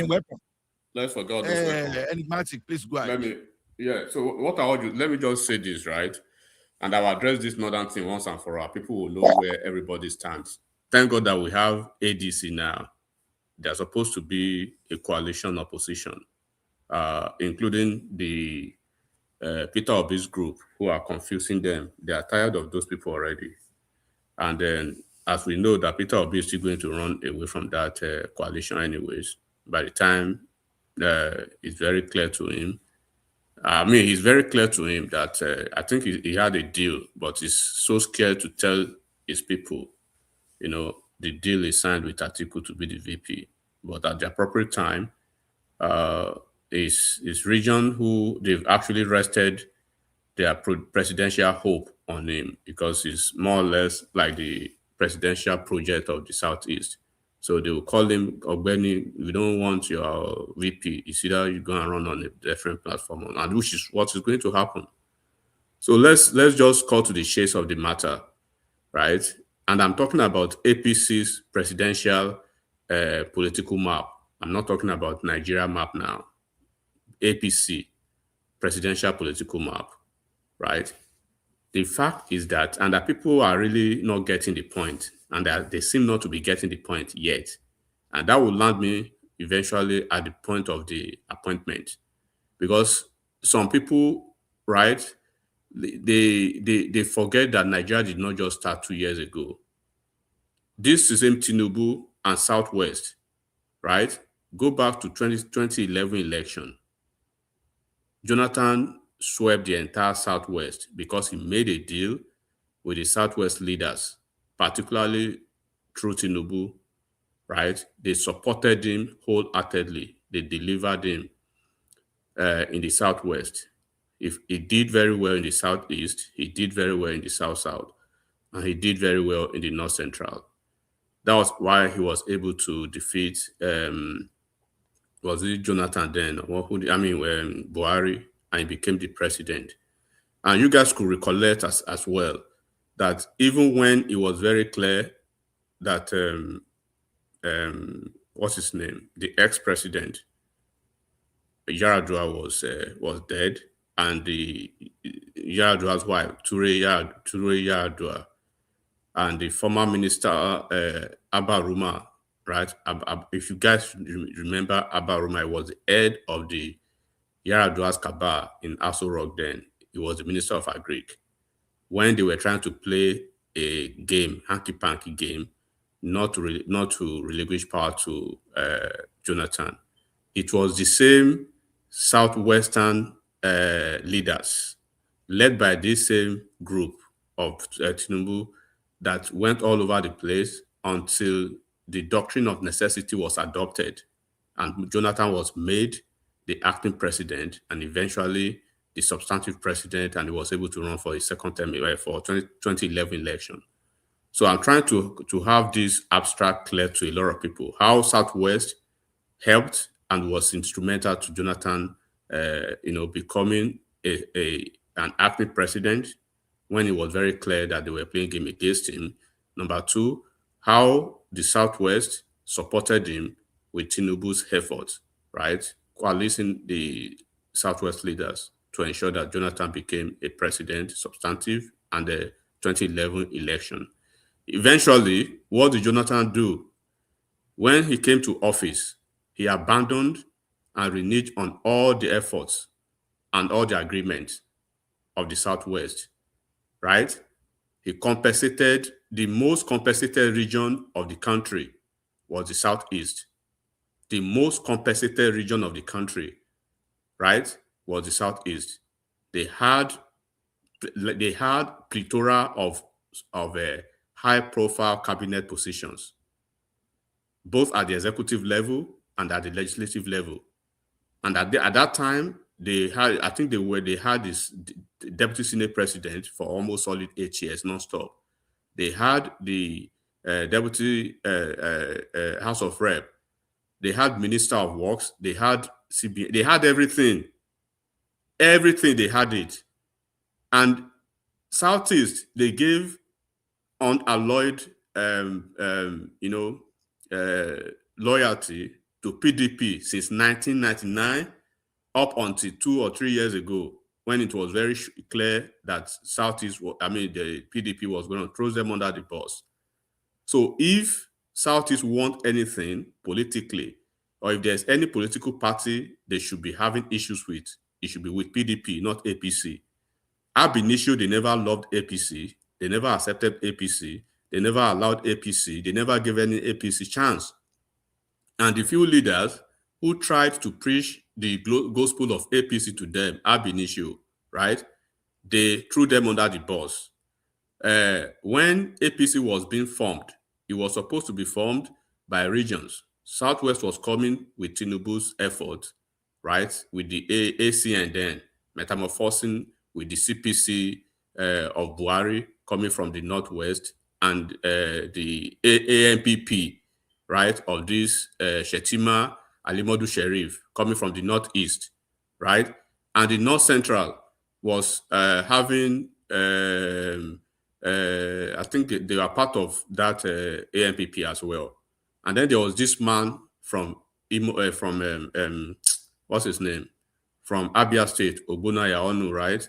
He was coming with the southeastern part of the ANPP. And then we had Okorosha, who was coming with ABGA. So Okorosha tried to ensure that he had ABGA in Imo State and ABGA in Anambra State joined APC coalition then. But guess who truncated the ABGA from Imo State, from Anambra State? It was this same Peter Obi. It was this same Peter Obi that ran an electoral campaign, right? We know what he called Ngige when Ngige was running for the Senate in 2010. Don't forget that Ngige was primed to become the Senate president when APC took power, but in 2011, right? But they ran a campaign against him that when those campaigns, then you will see their banner, right? Very big banner. You will see Tinubu's picture one side, Buhari's picture on the other side, right? And then they put Ngige in the middle of that picture. So there was a comical stuff they put on Buhari's neck and another comical stuff they put on Tinubu's neck. And they would describe it as Ngige is trying to take Igbo people, particularly Anambra people, right, to APC to Islamalize, or how do they say it, the Southeast and Nigeria, to the party of Boko Haram from Buhari's side, and the party of Yoruba people from Southwest. That was how they demonized APC in Anambra State. And instead of Obi and Okorosha working together to have ABGA as a political unit now into the APC coalition, no, he backed out. Then Okorosha continued, right? Okorosha moved into APC, which is only one state. Eventually, this Peter Obi that did not join the coalition then, right, saying he was a party man, he will never leave ABGA until or else his family would die or whatever. 2014, this same guy moved to PDP. He moved to PDP. Yeah, right? Because he wanted to go federal. So he moved to PDP. ABGA is one state. Please. I'm speaking, please. No, put out the facts right, because you keep telling this kind of stories for over 4 or 5 years, and it doesn't make sense. This you're putting down, trying to make it look like Obi is the problem of Nigeria. Obi is not your problem. Stop making it Obi your problem. I'm speaking. No, come on now. I'm speaking. Deal with the issue of today. Forget this issue you're talking about. Deal with the issue of today. What is the roadmap for Tinubu in 2027? Leave Obi alone from your talk. It's too much. Don't tell me what to say. It's too much. It's too much. Hey, make sense of what you're saying. Stop putting up lies and allow you just spewing. The same way we allow you you keep lying. No, state the fact. If you're going to stop that about Obi, state the facts. Don't come here and keep. Let me speak. Why are you triggered? Chill. So now he joined PDP, the opposition, right? And when they keep talking about appointment, because the only thing they want to cry about is appointment and marginalization. How do you want an appointment from a political party you give less than 5% of the vote in a general election in 2023? Let's start from there now. In 2023, don't ask for a vote in 2027. Don't cajole our governors to be part of your nonsense. Once again, stay in your lane. Go to that same north that you got your votes from, to get votes from. Don't cajole the leaders in the southeast. Impulse control. Come on now. Impulse control. Check. Now. Sense control, you too. In 2023, right? When everybody went to the election, thank God we had a Yoruba man on the ballot. We had an Igbo man on the ballot. We had Hausa Fulani man on the ballot. Very balanced election. So in the closest neighbors to the southeast, they were the south, right? And south, we know from 99 as well. They've been PDP region, just as southeast. They've been PDP at the federal. At the local level, they split ABGA, this and that. So now, in the election in 2023, every other region, they did what they were supposed to do. played a pragmatic politics and played a matured politics. In the Southwest, Atiku picked a state, Obi picked a state. In the South, Atiku picked 2 states, Obi picked 3 states, Tinubu picked 1 state. In the North Central, Tinubu picked 4 states, Obi picked 2 states. In the Northwest, Northwest and Northeast, where I will land it there eventually. So now let's come back to the South, where we belong now. In the southern part, it was only in the Southeast. And thank God that the report is out now. I will present the report to one man. I think I said it to him already, where we can have a conversation around it when we are really getting close to the election. Data-driven report of the election and the article. It was an academic article, which was done with a lot of machine learning and a lot of the algorithmic, report were out. And it was discovered that the most rigged region of the country is eventually the Southeast. The Southeast rigged the election more than any other region of the country, and Labour Party was the beneficial of that rigging in the Southeast. So now when you look at the numbers, in the Southeast, they had more than almost 89% of the vote to only one candidate. So Atiku, Kwankwaso, and Tinubu, the 3 of them, right, in an entire region, they had less than 10%. But when you go to other parts of the country, it was even.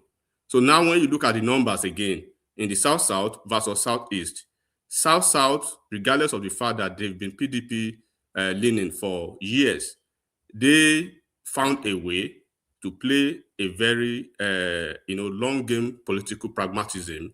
They gave Tinubu almost, listen to this, almost 900,000 votes. Almost 900,000 votes in the South-South. In the Southeast, the combined votes of the entire Southeast was 127,000 plus. 127,000 plus versus almost 900,000 votes, right? Now, keep that one aside. So when it was time, and politics is about numbers, and the political patronage is about numbers as well. So when it was time for the spoil of the office and appointments and patronage, the first thing that the South did after the election, when everything was clear that, okay, these are the Tinubu has won the election, we have our senators, we have our House of Rep, everything is set. What they did was that the Southeast were supposed to produce the Senate president, and they were preparing Orji Uzor Kalu for that position, the most senior returning senator from the Southeast. And then Orji Uzor Kalu, in his own election, the same election that was held the same day, he turned around over 50,000 votes for himself. And then he turned around less than 6,000 votes for his political party at the presidential level. And then South said, no, we cannot take this. When you look at the numbers, we have higher numbers than the Southeast. So it would be very unjustifiable to give Southeast the right of producing the Senate president. Why don't we produce the Senate president? Look at the numbers. So they put these numbers side by side, and they came together as a unit under one voice. All the senators elect then from the South, Jarigbe, Oshomole, all of them, they came under one political platform, under one political umbrella, regardless of what political party they won their election through. So they said, this is our Senate presidential candidate, right? They brought out Akpabio. All of them, they queued behind Akpabio. They made a lot of TV and media runs, started campaigning for Akpabio, because Akpabio was the most senior returning senator then in the South. Eventually, when they put the numbers side by side, they said, look, in Akpabio's election, in his senatorial election, he won in his senatorial district versus Orji Uzor Kalu's senatorial district. This is the number that Akpabio delivered for APC. Akpabio delivered presidential numbers of 160,000 plus for APC, and in the same election, the same time, the same hour, Orji Uzor Kalu delivered just 6,000 plus. So when you look at 6,000 plus versus 160,000 plus, You see that you can do the math by yourself. That was how Southeast lost the Senate presidency, number one. And even the people who were supposed to come out to champion the cause of South presidency for Southeast, they were only focused on only one person, Peter Obi. All their egg were in the Peter Obi's basket. They jettisoned every other thing, while every other region were looking to find other ways. So that was the reason why you see Akpabio now and South being the Senate president, number one. Then number two, when the question of appointment comes into play, because you keep asking, why is it that your closest neighbor, who has been PDP leaning for years, how do they get better appointments than you are in the same election? It's because of the numbers again, the political numbers. Now, let's look at the appointment from South. Please, brother, try a round up. You have been talking for almost 18 minutes. The appointment from South, right? You have, apart from the Senate president, apart from them having very high-profile committee chairmen in the Senate and House of Rep, they have the Minister of FCT, who is more or less like a de facto governor, one. They have the Minister of Aviation. Enigmatic. Tell us how the 2027 outlook will be. Let's make it. You have little time. You've been speaking for too long, giving us history that we all know. Give us the 2027. They have the Minister of Gas from Akwa Ibom. They have the Minister of Petroleum State from Bayelsa. They have the Minister of Regional Development. That same ministry, right, is the supervising ministry for NDDC and the supervising ministry for all the development commissions, the Southeast Development Commission, Southwest Development Commission. It's a very powerful ministry. And they have the Minister of Trade for state from Cross River State. That is their next door neighbor. You see the way they play their politics and you see the political patronage. What you bring to the table is going to be your result. You cannot bring 5% and you want all the big, it's not going to happen. It's okay now. Go ahead. So now talking to the north. Now let's go to the north. Now, when we are talking Southern agenda, right? Southern agenda, we are not talking Southeast. Southeast is irrelevant when we are talking Southern agenda politics, when we are talking APC politics. In the southern part, APC, Southeast, they've demonstrated in 3 electoral cycles that they've been absolutely irrelevant to APC producing their president. Buhari lost Southeast twice. He became the president. Tinubu lost in 2023. He became the president. Once again, Tinubu is going to lose the Southeast in 2027 and he's still going to be the president. So officially and mathematically, politically, Southeast is dead. Okay, thank you. To APC politics. Now let's go to the north. So in the north, when you look at the numbers, in the north, in the Tinubu, northwest and northeast. So the problem that the north is having now is that for the very first time, their politics has been polarized. Now the north central people, particularly the Midwest people from the northwest, from the north central, they are having their identity reformed. They are trying to step out from the shadows of the core north. That's why you keep hearing core north these days. Because over the years, they've been gullible, right, to play into the hands of the core north people by this Arewa agenda, northern agenda. But they tell them, we keep doing this northern agenda, Arewa agenda, right? You use us to get into office by virtue of our political numbers. By the time you get to office, the appointment is going to be skewed only towards the northwest and the northeast, particularly the Fulani stock of those two regions. So we are going to give us more or less like nothing from the north central. So for the first time, the north central, they are not just seeing political patronage, they are seeing the recognition that they deserve in the political landscape. That is why you see what is happening in the north central now. For instance, the north central, for the first time, they have the national chairman of an incumbent political party. The national chairman of APC, right, is a Christian from north central, from Plateau State, right? The NNPC chairman from north central from North Minority North, North Central from Kwara State. The Minister of INEC chairman is North Central, Minority North. SGF of the Federation, Christian, Minority North from the North Central.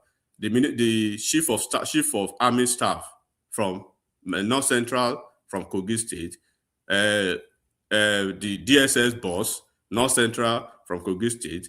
The NFIU boss, North Central from Kogi State.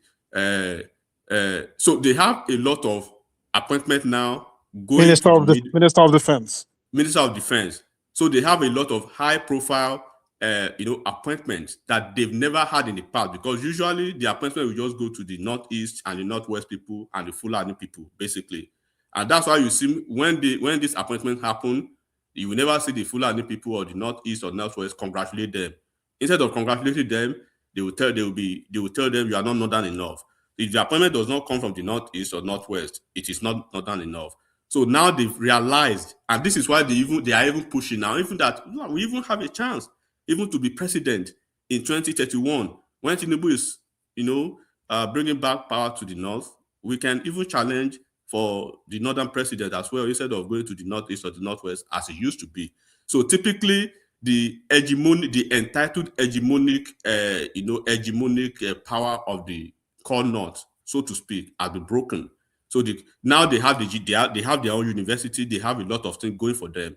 So Northwest and Northeast, let's look at the numbers in the last election. Don't forget, Northwest and Northeast, what Tinubu needs to do, and I believe this is what he's doing, because if you look at Tinubu's political map in 2027 now, he has started his map through Southwest, South-South. That's why you see all the South-South people moving to APC. And what is the interest of the South-South? The interest of the AP, the interest of South-South, first of all, they are politically matured and they are pragmatic. And they know politics is about numbers and it's cold out fact, right?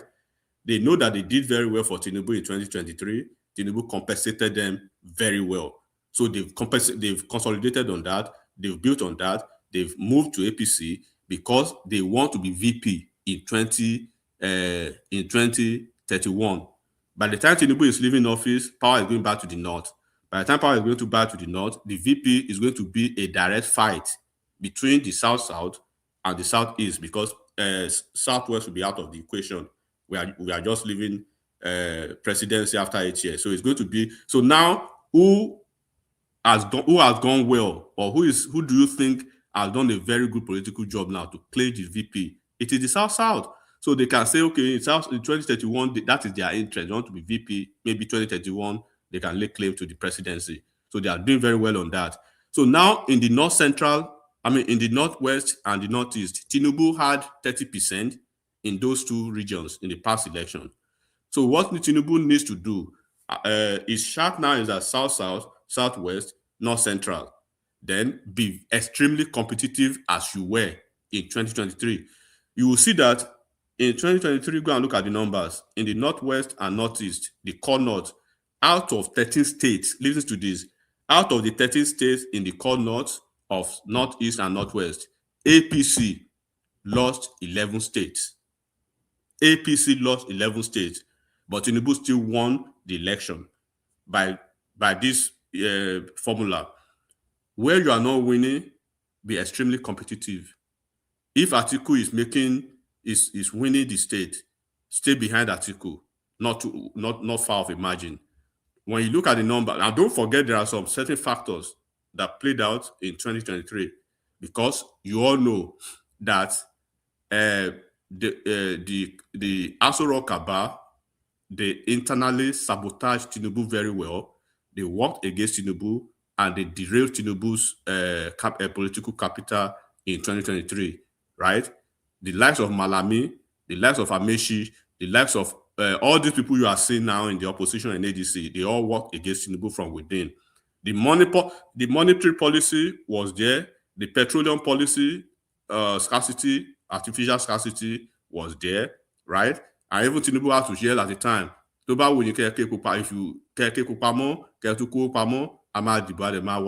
right? That if you like to hide the money, if you like artificial scarcity of petroleum. We are going to have this vote and we are going to win. So in the north, right, Buhari's cabinet members, listen to this, Buhari cabinet members and appointees from the north, they were effectively, efficiently, and confidently working for Atiku.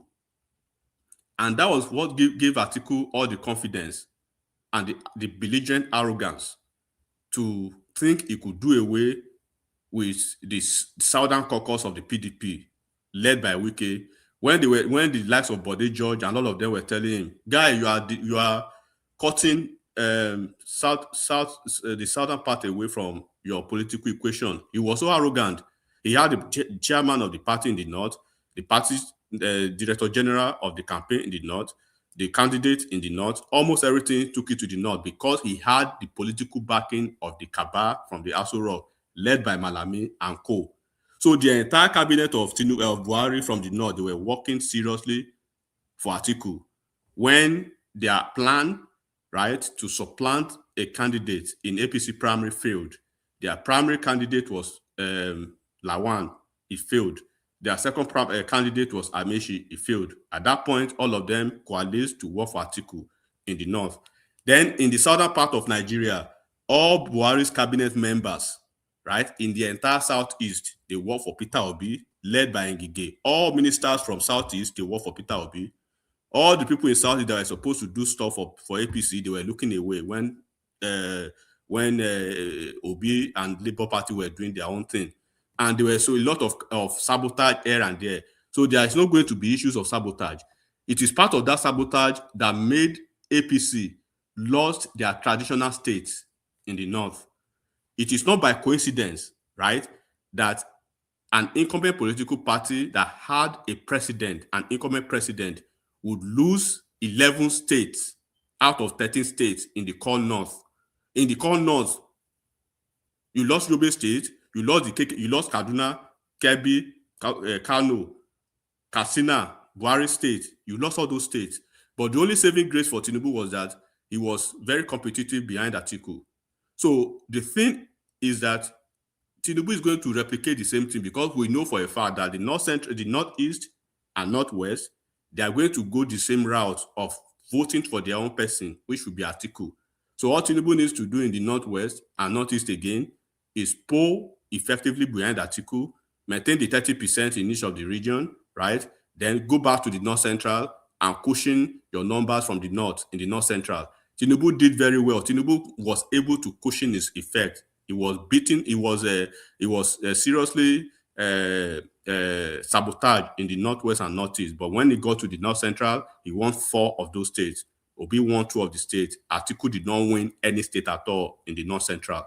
So in the north central, if Atiku is going to be on the ballot, the same thing is going to play out. There's a possibility that Atiku will not win any state in the north central, and then Tinubu is going to effectively do well in the northwest and northeast by polling behind the Atiku. I'm not expecting him to. All he needs to do is maintain 30% in northeast, maintain 30% in northwest, carry that numbers to the north central, cushion it very well, bring it to southwest, bring it to south-south, and then the deal is done. Southeast can go and fuck themselves. We don't need them.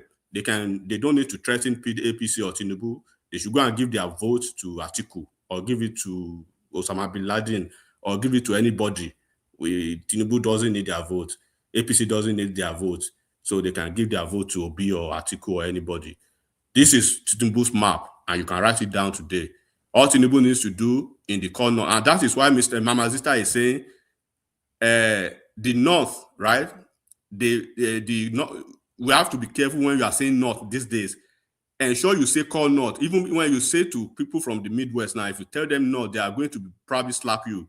They want you to emphasize call north and north central so that you demarcate their own north now.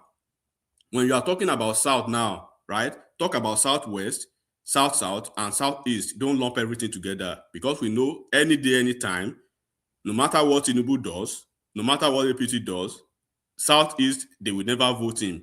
And we've actually capped them out. So facts are there, records are there. 3 elections, they've never voted APC. APC has won the election. The next first cycle, they are not going to vote APC. APC will still produce the president. But the thing is that whatever politics you want to do it, right? But don't come back when your politics does not deliver your result and start crying of marginalization. If you want to give your vote to Atiku in the Southeast, go and give your vote to Atiku. If you want to give your vote to Obi in the Southeast, go and give your vote to Obi. If you want to give your vote to Osama bin Laden in the Southeast, go and give your vote to Osama bin Laden. But don't come back to say they marginalize you with appointments, or you want NNPC position, or you want coordinating minister of finance. When you've given your number, your own vote away, go and waste it as much as you want. But North Central, South-South, Southwest, right? And then those are the numbers. In the Northeast and Northwest, Atiku is going to do very well in that position. Tinubu should hold his 30% in those two regions. Where Atiku is making 500,000 votes, Tinubu competitively stay behind him, 400,000, 300,000. Look at Kano the last time. Kwankwaso made 900,000. Tinubu made 558,000 or something like that, 500 plus. Atiku came third in Kano State by 100,000 plus, right? So when you look at the numbers Atiku were making in the Southwest, where Tinubu was for instance, where Tinubu was making like 500 plus, for instance, right? In the Southwest, Atiku was distant third, making like 90K. Enigmatic. Yeah, if you can please round it up so that we can give. Yeah, I'm rounding up now. So I believe everybody gets the point. So Tinubu knows his political route already. APC, they know their political track already. They know that North Central, Southwest, and South-South is their political track. In the Northeast and North Central, they will remain competitive behind Atiku, and the Southeast can go fuck themselves with their votes. APC doesn't need their votes; they are irrelevant, and they will remain irrelevant to APC. I think that's the point, and nobody should threaten anybody with the Southeast votes. I think for this election, I think they need them. They don't need them, madam. They need them. They don't need them. They don't need them. They need them because he needs 24 states. I say they don't need them. 24 states. What will happen in Southeast, right? Make your calculation very well. The North are not budging, and I want them to lose their political will. So forget the Southeast. The last time they gave APC just 5%, just 5%. You are not understanding what I'm saying. So I believe with all the people coming to APC in the Southeast, yes, there could be a little improvement. Maybe at the end of the day, it can be worse than the last time. Instead of the 5% that APC had in Southeast the last time, maybe they can go 25% now in the entire region. But I don't believe APC is going to win any state, right? If APC is going to win any state in Southeast, it's going to be a very big surprise to me. If they will do more, 25%, from 5% to 25% in Southeast is a very big win already for APC, because all the things that the governors did the last time, that they were looking away and let Labour Party run short. Labour Party did not allow APC votes. They did not allow PDP votes. If you are not voting for Obi, they are going to beat you off the line. They're going to harass you. It's not going to happen this time around, because everybody is trying to secure their own political future.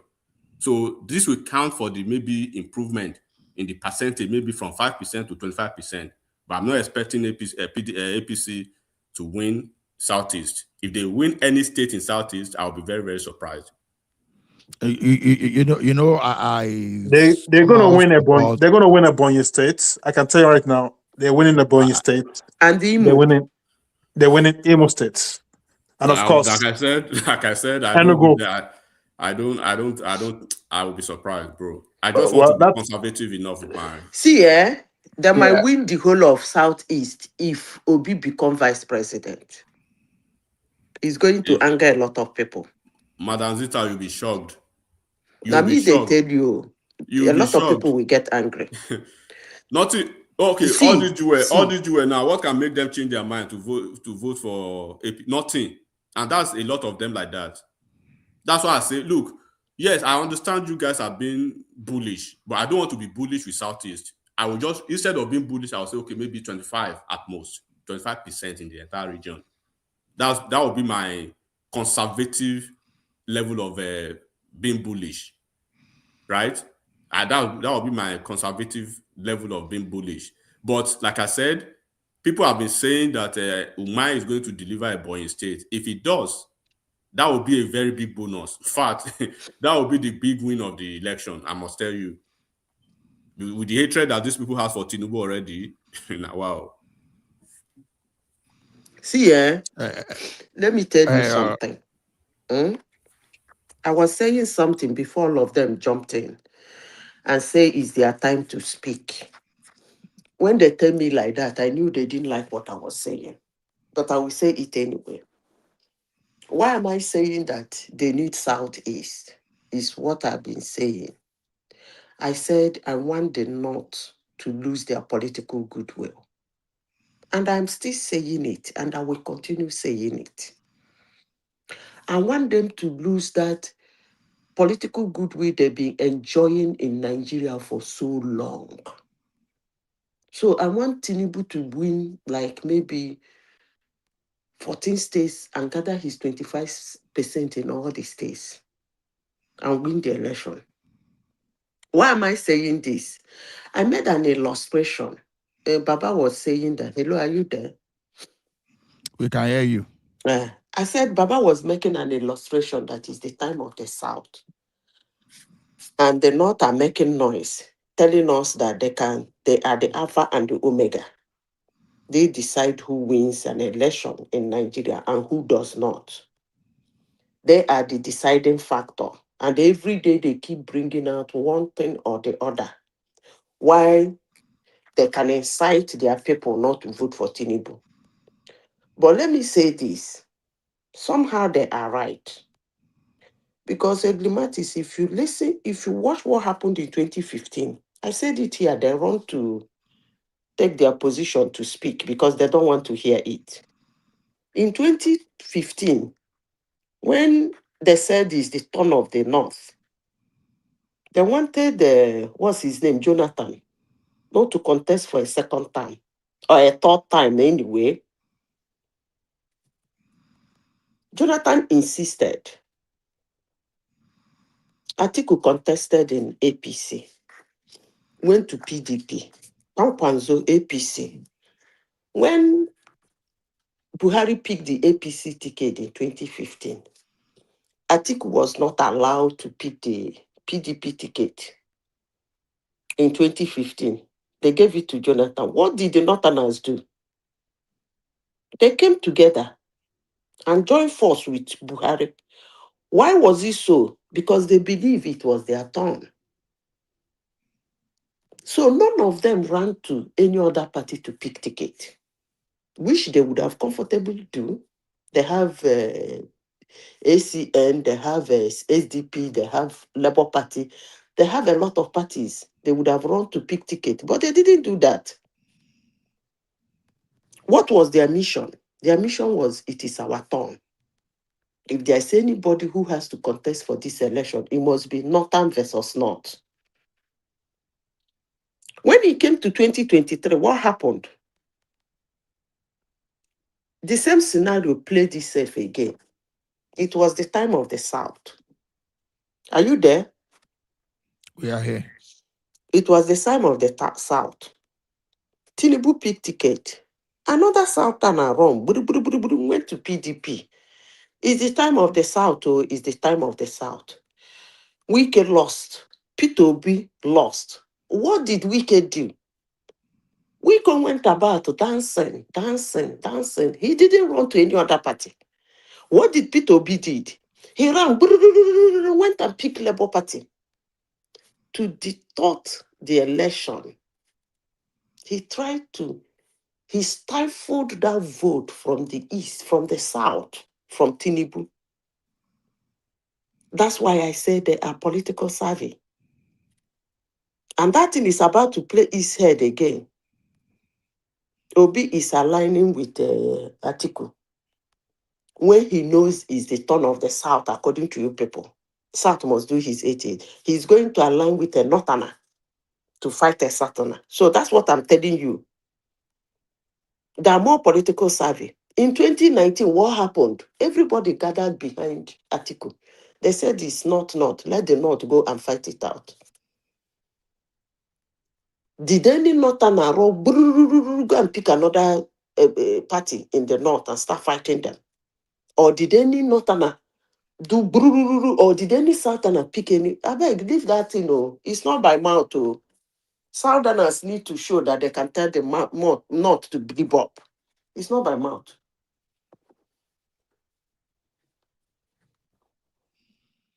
So, okay, enigmatic, don't go. So, Midwest, are you there? Okay.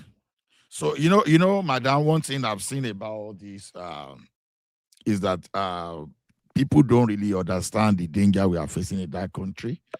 What people think about let my person be there without necessarily thinking if that their people will be beneficial to them.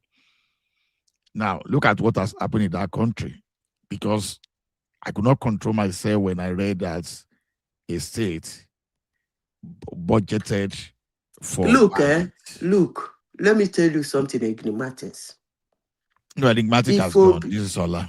Ola, if Obi in 2023 either kept quiet or joined force with Tinubu, by now, Northerners would have been afraid of the South. Now, they tell you, they wouldn't have been doing this nonsense they're doing now. They are even still afraid. They are just trying. I think they are just... most of them that are thinking it over, they're scared of losing their legacy, just as I'm saying, that they might lose their political goodwill. No, there's no way they will. The only thing I want, one thing, I will put it in two ways. So whether Tinubu won that election, whether he lost the election, that's not even my concern. So mine is that if they can conduct that election early, let's say the worst case scenario, Tinubu lost that election. All I'm particular about, everybody has his own agenda. I have my own agenda for supporting Tinubu. And I know how I believe one of the reasons we are not seeing state police now is just because if I were in the position of Tinubu, I would think, okay, all these desperate politicians from the north, they are going to use this state police to rig election. Now, a person like me, I would just go ahead with the National Assembly, pass that bill. You understand? Pass that bill. I will hold on till after that election before implementation.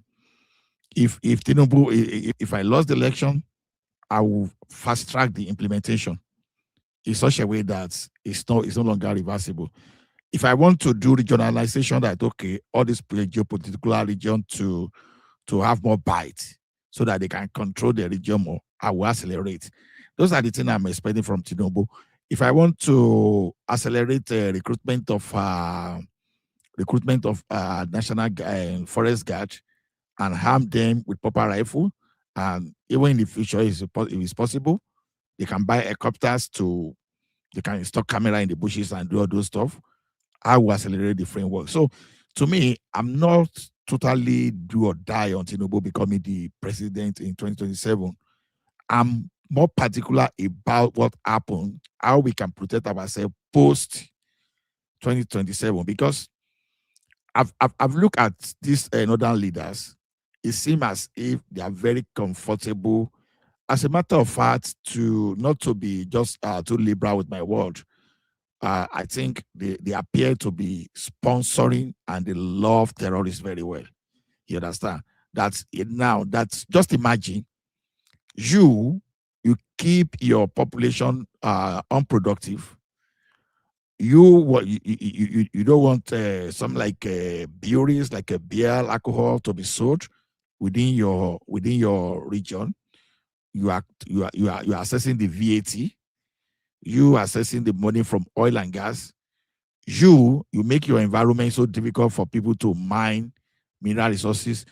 You are taking a very huge chunk of the money, all for you to be romancing terrorists, to be financing, to be buying e-laws for terrorists, to be paying terrorists monthly allowances. You understand? So, and if people cannot really think that the South dividing against themselves may give these people some kind of advantage that will still come and bite everybody in the nyash. You understand?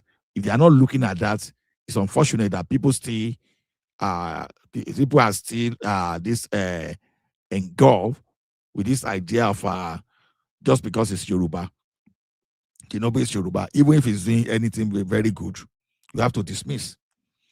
See what is happening. Say, okay, we are saying Tinubu is not performing. Have you seen the list of those people that are accessing the NEF fund, that student loan? You'll be shocked that they are led by the university in the north. You not ask yourself a question. It simply means that people in the northern part of the country, they went to school. They don't have the resources.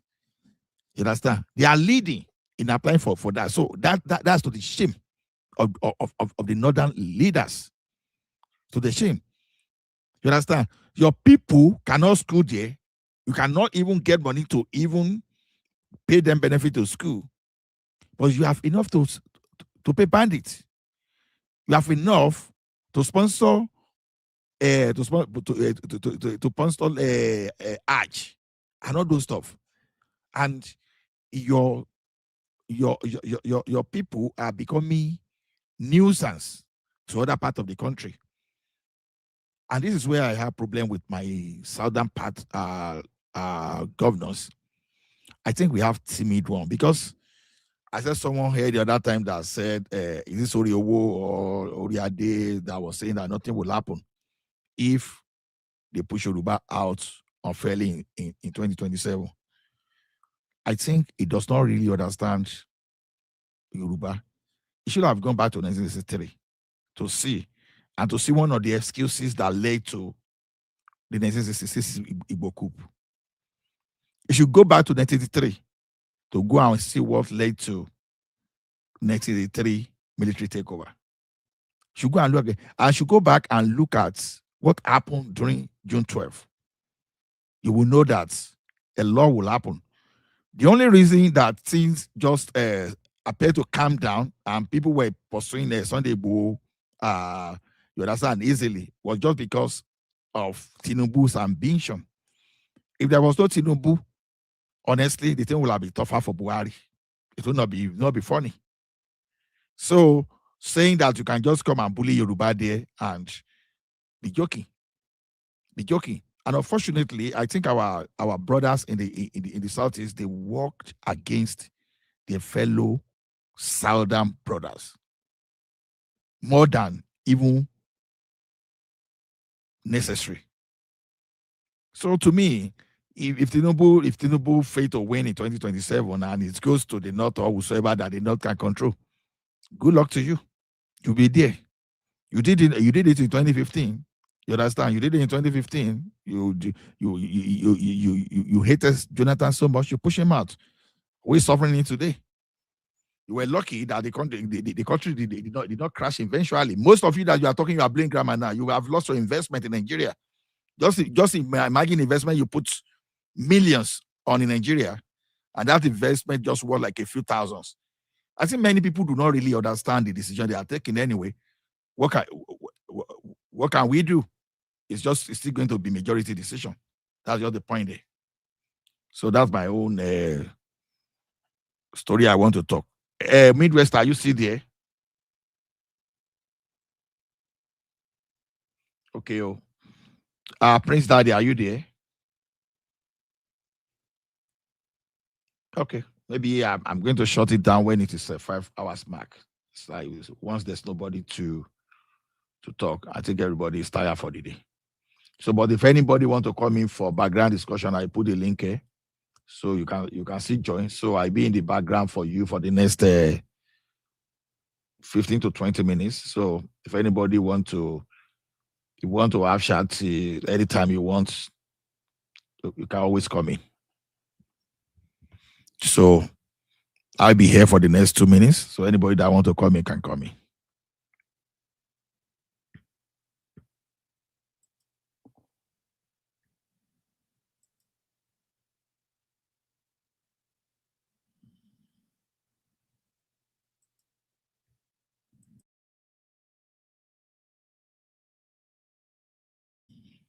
Anyway, thank you, ladies and gentlemen, for your time and for coming to share the session with woman. So since it seems as if people are no longer coming, so probably we have to say see you next time. I'm going to put the entire this thing in the background, so anybody that want to join, you are free to come. Like I said, I'll be here for the next 15 to 30 minutes to bring people who want to have our background chat together. Thank you, everyone. See you later.